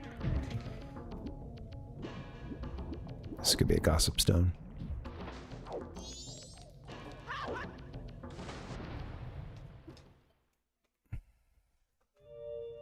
All right, guys, let me get that break in. Sorry, I'm dancing. And being in a water level, it's not helping. I gotta admit. So thank you, guys. All right. We got this. We will beat this game. Look, here it is. We're there. We're in a place where time stands still. Let's just, let's wring every little bit of water we can out of this game. Let's squeeze every bit of juice. Happy Friday, guys. Thanks for hanging. I'm gonna get a break. You guys should get one too. Hope to see you in a bit. BRB.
That's what I'm talking about.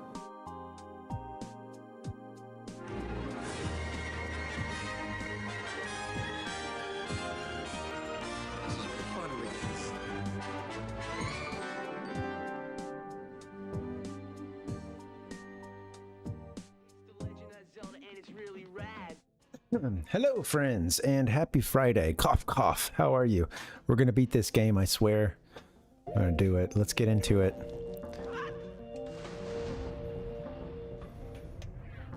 I want to do a left. And then I hang a left. And then I hang a right.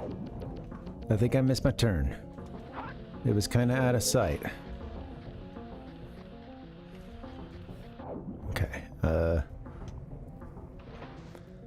yeah.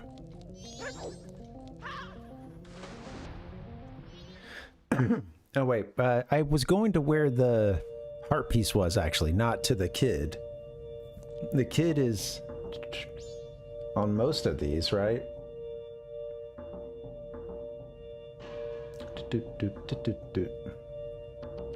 Got there the first time, huh? Yeah.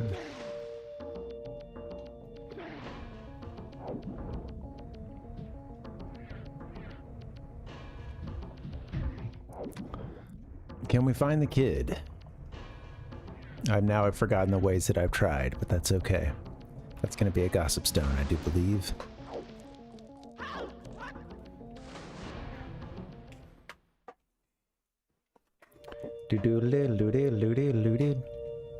Funny, the map here tells you where the heart piece is, but it doesn't mention any of the other. It doesn't have like the kid drawn in or anything. Whoopsie. Hello, we're playing the game.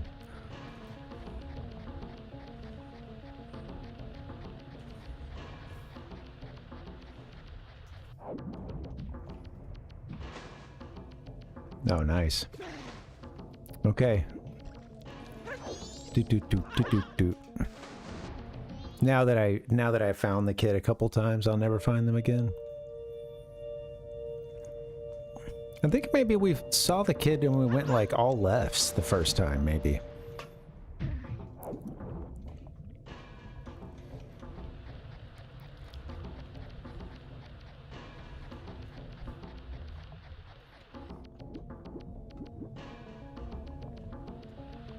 Take me away, current. Well, that wasn't the case.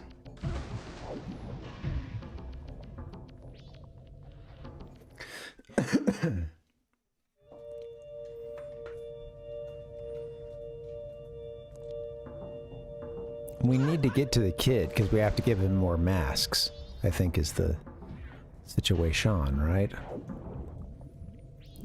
Yeah.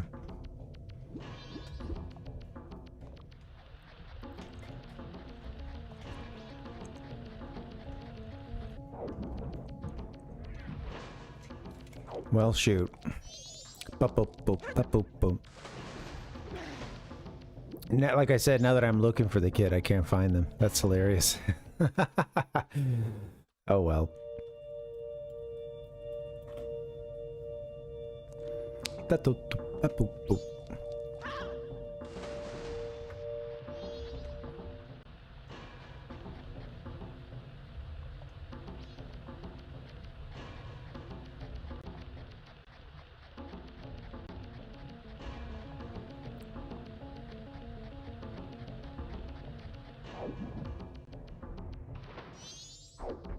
There it is. All right, cool. I didn't have to look it up. I was just about to. All right, just as for the sake of time.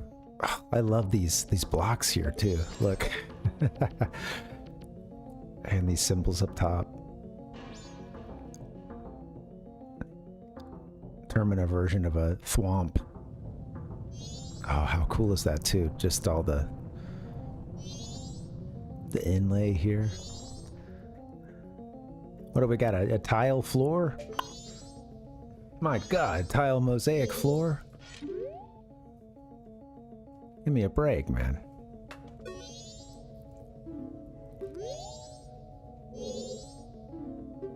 Okay, So what's after that? Are we done? Is that it?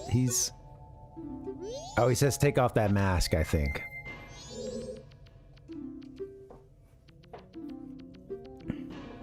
Yep, okay, now he wants more masks. Here we go.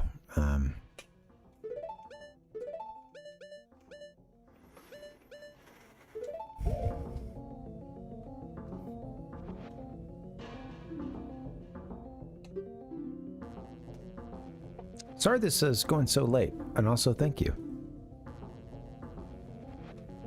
Always takes longer than I think it will.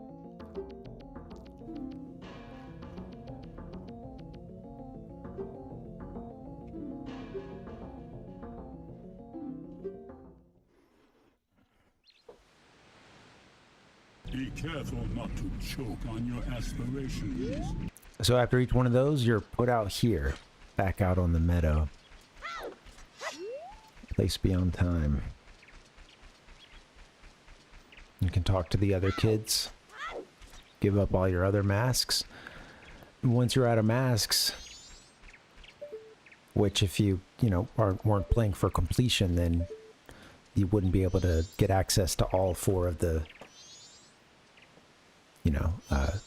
dungeons here. Wouldn't have enough masks. So to get like the Fierce Deities mask at the end, but we'll be talking to the one with the Majora mask at the end. That's our last one, I believe.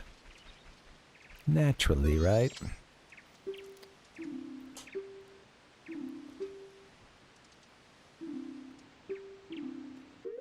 Alright, he wants some masks.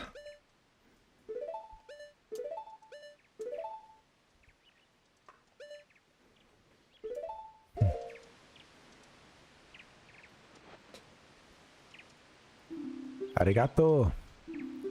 Thank you. All right, come on in. Good. Twice the pride, double the fall.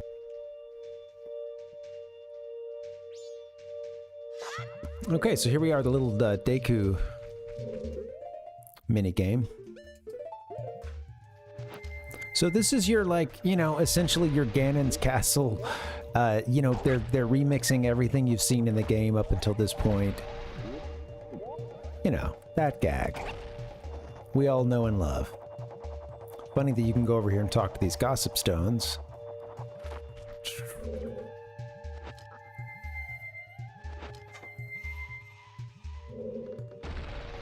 Alright, I don't know where the heart pieces are. I'll have to feel this out.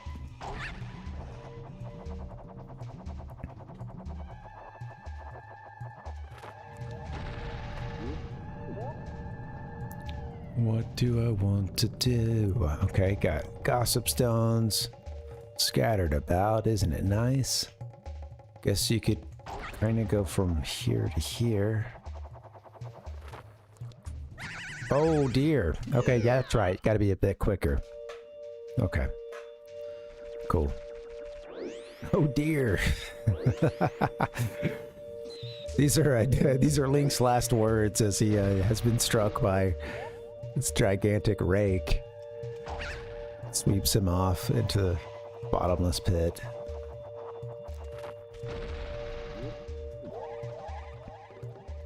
After all this, it was some crazy, like, evil Deku,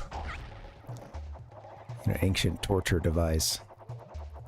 Or, puzzle situation. Get in there. Get in there! You fool. Where's that heart piece? I'm looking for a heart piece.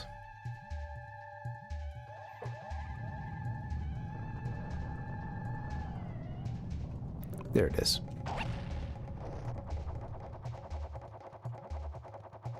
No Skulltula, right? Be the ultimate troll move. Just put the oh, I almost don't know why they didn't do it. They didn't put the the big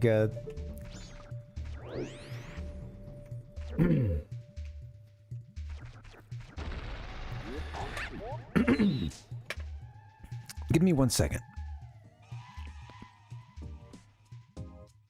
This is where the fun begins.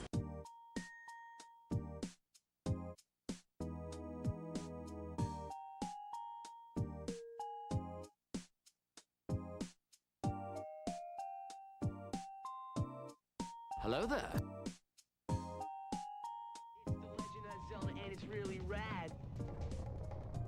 Okay, thanks.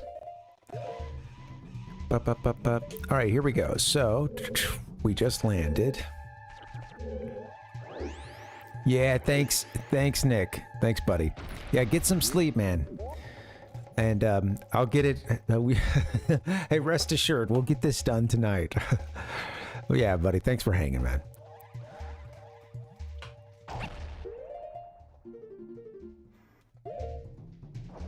Heart piece acquired. Heart piece acquired. We've only got two more left. Get on the... Come on, man.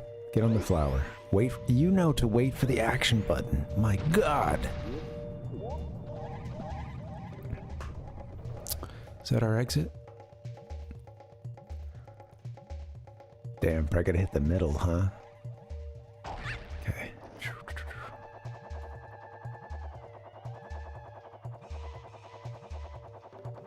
Oh, Link, you better book it, buddy. That's a good lad. All right, there you go. Straight through the trees.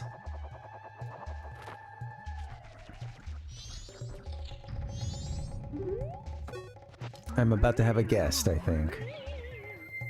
Okay, so this incoming is someone very important to me. They've never played through Majora's Mask. Come here. Thank you. Hey, come here. You know, I gotta show this cat. I gotta raise this cat right, and I think she needs to see the end of Majora's Mask. She walked in very tentatively. I'm like, come on, cat. This is the place to be. Hey, what's up? I'll make a spot for you.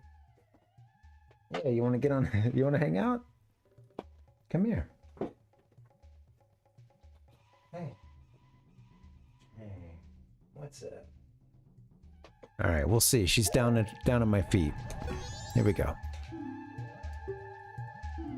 Let's give old Dalwa kid some masks here.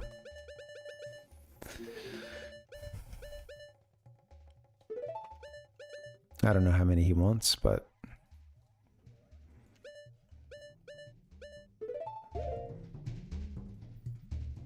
Hey, come here. Already.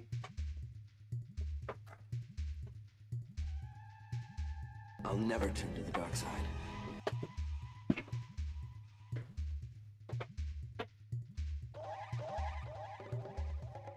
Okay.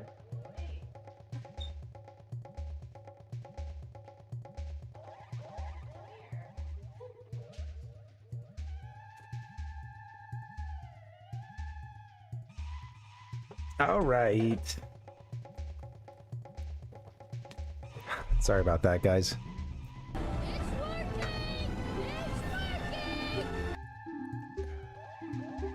This cat has commitment issues, you know. So he just wanted one mask there, I hope. Hope I didn't screw that up.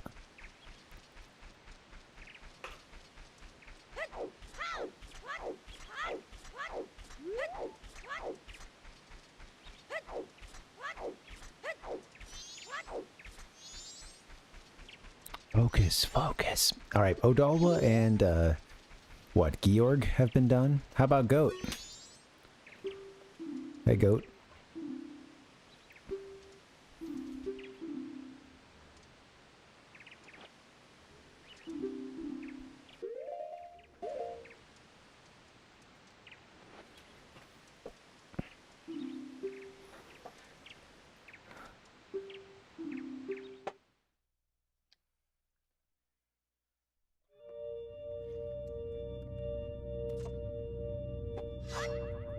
All right, Goat, mini dungeon. Here we go. Here we go.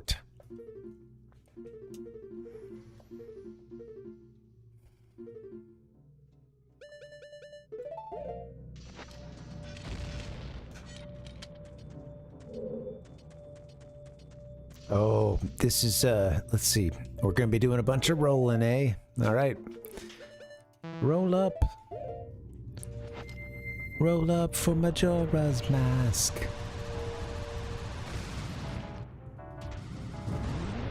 Oops. Yeah, you just gotta let it roll, so to speak. You just want to bounce off the, Oh, dude, it's so nice that we don't have to worry about magic here. That's the way to go. I think getting that, drinking the special milk. There's something out beyond that, too. I should see what it is. This one, yeah, I know it always takes me a few tries because I get kind of stupid with it, but yeah, I actually want to stop before those,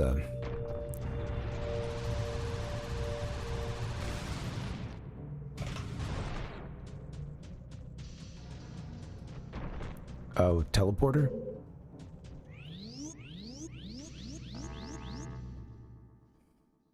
Hope I don't regret this. Okay. Hey, Sid. Well, you know, not so sure just yet. I mean, I'll be doing a little bit of work to set up for next week, but, yeah, gonna clean the apartment tomorrow, wake up, make some breakfast with my wife, and, yeah, not quite sure. We were trying to figure out what we're gonna do. Whoops.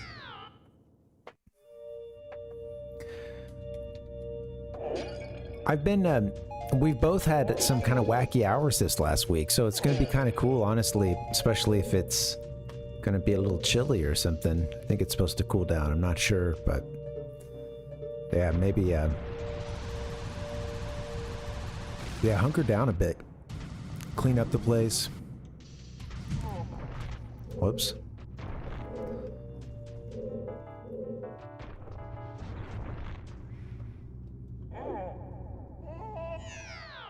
Oh, it's Rebels. It's Rebels, but yeah, just a little bit slower lately. But yeah, we got an episode in like maybe a week ago or something. Yeah, kind of slowed down, but we're in the last season. Now the cat wants in again. Man, terrible luck tonight. All right. This one I think took me a while last time. Come on, just dig in. Yeah, what are you up to this weekend, Sid? I had a little listening party with my partner the other day. That was really nice. Damn.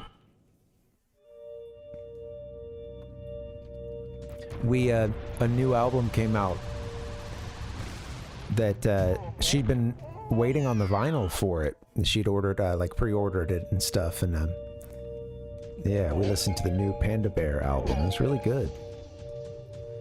We've both been fans of his and Animal Collective and seen them a few times. And come on, you just need to hit that straight. If you pretty much just keep straight on, I think I should let off the stick. Let me see, can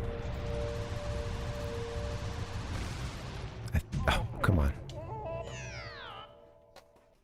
But yeah, we did I don't know, lately I've tried sometimes to, because it can be hard. I like our couch and stuff, but it's not that, yeah, Sid. It was fun. Yeah, we've been listening to his stuff for a long time, and like a buddy of mine introduced me to Panda Bear and the band Animal Collective a long time ago, and back in 2009. And it was like when I was, at the time I was away, I was in Australia doing my student teaching. I was like away for about a semester, and that was like one of the things I was like, oh wow, this is really cool. I like this, you know? Kind of something like, you know, felt like it, you know, he's living in Portugal making the music, but yeah, so it's just kind of a funny, you know, this feels like home. As I was like getting into those bands for the first time. Oh, I need to just let off the stick. Let off the stick.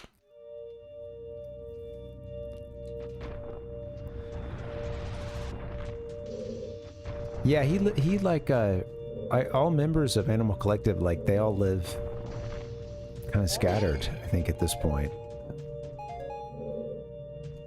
when they were like together for a sort of the point at which they blew up, they were centered around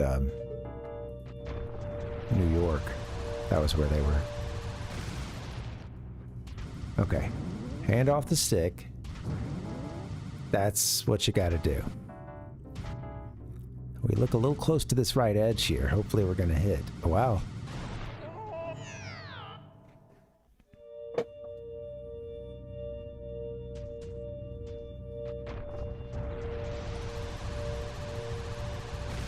I think, oh, come on. I think if I just get in the middle, I think we're good, yeah.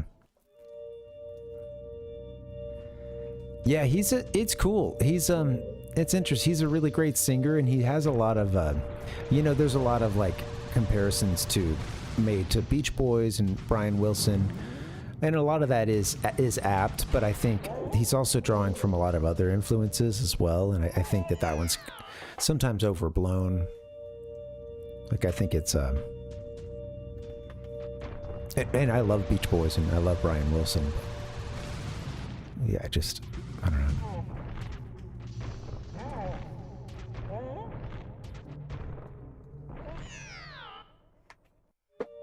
Hey, Metroid, what's up? We're about to beat this game. Welcome. Parvinator After Dark. I'm keeping everybody up. We're playing this game.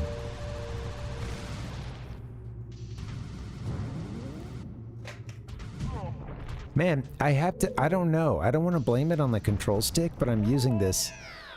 I have liked this in most applications, but I swapped this control stick assembly out, and I have to admit, this part it's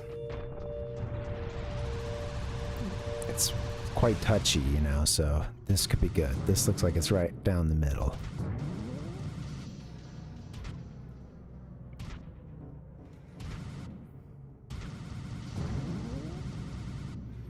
I think I want to stop here. And so, okay, that might not have been where I need to stop, and that's okay. We'll figure it out. But there's a heart piece around here somewhere. Okay, we got a teleporter here. Is this the end? I think that might be like the end of the level there.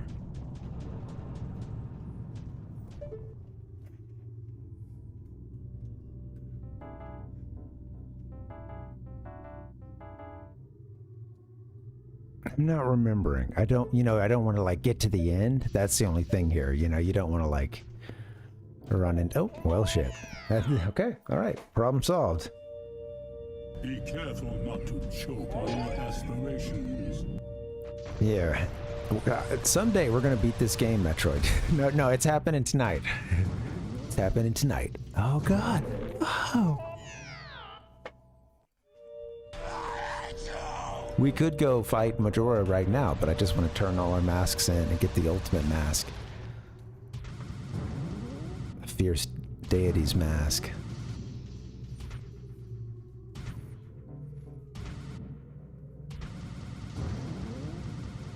I think that this is a point at which you want to stop, but I'm not 100 on that. Well, hey-o. It is, yes. I love this game so much, I never want to stop playing, so I'm just going to keep plummeting into the abyss.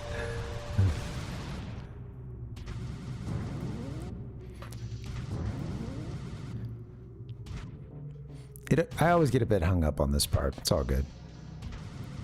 It is a little tricksy.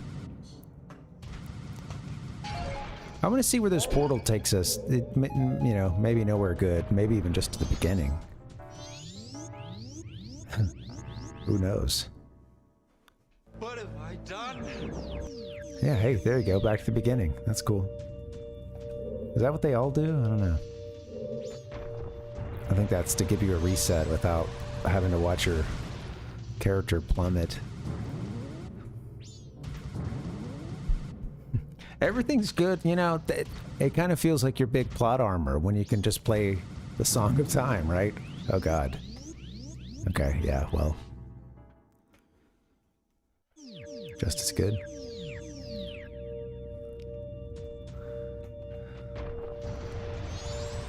I was thinking about like, what if you drop the ocarina though, you know? You know, oh, you know. All right, we got to solve this cycle. We're getting to the bottom of it.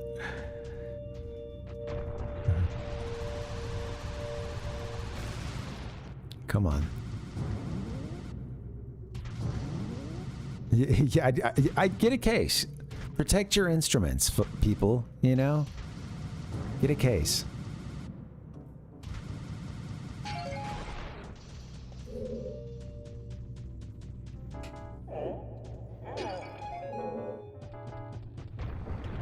I don't want to get to the very end. I don't know if you can screw these up, but there's at least...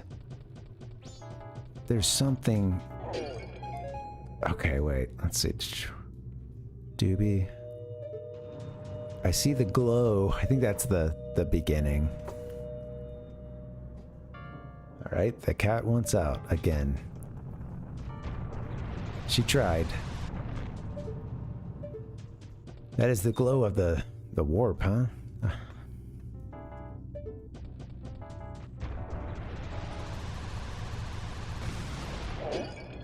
Oh, just die with all the rest of the schmucks. Yeah, there's just a bunch of dead bodies down there.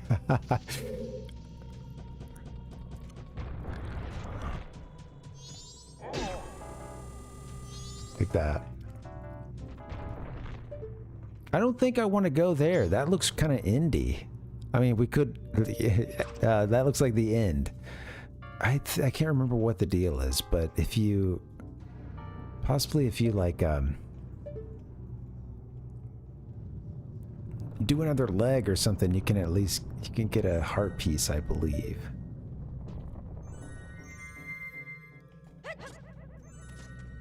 I don't regret this. Okay, that again, that's the entrance. I think I might have just screwed up.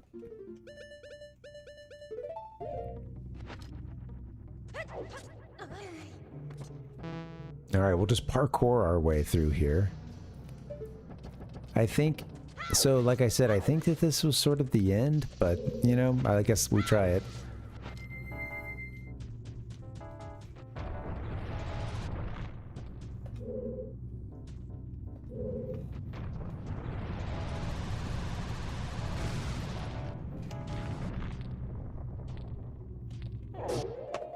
Before I go in there, let's turn to the sacred text real quick. Quick question. We're at the end. We're trying to 100% this thing, and there's each of these little mini dungeons has one heart piece in it.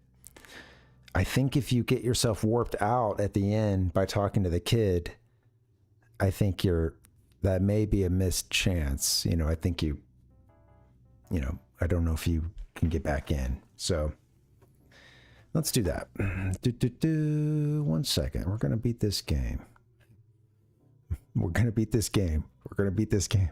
Positive affirmations.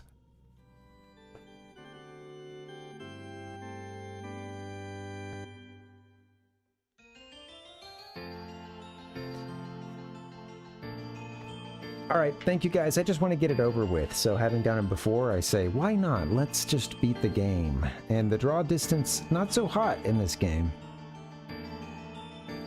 All right, I'm looking at the goat child here. Bottom right, about where my thumb is, doop-doop-doopy-doop, right there. The goat child. You have to use the notoriously twitchy Goron roll over a long series of thin ledges and nerve-wracking jumps in this area, but it's nowhere near as difficult as it looks. The trick is to start your roll and aim straight ahead from starting point 1. Now, if I look at this, it's got like starting point 1, starting point 2. And yeah, the part that we got to with the pots, yep, you're going to continue on. You want to continue, just go around the corner and continue onward. So let's do that. Look at this map. I'll see if I can give it to you a little bit closer without breaking things.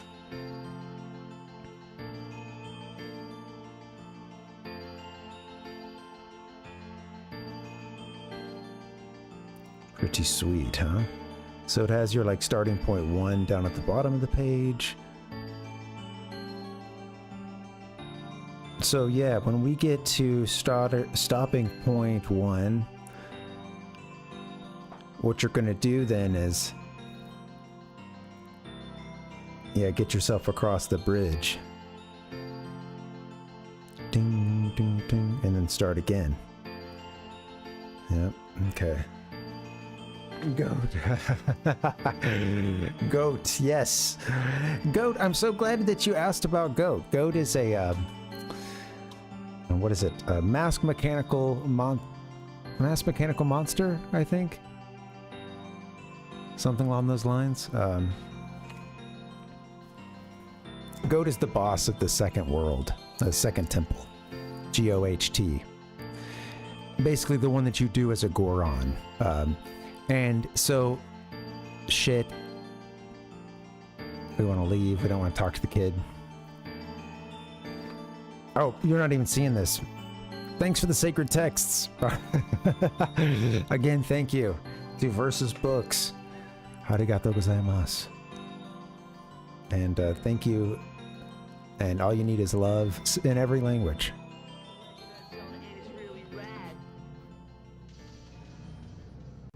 Hello there.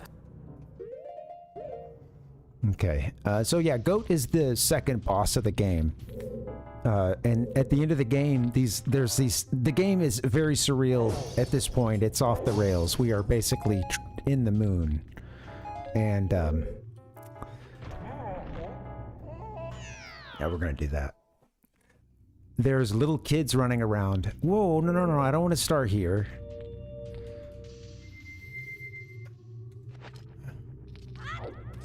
Is the game trying to screw us? I don't want to start here. I don't want to start here. They're trying to keep us from getting to our goal. I think since I walked through that door, it's got our starting point reset. I don't know if I can make it over this. Doesn't look like I can. This is a bummer.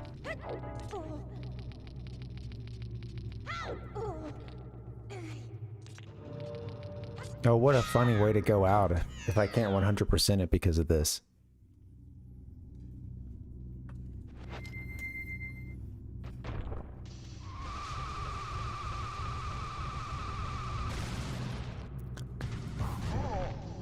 It can be done.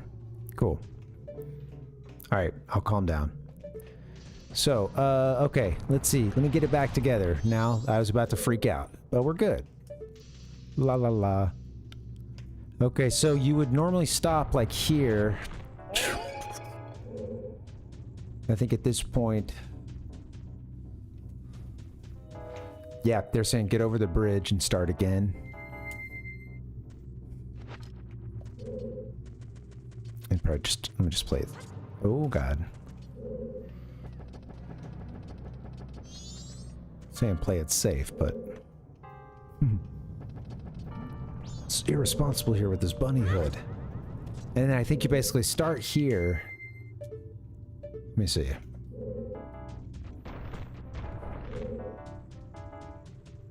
Let's, yeah. Okay. Yeah, you're gonna start here and get yourself over this ramp here. From that point, you kind of continue forward. Hang a left. Somewhere, I believe. Let's see. Is this right? Let's see what's up.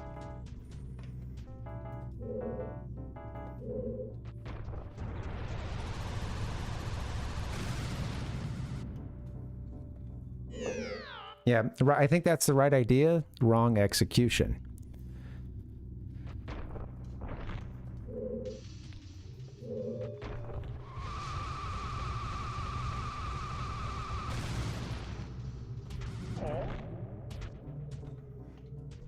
Now, a big pain that we gotta start from there each time, but that's okay. Yeah, maybe it's actually helpful. No, shit. Go this way. Yeah.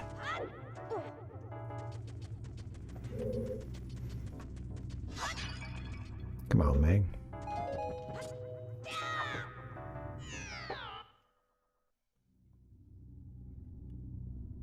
Let's go. Mamma mia! Hello, we can do this. I love this game. Oh, there you go. Yep, stop. Stop, Forrest. Okay, now, so what we want to do is here, right? Now we go Goron, we go around this corner, straighten up.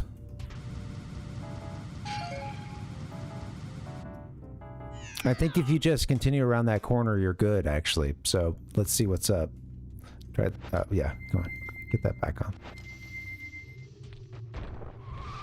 We're gonna do this.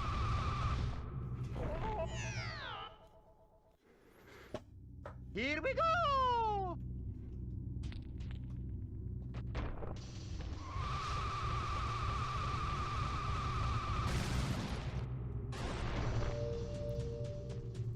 Getting a little gnarly there. All right.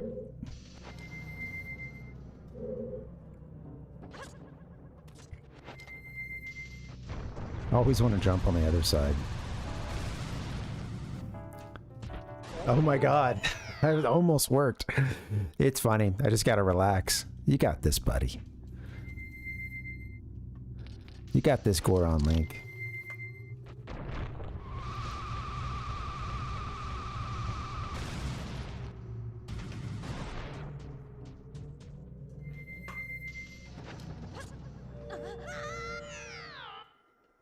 Hmm.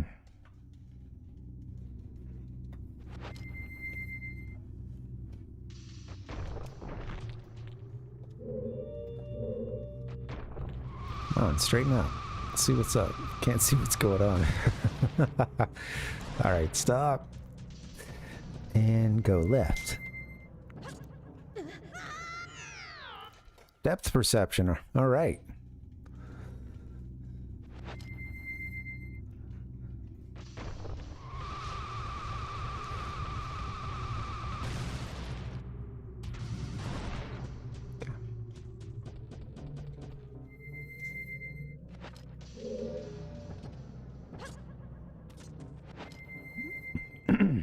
Okay, so I think we want to continue around this corner.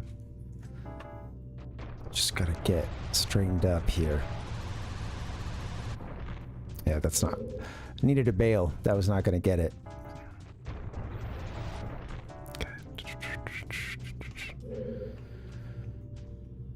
Hmm.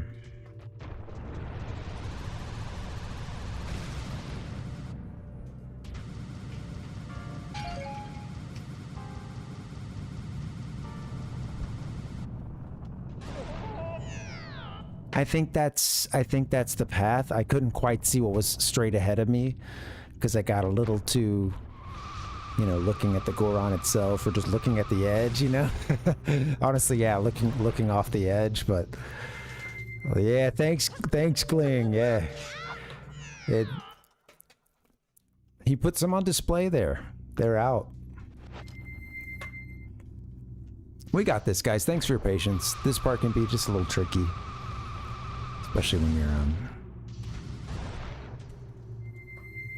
not so great at this game. Go a little further, Link, please. My God. Keep dying there.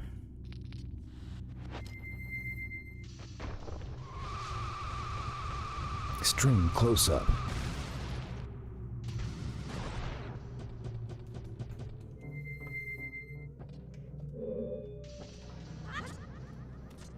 There it is. Z target, you know? Come on, you've been doing that since day one. You've been Z targeting since Zelda 64 was even a thing, man. Come on. That's not gonna work. That is not how it's done.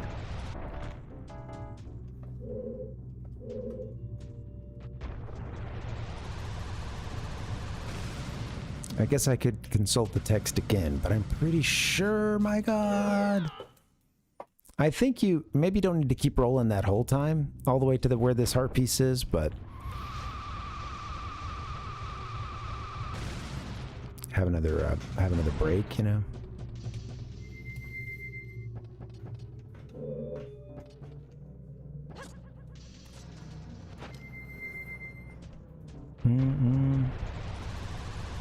Goran's just letting him hang out. I appreciate it, honestly.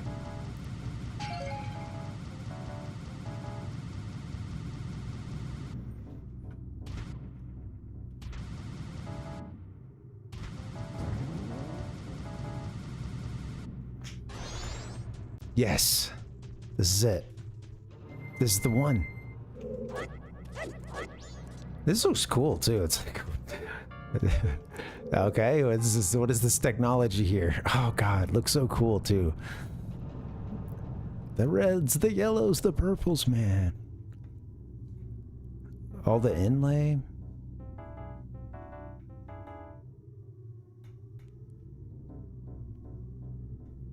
What is going on in this game?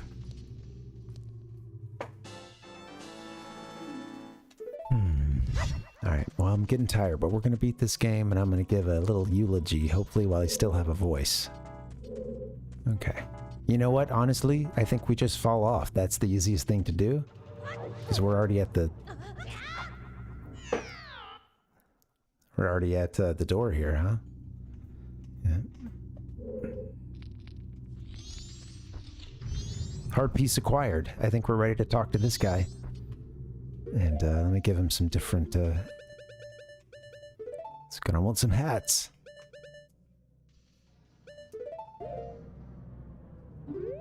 So he's wearing the remains of, the boss. The bosses wear these masks. So basically, this is kind of a reprise here of a challenge that you might have, something similar that you might have faced in their respective dungeon.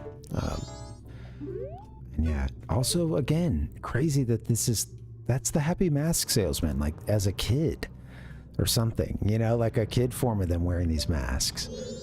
Who is this guy? All right.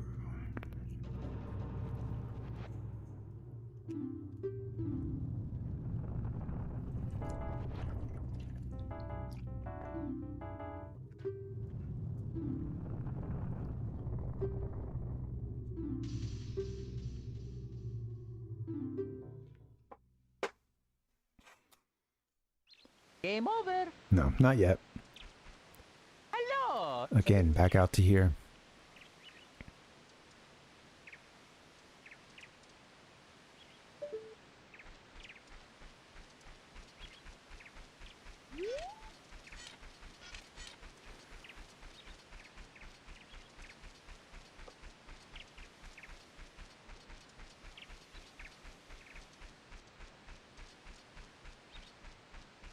So cool.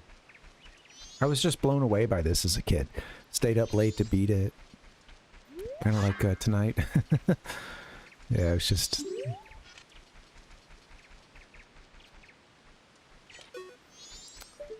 The boundary, too. Just these clouds. And one thing to keep an eye on with when you play this game is in a game that, you know, ostensibly it's all about time. And, you know... People think of it as you're rushing, you're always rushed, you know, race against the clock, etc., etc. But there are parts in the game where time stands still like this, and I think it's kind of worth considering. After defeating a boss, things like that, the scenes where you're in dialogue with the giants, you know, like they're, it's really cool. All right, I think we're down to the last one now, right? One mold.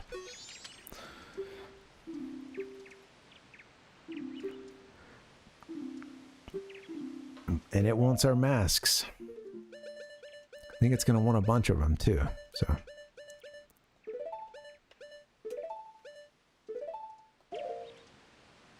I'll start with this one, just as an insult here. Start with the giant's mask. He's like, you mother. That's the one that took him down. All right. They're taking all my masks. My prized possessions.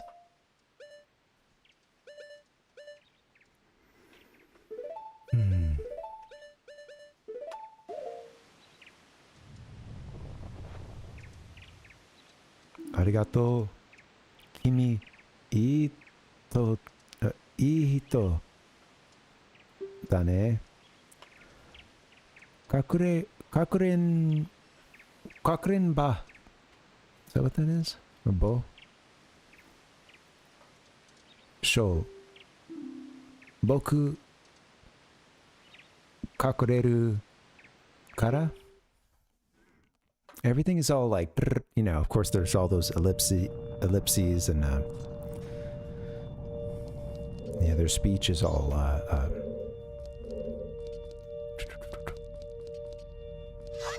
scattered. Kind of like mine right now. I'm like, wait, where the hell am I? Okay, here we go.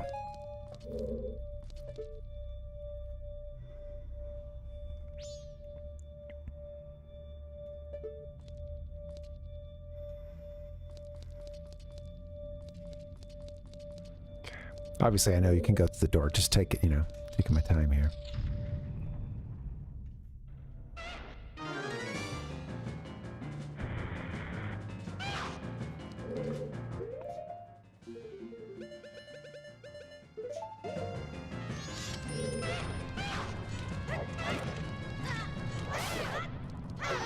Oh, one hit with the fairies. One stab with the fairy sword. He's dead. Adios. What a cool room here, too. Look at this. And there's that logo again. Or those the ones with like the circles, and the geometry and stuff, and all this. Oh, this is so cool. Can't wait to fight Majora. My god. Hello.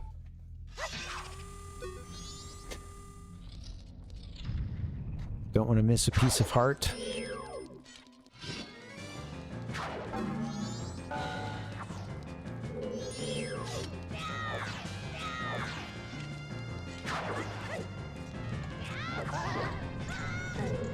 Trying to use the fairy sword a bit, just, hey, I mean, you earned it. Oh, come on, Link.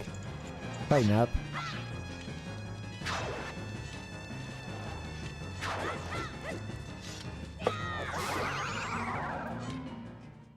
So long, Bowser. You got me with the bomb. I always forget about that.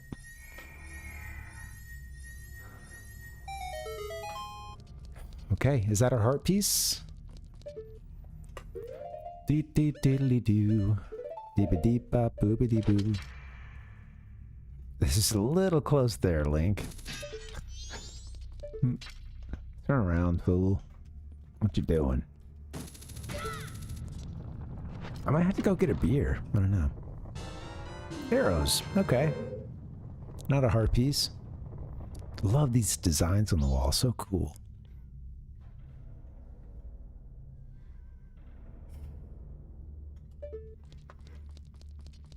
Oh, this is great. These vines, the moon. Looks very similar to the poster that came with this strategy guide, too. Which I have... We'll unfold that when we're done. It's down here in the cabinet. Beat the game first. Then we can sit and chill.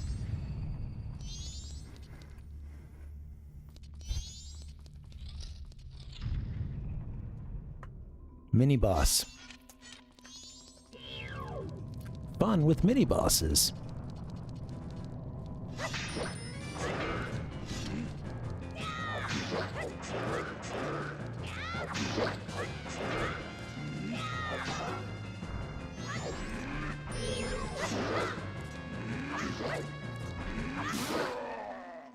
Nice. Thank you so much for playing my game. Okay. Love that fairy sword. It is cool. Even though it's a C button item, it's sweet to be able to dispatch these enemies really quickly. You do feel... It makes you feel good. Oh, look at that. We got a bombable something or another.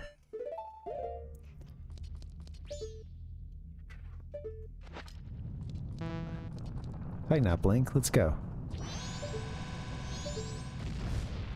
Okay. Good enough.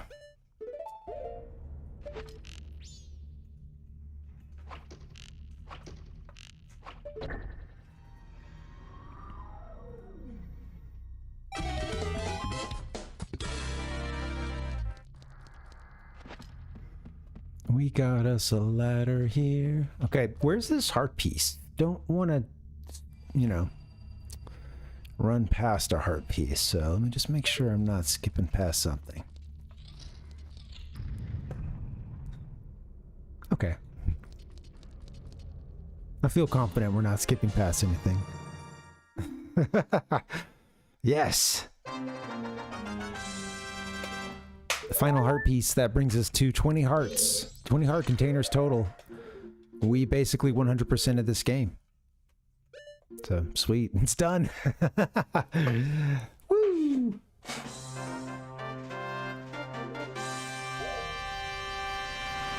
Collection-wise, now we just need to beat it.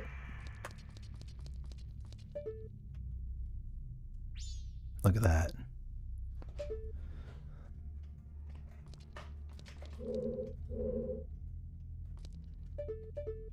Stand right in the middle. I'm gonna send this sucker to the side.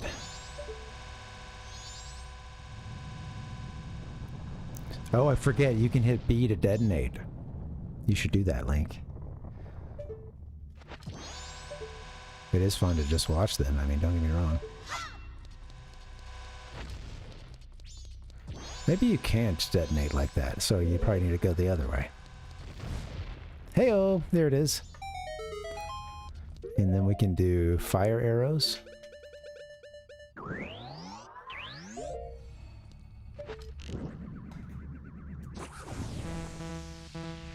That did it.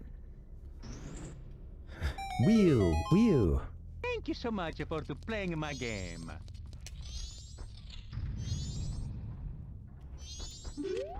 And look at this guy. He's in the Akira playground nursery here. Wait a minute. These also look like some Super Mario clouds. Hold on a second. You know, minus the eyes. You get your eyes on these blocks down here. That's where they give you the eyes. Face to face with death while I hold a bomb chew. Look this thing in the eyes.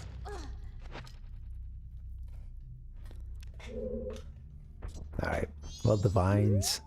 Flowers. Yeah.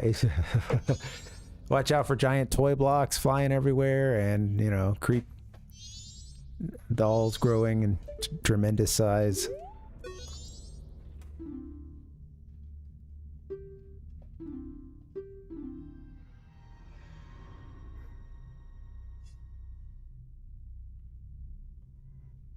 He wants masks, and I think hopefully I can still give him this one even though I'm wearing it. Usually he'll say like, oh, take that mask off or something like that, you know. That's interesting. Hopefully I didn't screw anything up, but let's see. Yeah, this is our fourth boss. He's wearing the mask that the fourth boss, Twin Rova, was wearing. Shit. Modoru?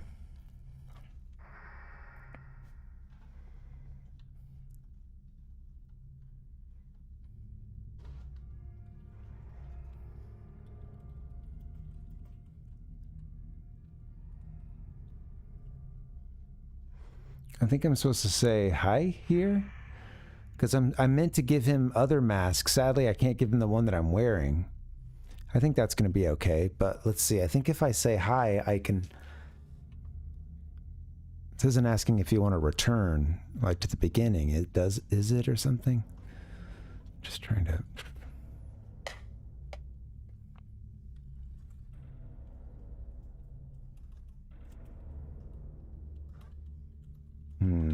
Sorry, I don't want to get this wrong.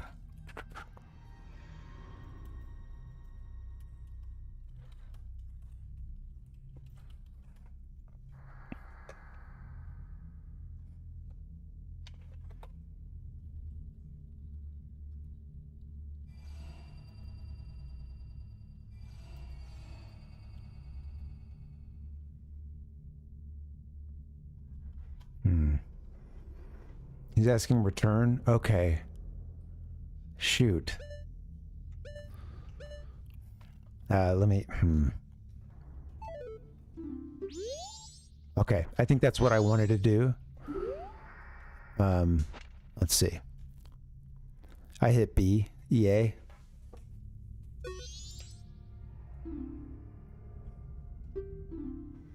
Thank you. Yeah. Okay, so now I can actually give these masks up. Let's see. So there's a sequence if you have every mask. So these basically these little kids running around here at the end with these masks that the final bosses were wearing, they will begin to ask you to cough up all the masks you've earned. Now, at this point, you don't need them in your final battle with Majora. You'll be okay. You can even go into that battle without giving up those masks, I think. I don't know. You know, a lot of them aren't useful, but you know, you keep your big transformation masks, I remember, if I remember correctly, until maybe the very end. And those are the last ones kind of to go. Doing this gets you the big, if you have all the masks, you get to go all the way through this whole thing and get what's known as the Fierce Deity's mask. So, about to get the Fierce Deity. You'll see this in a bit. It's very cool. Do we have any others besides this one? Okay. Yeah, bunny hood. And one more. Mask of Truth. Hey, hey, arigato. Kimi. Yasa shine. Ne. Something ite. I. Kimi no yasahi ne. You're kind. Thank you, Metroid. Yeah. Kimi no. Again, I'm terrible with the kanji here. No, something wa. Honto no. Oh, yeah, I should recognize Hon. I really something. Or, yeah, truly. Dona. Yeah. They ask some strange questions here at the end of Link, and it's all a little broken up. I've had the script pulled up at other times. I don't have it now, but they're asking like about friends, or if you leave a friend, can you ever get one back, and like these kind of questions. And it plays into a key storyline with the game here.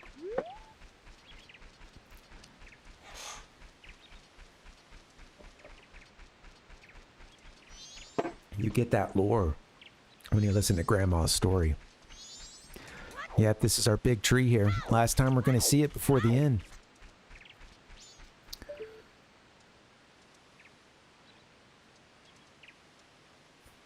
Very cool. Guys, I'm going to do this. I'm going to step away for just a second. I do need a bio break. But I can make this one quick, and I'll just leave us here. This is a pretty pleasant sight. So I'm just going to go BRB for a minute, and I'll oops, I'm changing away. I'll go, all right, there it is. All right, I'll go BRB for just a second. And, yeah, maybe you can enjoy this.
Uh-oh. Looks like we've got company.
Oh, why hello Raiders and welcome.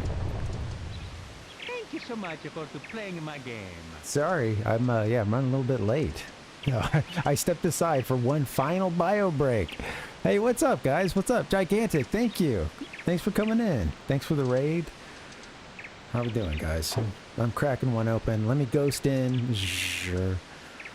We're about to beat this game.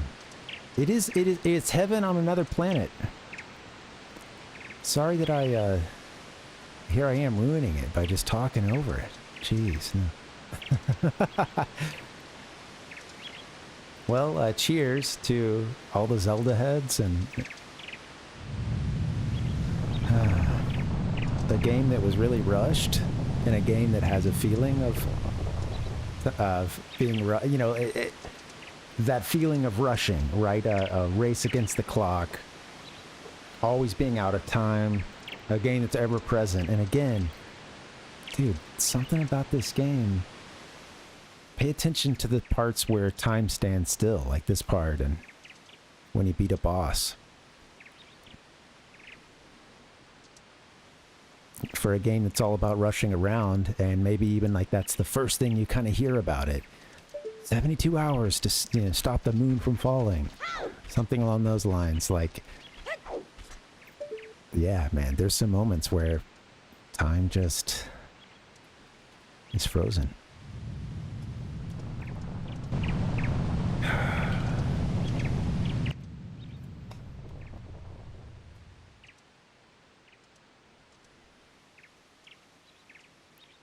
Okay. I have mic and everything now, right? All right, good. Sorry. I accidentally went back up. There was some Control Z in there somewhere. All right, guys. We just turned in our last mask. Thank you guys for coming in. User Fefu, welcome. Taro Fi, hey. Who else came in? Of course, Gigantic. Yeah, thank you guys for coming in. Right at the very end.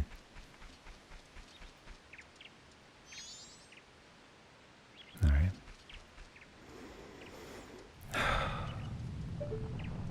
And in this serene place, it's still off, right? You've got the earthquakes. You've got... Wow. Not just like butterflies, but you've got birds. I don't know if I've ever tracked a bird.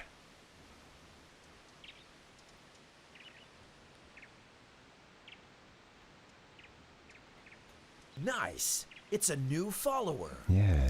Thank you. Thanks for the follow. I'll let you stay lurking if you wish. Yeah, thank you. Sorry, I don't want to make anybody throw up here. Either from how sweet this is or no, or the motion sickness, whatever gets you first. Oh, dude, I love it. I don't know if I've ever noticed the birds flying around.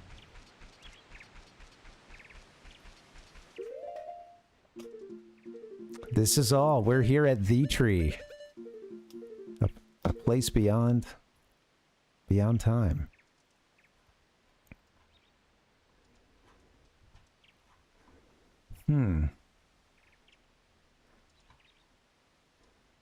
Yeah, no, I was about to say developer. Sorry, yeah, I didn't see it. Yeah, thanks for the follow. If it came through, I missed it. Sorry about that. Look how far you can go, too. We're going to beat this game. I just thought you'd take one final second to take it all in. I cracked open a beer. Where did I put that? Okay, a lot of sensitive equipment. I need to know where this beer is.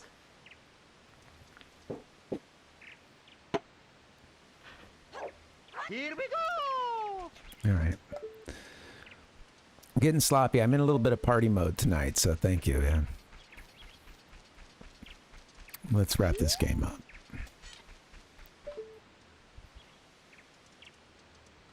We're inside the moon.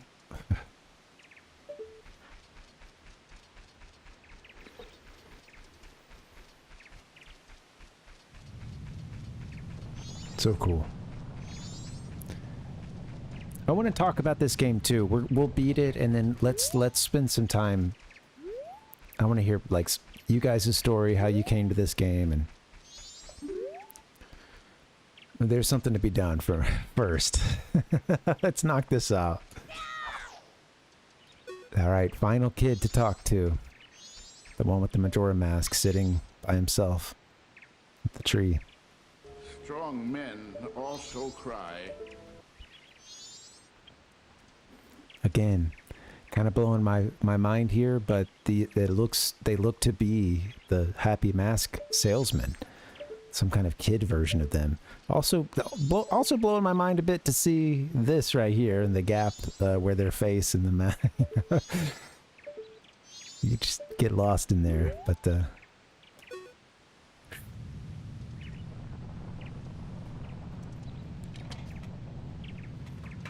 let's do it.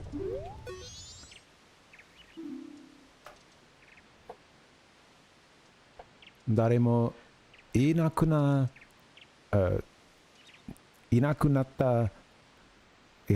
na. Come on, say the last syllable. Oreto asufuka? Asubuka?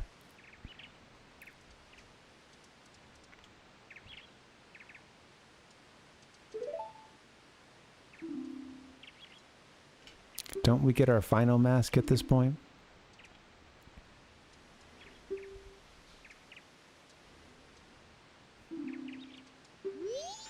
Yeah.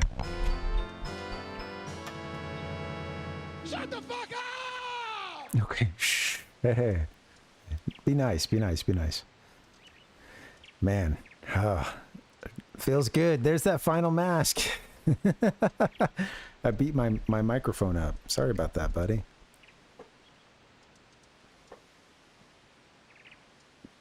And that was a message from me to America or to anywhere. We're gonna beat this game.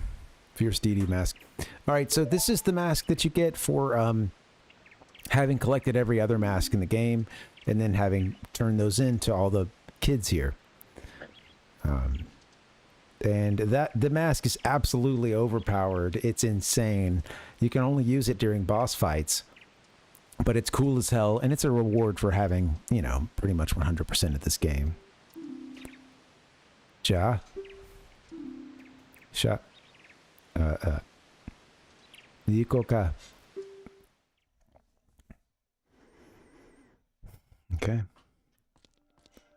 Video games, remade or not, are supposed to be, you know, good.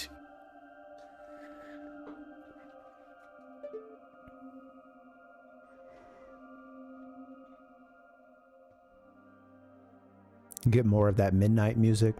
Midnight on the final night. God, this is so cool.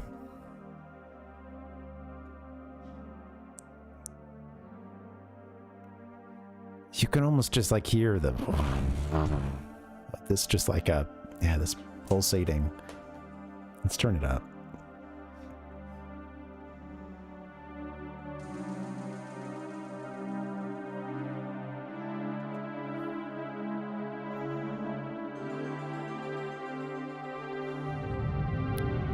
No real ceiling that you can see. It's so cool. seeing the, like these logos or these symbols.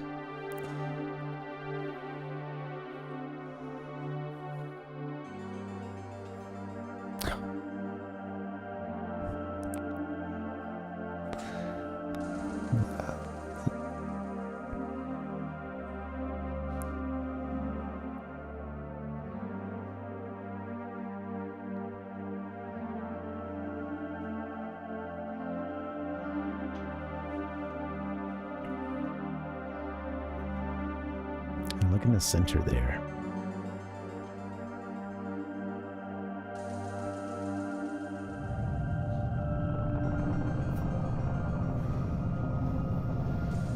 Man. Turn that sound back down for 1 second. There we go. All right, guys, let's take this boss on. I'm turn it down. Turn it up just a teensy bit. There we go.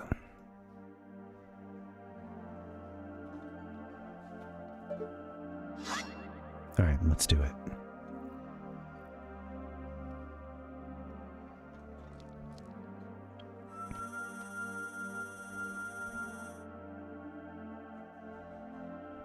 Okay. The 4 remains. The remains of each boss. 4 guardians of Termina.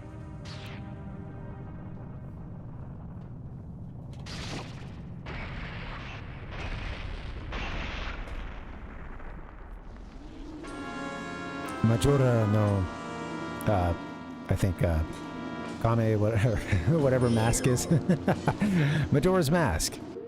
Hey, there it is. That's the one. Okay.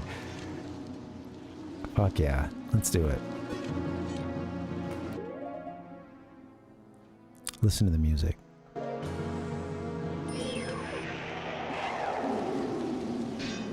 Let's chill for a second and just take it in.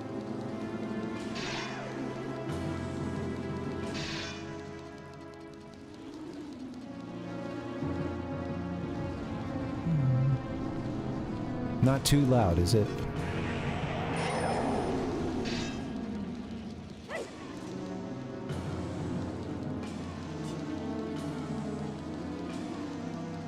Scary as hell, isn't it? And you can see the remains up on the wall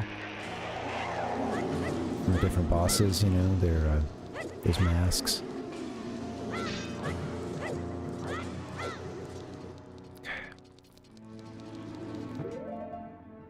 So now at this point, you only have access to your transformation masks, and now including the big one here. And this one makes this boss fight and all the others very, very, very easy. Let's see it for a bit, and then I think we try not to use it, I think is the move. Just for this, just for now, because it does make it so easy. Check it out, though.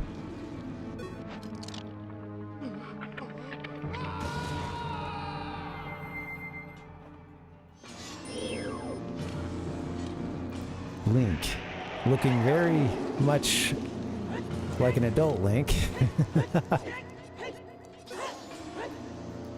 And also being able to shoot projectiles straight that do quite a bit of damage or stun Majora's Mask like this. And he's got this helix sword here. Check this out. It's like, you see this thing? It's a double helix. He's got a twisty sword.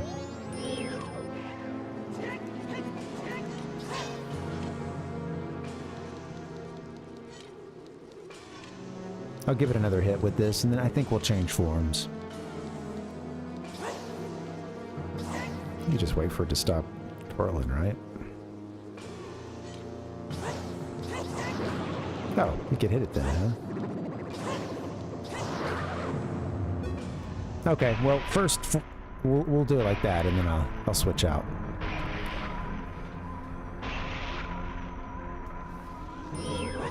Here come the remains.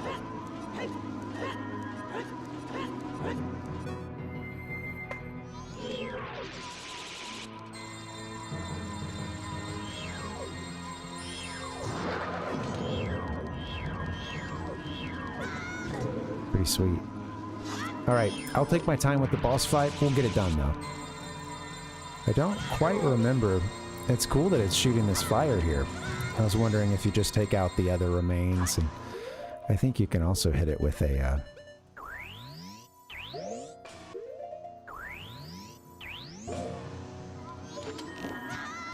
Come on, man.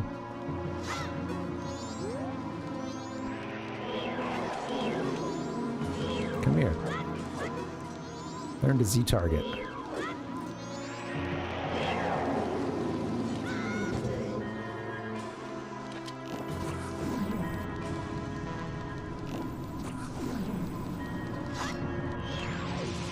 This is cool.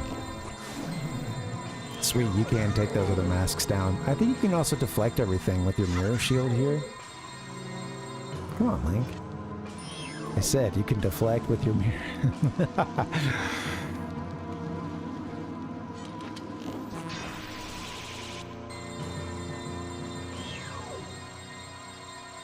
Come on, hit Odalwa. Let's go.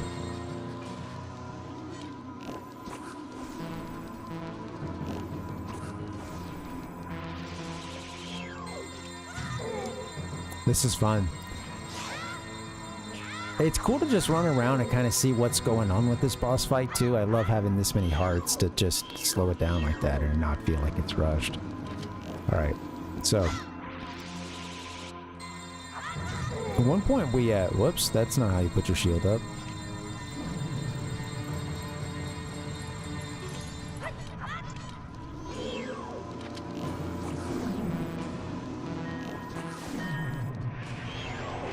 Funny that there's multiple ways to do it, of course. Guess that makes sense.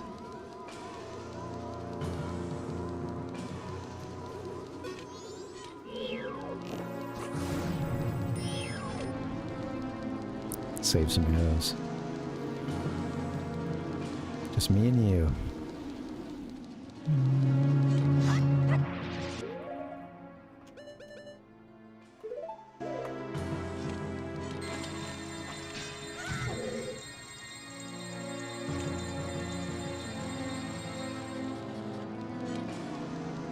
You just hit it back with its little taste of its own medicine, right? Come on.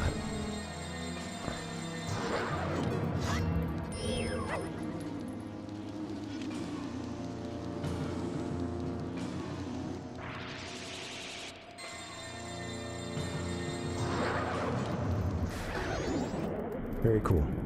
That's what I'm talking about.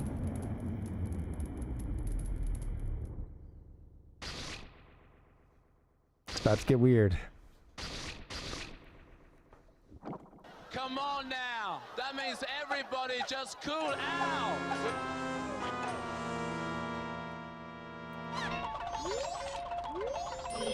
What is this one called? The last one is called Wrath. It's Majora's Mask, Majora's something, and Majora's Wrath. Look at this thing.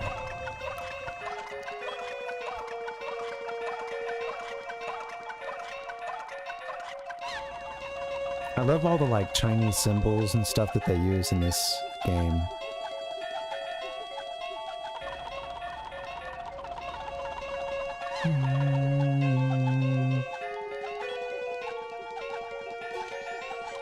Little moonwalk in there.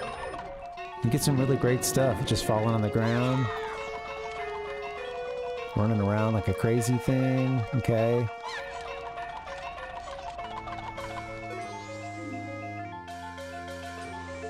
I love this game.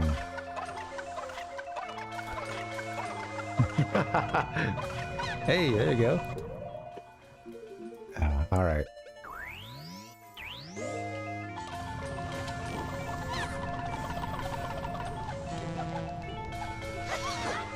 I don't think this form is particularly hard to defeat, if I remember correctly.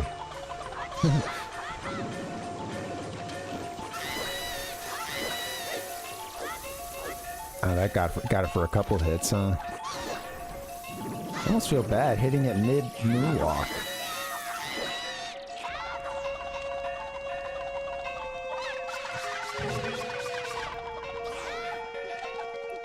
I just say it's got something else up its sleeve. There we go. No, there's one more form.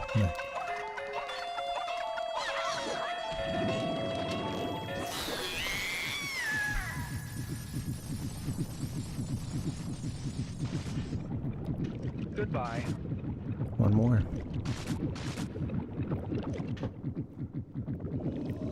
Yes.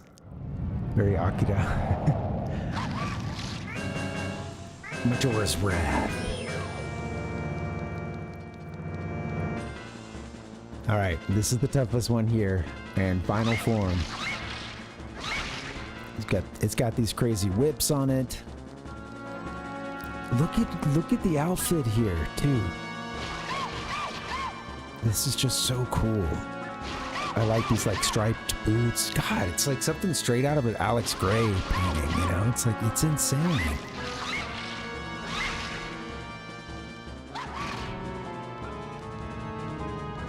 The like section above the chest, so you got Majora's Mask built into the chest at this point.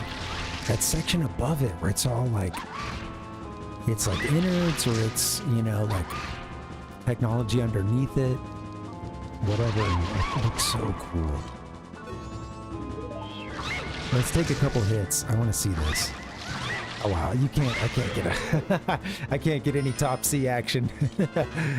Not gonna happen. Hello.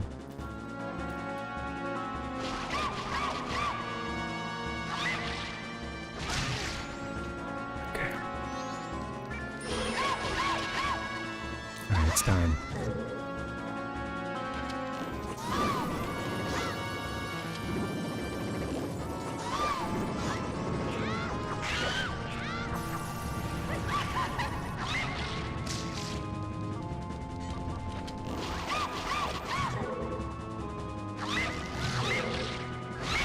Get a few hits in. One hit, it's easy to get let one turn into a few. Really sweet fight.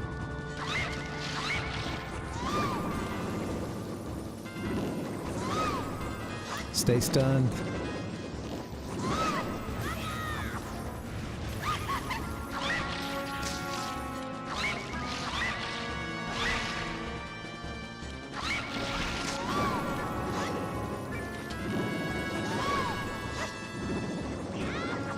Get in there, man. God dang. I don't know if I'm getting any actual shots in or just the stun. Like that tease there that they do. It's so crazy. That feels like the real hit.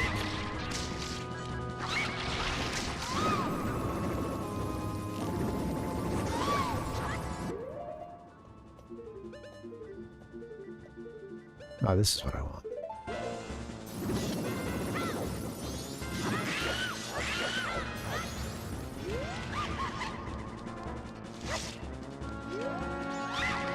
I know. I love it, Glenn. It's so cool. It's like an even more twisted version, huh?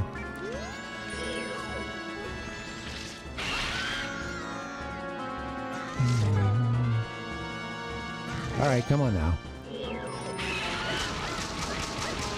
Just keep getting roped into your every scheme. Look at that. Oh yeah, there it is.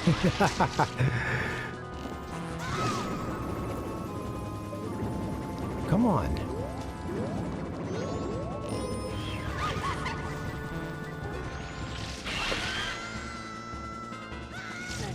Come on, Link.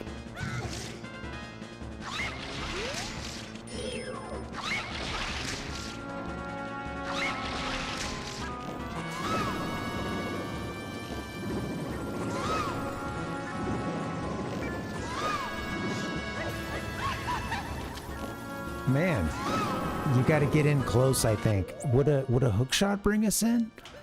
That wouldn't bring us in, would it?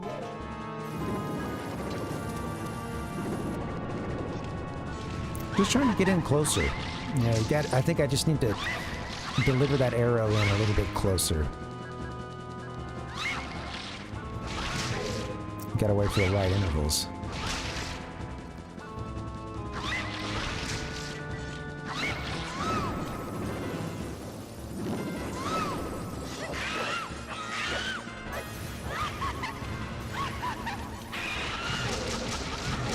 So cool. Yeah.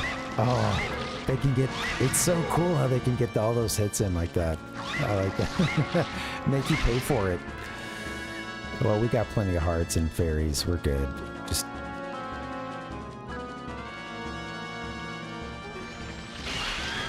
There's something. Brought us right in, huh? Now I dance with you. Oh, great. That's funny, man. Now you're whipped.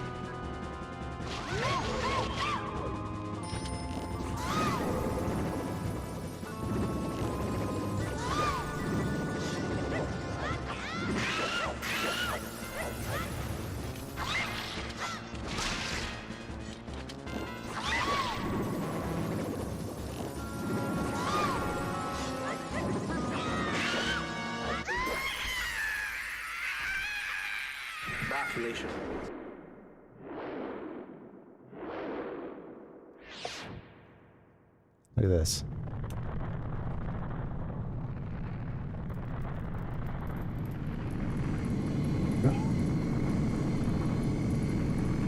But before you leave, I'd like you to step inside one more world.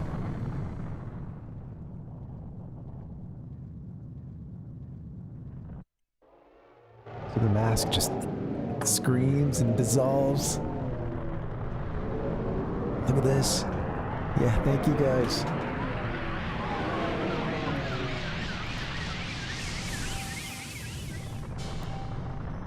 And the moon is carried up in a giant psychedelic cradle.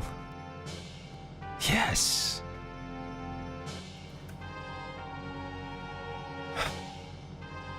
It's done.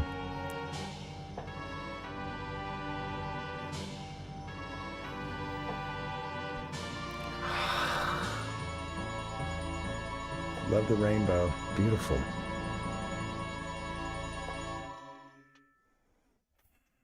That's what I'm talking about. Dawn of a new day.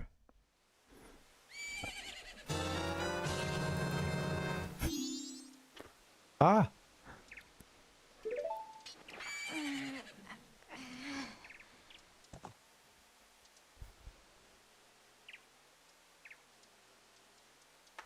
Just me and Skull Kid. Thanks, guys. Thanks for the GGs.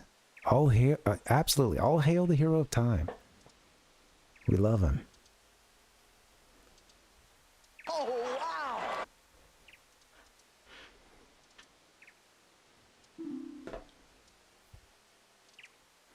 So, you learn in the lore that,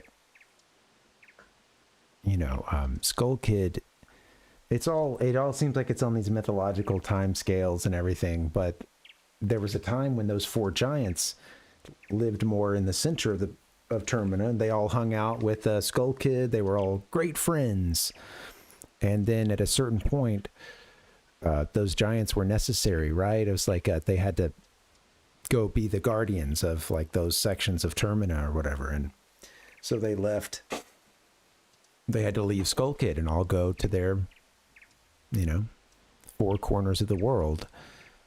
That would be the four dungeons, the four like temples that you go into and beat. But yeah, by beating those dungeons, you get those giants on your side, and you were supposed to bring them to confront Skull Kid with you. And the thing is, yeah, they were all friends. It goes way back. And Skull Kid was really bitter about how they had to leave and felt very abandoned because he had been abandoned before.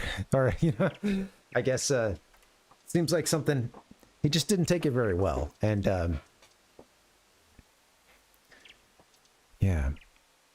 You would learn that at one point that there's this power that had been sealed within this mask. It had tried to destroy the world before and bring the moon down or something. And that power had been sealed away in the mask. And this is an approximation of it. I'm getting it a bit fuzzy, but that power had been sealed away in the mask. And this is all according to, I believe, the Happy Mask Salesman. Telling you that, but basically once Skull Kid, being this, you know, big jokester that he is, he goes and steals a mask from the Happy Mask salesman, maybe even felt pulled to it, you know, felt like the dark side pull, basically, and went and put the mask on, and then it activated itself, you know, upon him putting it on, and he just, you know, at that point, he's, I think he may have already been, like, under the influence of the mask even before he got to it, but I'm not quite sure. You know, maybe not. Like, well, especially once he puts it on, it's locked in. And so, yeah, you're trying to bring those giants back, and you need their help to stop Skull Kid and strip this this mask off of him.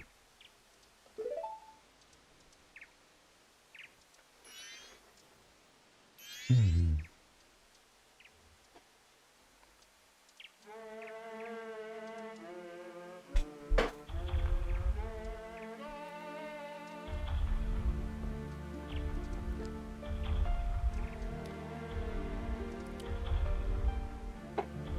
And now the giants must return to back to their, you know, back to their land, back to the area that they protect.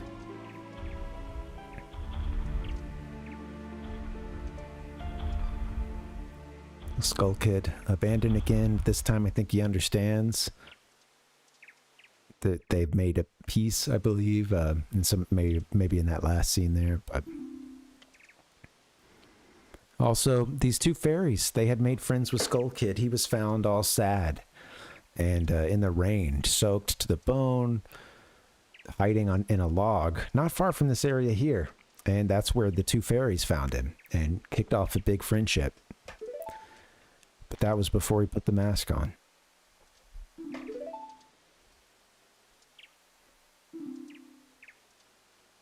Dakeda. Dakedo.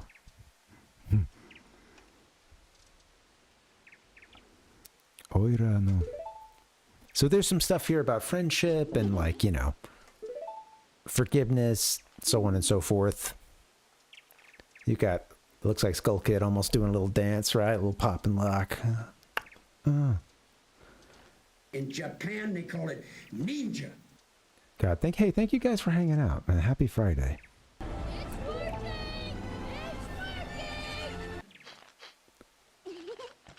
He comes up and sniffs Link, and he says, "You something on the lines of like, you smell like that fairy boy that I knew back in the, you know, the woods, or that knew Saria's song." Or I can't quite remember.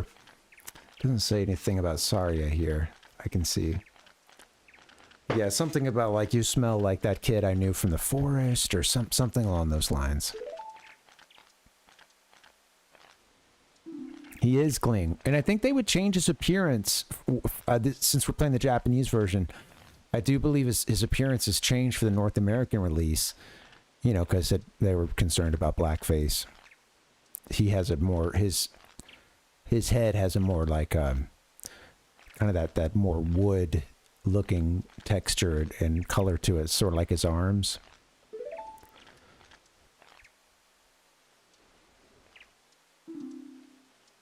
Yeah, it looks cool. It all looks cool.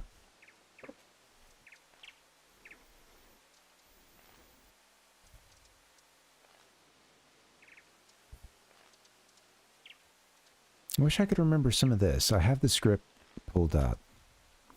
So you got, this is Happy Mask Man. This is where it all got started here. And, you know, who is this person, right? This is one of the big questions, unanswered questions of this game. I would say is, you know, who is the Happy Mask Salesman? Let me see if I can find that script.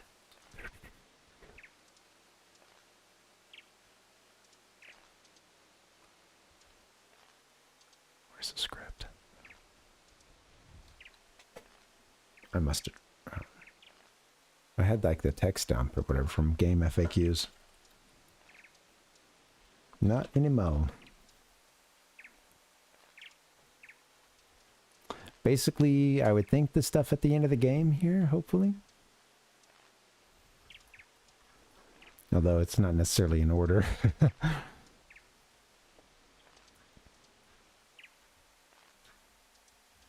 No, it's not in order at all. Okay, well, never mind. I'm not going to worry about it. You don't get a whole lot of info here. Basically, just he's really glad he got this mask back, and the evil has been sealed in the mask. Something along those lines. Thank you so much. Attack she.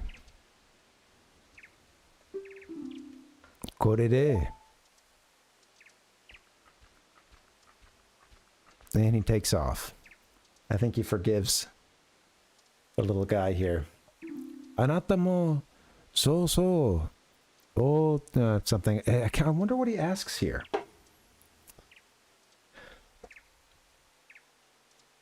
You know, I should have just pulled up the ending so I could watch it myself. Because I don't remember every line here.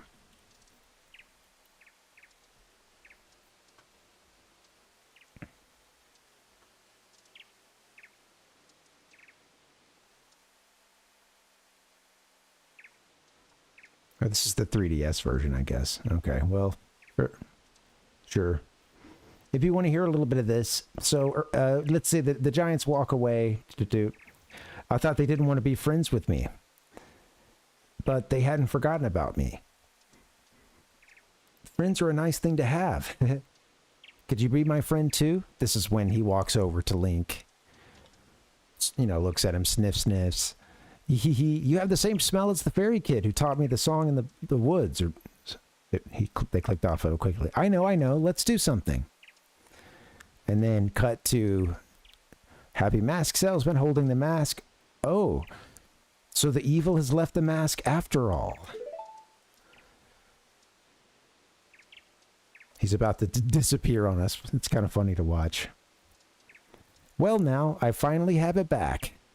Since I'm in the midst of my travels, I must bid you farewell. Okay, I think you already did that walk there. Yep, here he is. Shouldn't you be returning home as well? Whenever there is a meeting, a parting is sure to follow. However, that parting need not last forever. Whether a parting be forever or merely for a short time,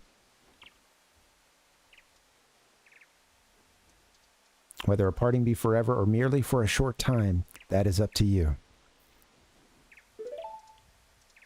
With that, please excuse me.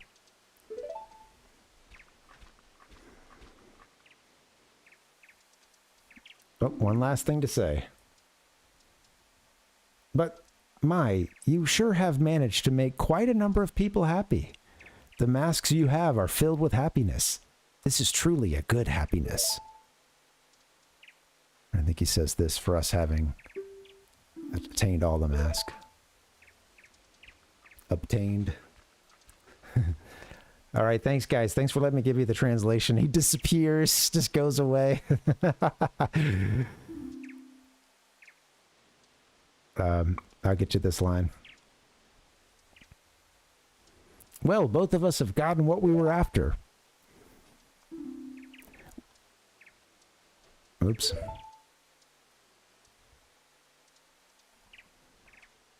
I accidentally went back to the beginning. That's funny.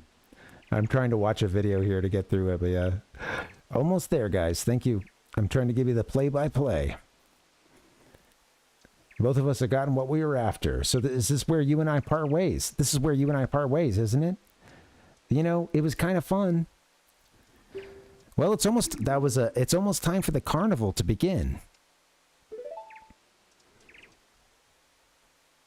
So why don't you just leave and go about your business? The rest of us have a carnival to go to. Link hops on his horse, nods. Rink!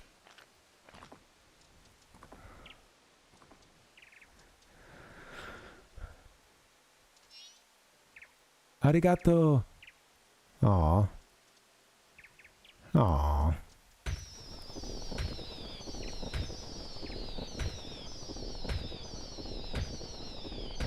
They call him back to say thank you.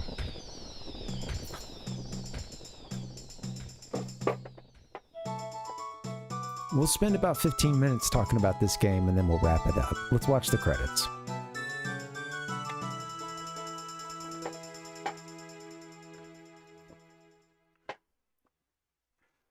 Get back. I should just say you get to see little scenes of all the folks you helped.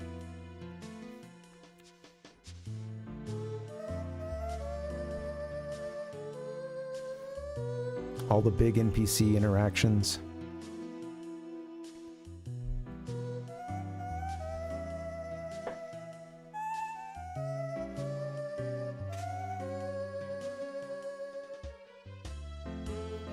The graphics and sound just blew my fucking balls off.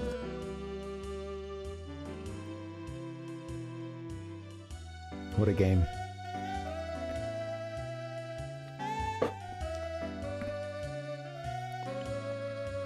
Everywhere, all healed. The dawn of a new day.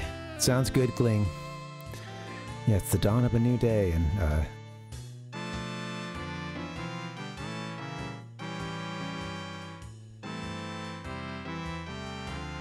pirates are still pirating. It's good to know. It's getting jazzy in here.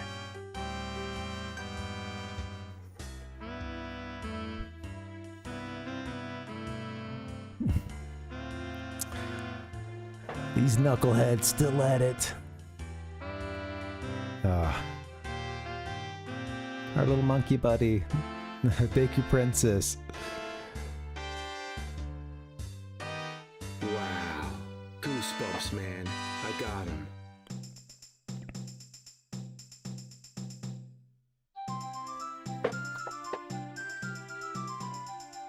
Yes, I love this game, dude. I want to talk about it, legacy, and just we'll close it out in a little bit.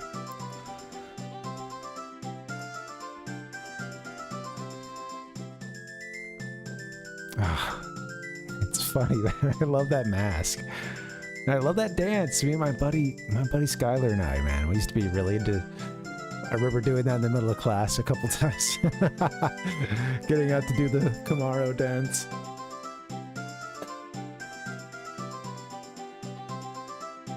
Pretty sure he got in trouble for that one time because he's the one that got the write-up. He's the last one to do it.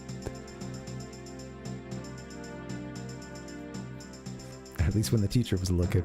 Yay! You don't have to get abducted by aliens.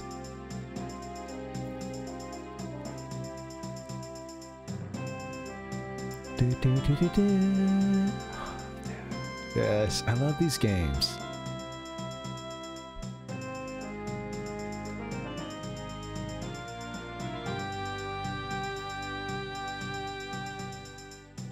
They're no longer little chicks. They're all cuckoos. And it's because of Link. It's because of us.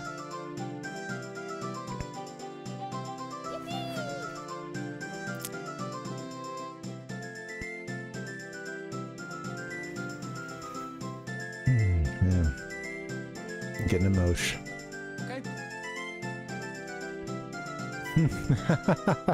The gang's all there.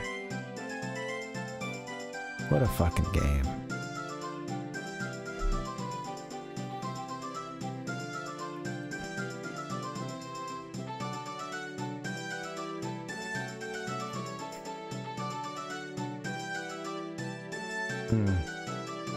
This is the guy that I've been half mummified, you know. His little daughter was going to be abandoned. Although she can hold her own.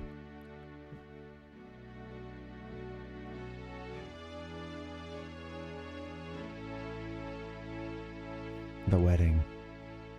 Yes! Here's Anju, our bride.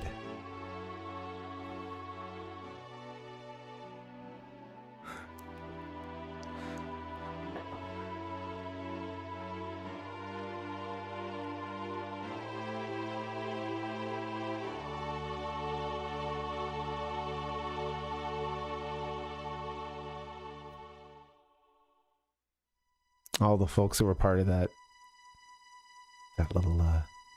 Side quest. Oh, this part, man. We'll talk about it later. And this music, back to the beginning.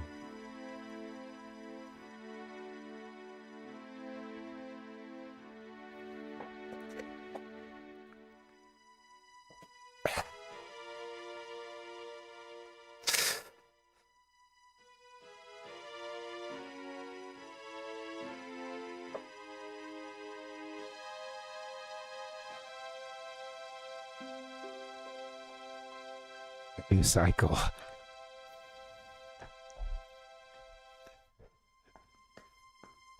This time with some differences.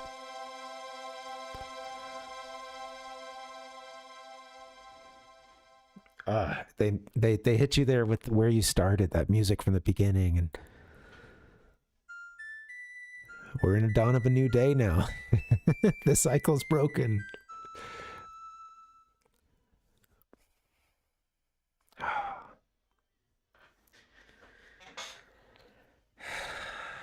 Kaboom! Oh man, it's good stuff. I only play this game every so often, and I played it since the year it came out.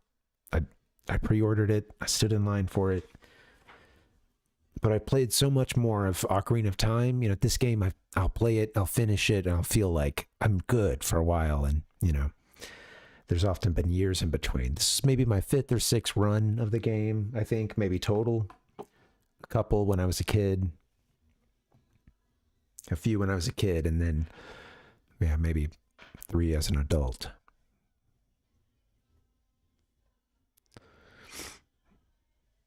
Yeah, 5th or 6th run, yeah, something like that. Doesn't matter, but enough to like, I know the game, you know, but damn, you know, I think that it's interesting. I want to get into this and talk about it with you guys, and if anybody has any stories they want to share, how they came to this game, or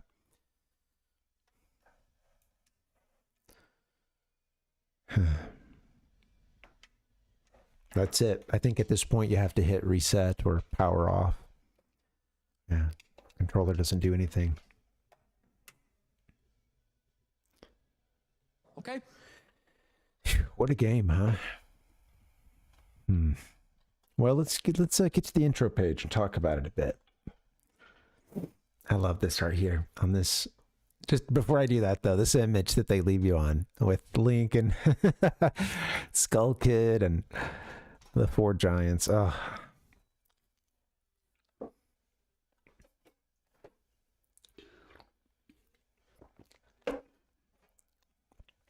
Thanks, Gling. Welcome back. Okay, let's get into it. All right. So I want to chill for just a little bit longer. Forgive me, I'm crying, man. This game is awesome, and I want to linger for a little bit longer. We'll get out of here, but I just kind of want to talk about it because this playthrough meant a lot to me. I think. Well, there's no I think about it. I played it, I believe, 2 years ago on stream, and we were playing the English version then, and hit really hard. And I think that last year was really tough for me, and I think that it's interesting because I played Ocarina and I played this game, Japanese versions of both, and something about playing the Japanese version but being pretty familiar with the English had me like thinking more about the game in terms of themes, you know, less about the script, of course, and more about themes and about like the atmosphere of the game, the nonverbal stuff, the music, the visuals, all that. And man, it's if you haven't played this game in a while, I think you should get around to it, honestly. You know, I don't always hey, I'm always recommending or say, hey, you know, better to get a game rolling than sit around like, I don't know what to play. But man, yeah, absolutely. Hey, thank you for the lurk. Yeah, thank you for the lurk, and yeah, thanks for being here at the end of it. Oh, it's a good game. I'm getting a little emotional, but yeah, if you guys haven't played it in a while, I definitely recommend getting around to it. It's funny because I believe it's funny. I was talking about this the other day, and this is true about any text that you could come across. So, right, a book, a movie, a video game, and that concept of like it not changing, but you do change, right? And each time you come to that thing, each time you come to that text, that movie that you love, that game that you feel is like a core part of a, you know, childhood or whatever your experience with it was. That's mine, one of them. And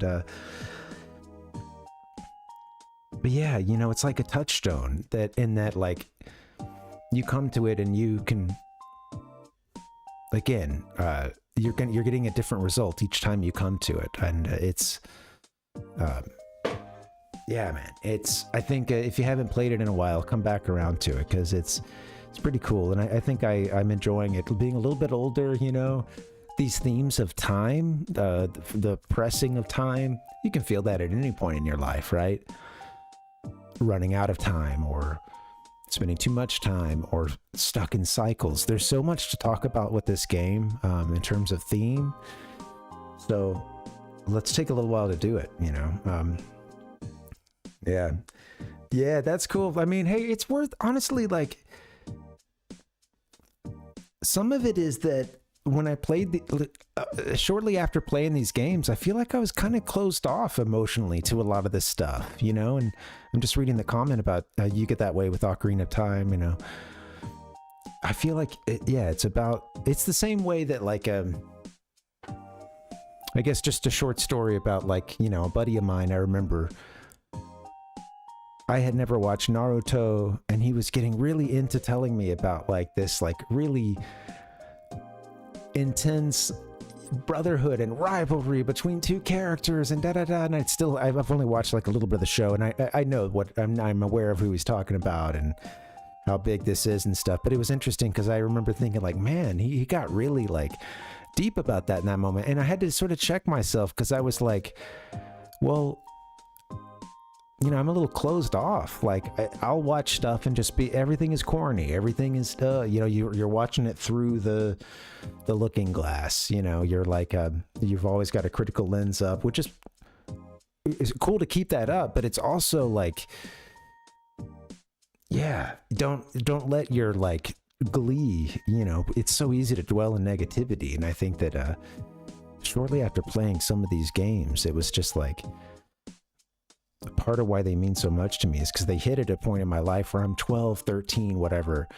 And it's like I'm still firmly in childhood, but I'm just about to start to, like, deal with all the, you know, just, being an adolescent and how awkward it is and how everybody wants to kind of beat the joy out of you a little bit. And, you know, you're this game, you know, like, you know, I remember just like loving games like Yoshi's Story and things like that. And then a couple years later, almost being like, oh, I don't know, you know, that's kind of kiddie. I don't know if I want to play that, and you know.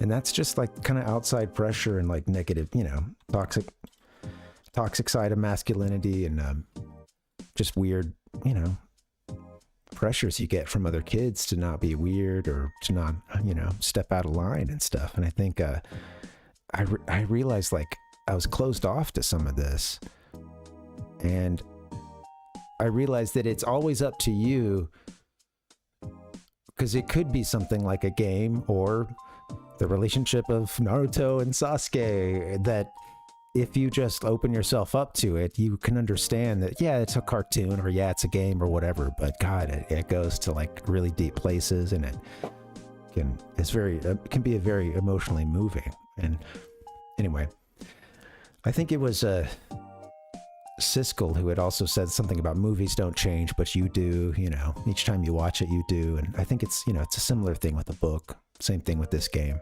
You come back to it and it can be a little different, you know. See things differently. Well, you know, I didn't take any notes on this, but I've been talking about some of this stuff throughout it. So a couple of points about the game. It was made with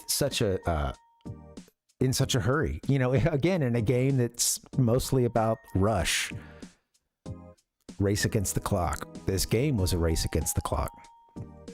They were originally given just a year deadline to get this game done. Huge follow-up to Ocarina of Time. You're given a year originally, and they did get an extension.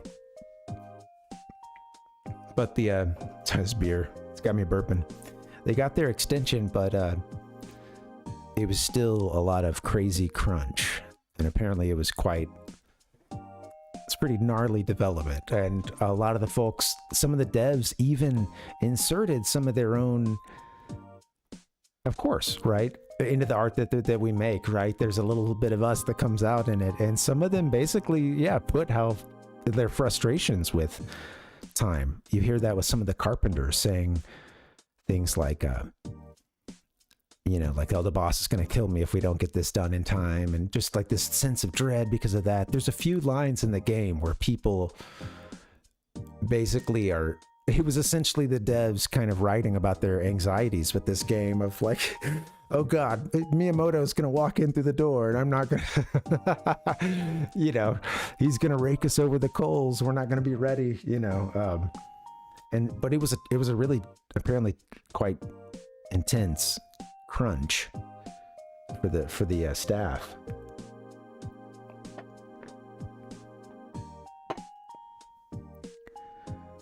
And it really does, Sid, yeah.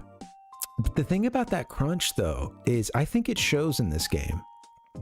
I think that the game was made in a rush shows in a couple ways. And I don't always mean in bad ways. I think it shows, if you start with the bad first, then we'll turn it around. But like this, especially the Japanese versions, it feels a little like a beta at points. They, before the North American release, would refine Zora Link's physics and how he works and his controls and stuff. And there'd be a few other things that would be changed. The Deku Palace puzzle, that one tripped me up a couple times. That stuff would get changed before the worldwide release. I think the Japanese audience kind of got it a little bit of a rush job, and we all did in some ways, but I think, some of the changes that they made kind of show that they really were under a significant amount of pressure to get this game done.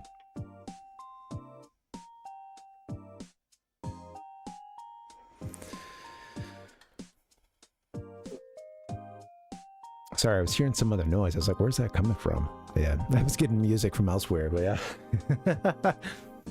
yeah. So terrible crunch, right? And you see that in some of the things being a little half-baked. And I don't want to sit here and say, hey, crunch is always a good thing, because it is what it is. The game, they had to do it to get the game finished under their deadline.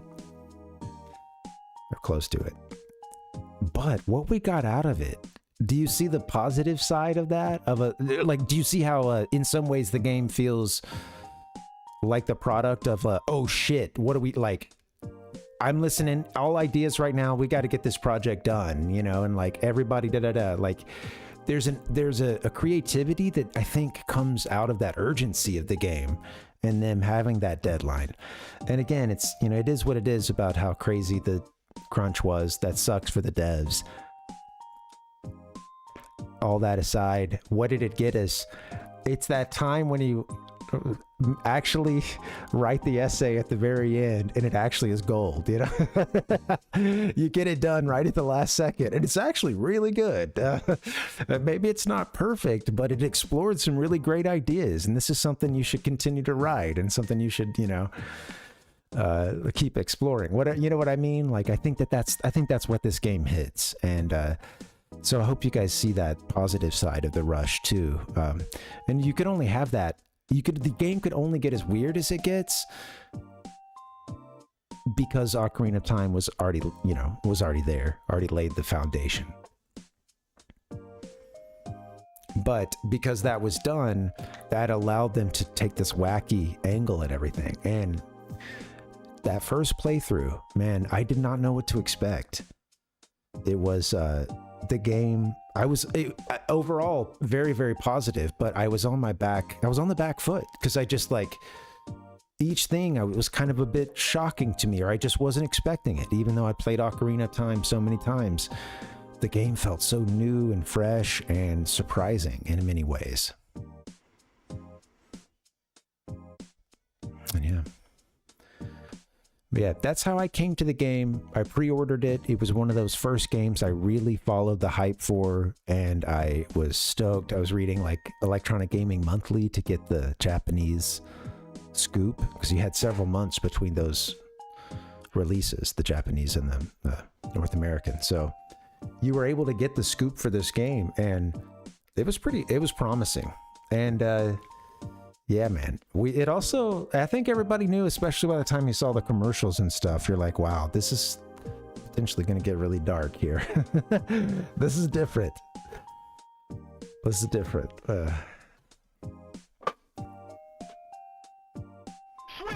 right, just a little bit more. You want to talk about theme? And then I'll get you out of here. Thanks for hanging. I may not raid. I might just end it on a nice, cool ending here. I've got a couple graphics, and yeah, we'll see. But celebratory graphics, and we love celebratory graphics. All right, sadness. I think if you don't know much about this game, the adjectives that you probably heard about this game are like weird, rushed, sad, right? It's really sad. In fact, on some like retrospectives, the thumbnail will be like, so sad, or this game is depressing, this game da-da-da. I don't know. I think that there's obviously there's something to that. That's one of the key modes that this game plays in, is sadness. But consider this, like, how to put this? What's my Majora's spiel? I think, to me, I absolutely get that. This game has its crazy moments. It gets to a dark, dreamy place. This is the stuff in between dreams, shadows, right? The dark side of ourselves, like all this stuff. I feel like is kind of explored in these in this game.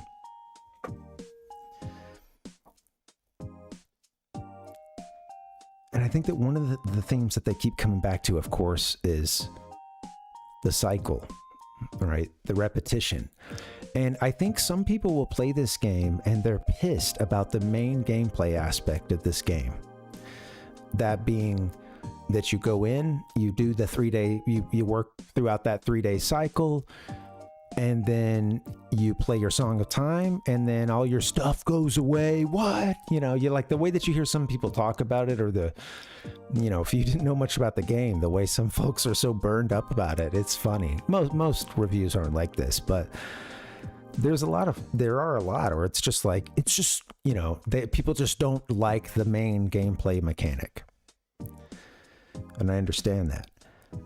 And sometimes for them, it comes down to like, everything gets erased. It's dumb. Like, you do all this to help people, and then it's, you go back to that area and the water's poison again, or everyone's mourning the loss of the person that just died. And, right. Like, you're back to the bad times in each of those areas once you reset time. But that's like the essence of this game, though, is the question of, well, what now? So what? Yeah, you're going to be stuck in this 3-day period until you find a way to get out of it, until you've gathered the 4 guardians and you've brought them and you've brought an end to this. Until that point, you're in that 3-day period.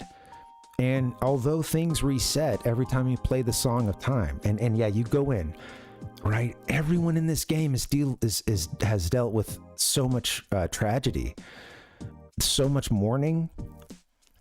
Several of the places you go to, people are mourning someone who just died or whatever, right? And it's bad. The situation is very screwed up, and the moon is looming overhead and is going to fall in 3 days. and the people that ran these areas, or folks that were very key to whatever was happening in those areas, have just died. And it's those people that become the transformation mask. They give their power to Link. It turns into that mask. It allows him to put on the mask, bring their essence into the and become, take on their form, right? All those folks are like mourning people everywhere around Termina. Every corner there's just like the worst suffering, mourning. Ecological disaster, poison water, avalanches, evil winds blowing, so on and so forth, right? You go in, you beat a temple, that stuff clears up. Poison water goes away. Ding, ding, ding, ding, ding, ding. Right? Springtime. And hey, it's springtime in the swamp now. Everything's good. The water clears. Everyone's happy, so on and so forth. You do a couple side quests, and then it's time to play the song, and you go back to the beginning. And I think this game, I don't know, to me, I think a key question about this game is really just about like the existential idea of, yeah, we all die. Like, it is all in some ways, like that song of time gets played for all of us, we don't really even get to start that one over, but there's all kinds of other cycles through other people and through the world itself. The issue is, the moon for all of us is at, maybe it's not 3 days away. Maybe our apocalypse, our end isn't 3 days away. Maybe hopefully it's further out, right? But it's coming. We all die. What do you do with that? Once you know that that's the case, how do you choose to live the rest of whatever that life is? And I think that that's the fundamental question of this game. Knowing that everything Link does is going to result in, at the end, he's going to get, he might get a key item or something cool that gets him closer to the end, but all those people that he helped are back in the shit. Do you not help them? Do you? I know what I'm an anxious person. I think I would curl up into a ball and, oh my God, I don't know what to do. This moon is going to fall. We're all dead. This is it, dude. And in this game, absolutely, Kling. And in this game, I think that's the question, is how does everyone react to that looming disaster? Most important of which, of course, Link, getting up and doing it again, getting up and going through the day. And then it also reminds us, because one of the things about, anxiety and depression, existentialism,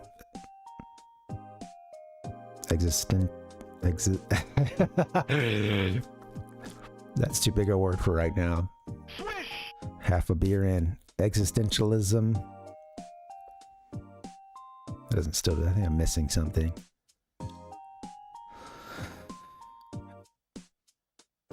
Again, how do you choose to respond? Knowing that death is around the corner, what do you do? Do you get up and continue to help people? And even in those worst times, this game shows you that certain things, certain aspects, certain other cycles go on. There's a wedding. Cafe and Anju. They get hitched right there, hours before the moon is about to slam down. They still go through with it, knowing that that moon is going to hit and they're going to die, and they still want to get married. And even in the worst times, even in war, even in famine, certain things happen. People die. People are born. People get married. People fall in love. And I think one of those things about depression is that it can be paralyzing, and we can keep ourselves from actually just sad that that can keep you from living. Once you know that you have a limited amount of time on this earth, right? It keeps you from, depression can keep you from actually opening up and doing the things that would make that time totally worth it, or even more worth it, let's say, or not necessarily worth it, but like you'd have a more fulfilling time for yourself. You would get more out of it, and you yourself would feel enriched and fulfilled. And that's what anxiety and depression can rob you of, you know, seeing that moon on the horizon and saying, oh fuck, and shutting down, right?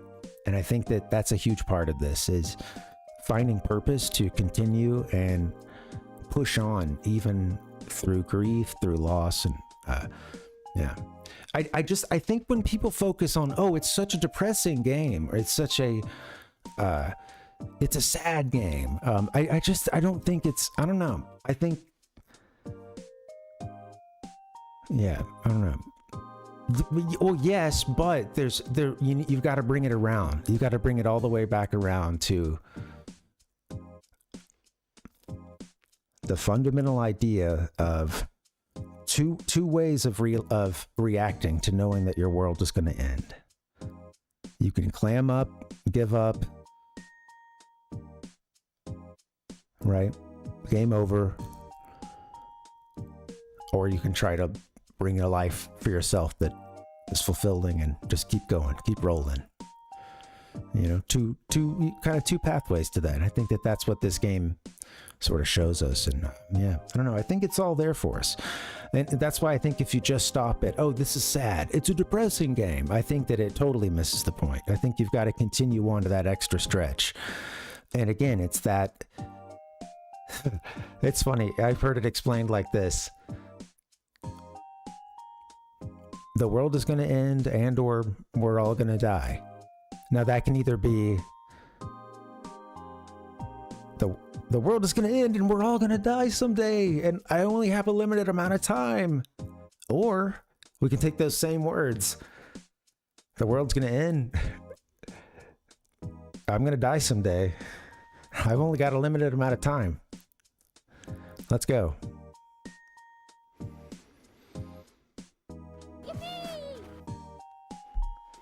And as crazy as it is, I think that momentum of getting up and doing that next thing, going, just continuing to go. You don't have to be Link. You know, none of us are the hero of time. We're the NPCs, baby. I hate to tell you, but yeah. I think if you get up and you just move to, you know, you keep moving, and you, in the face of all that, I think that that's what this game tells you to do, man. It's all there.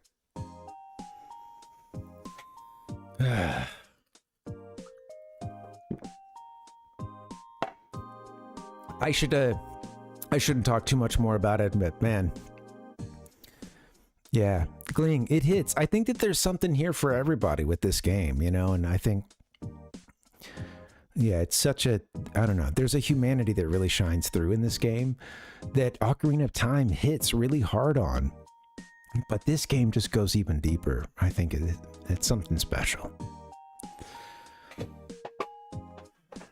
Yeah. Okay. Thanks for the tip. Well, yeah, man. Thank you guys for hanging. This was great. Happy Friday. We went 7.5 hours. Good God. Thank you so much for chilling. This was really good. We're done with Majora's Mask. That's it. I'll show you guys our cartridge one last time.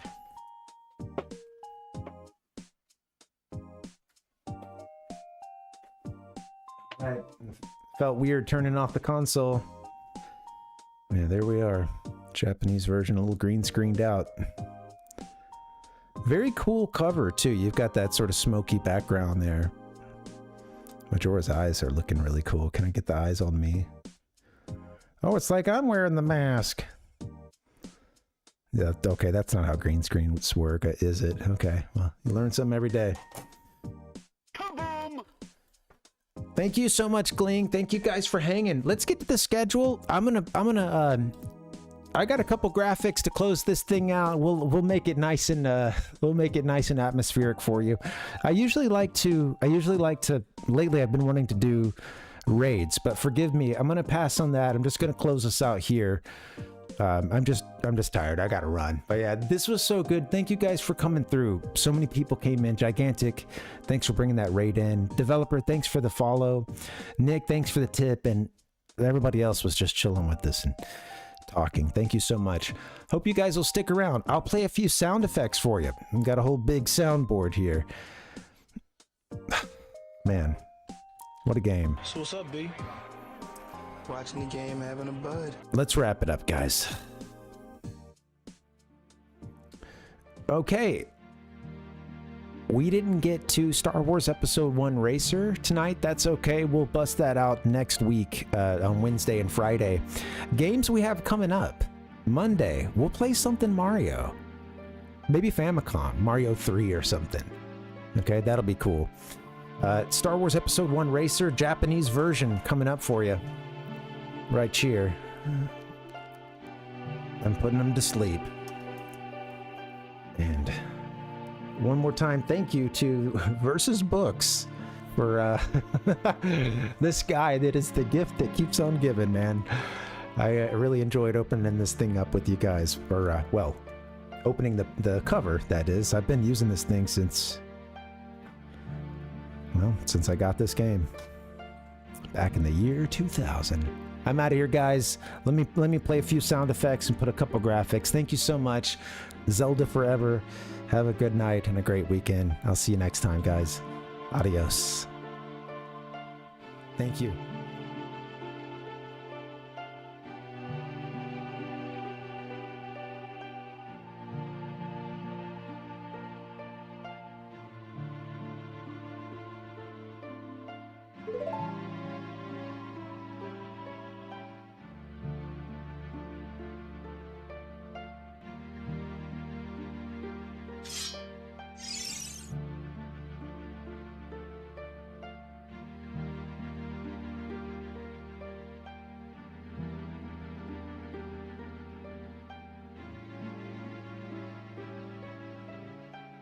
Watch out!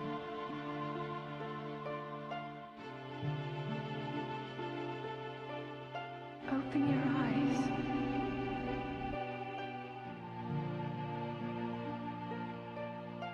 Open your eyes.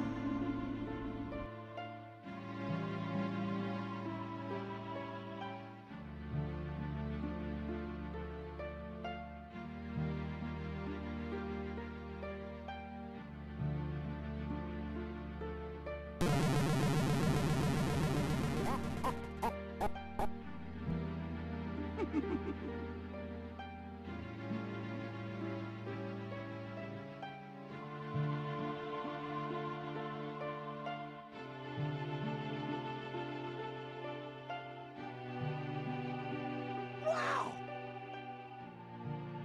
Thank you!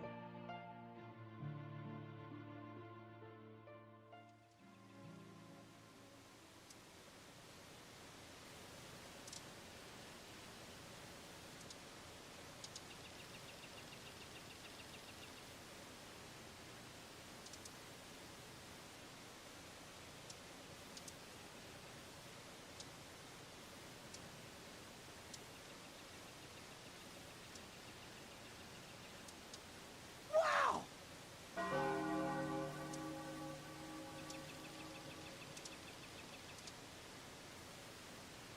Wake up, Link.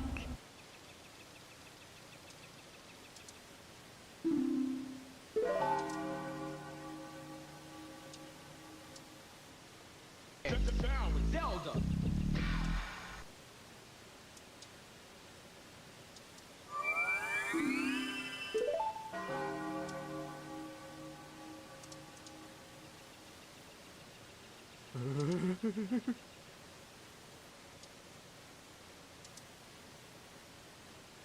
Well, excuse me, princess.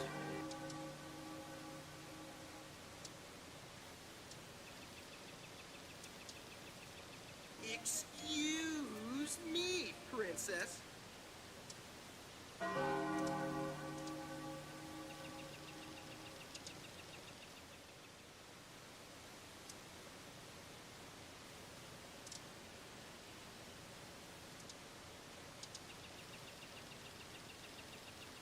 Excuse me, princess.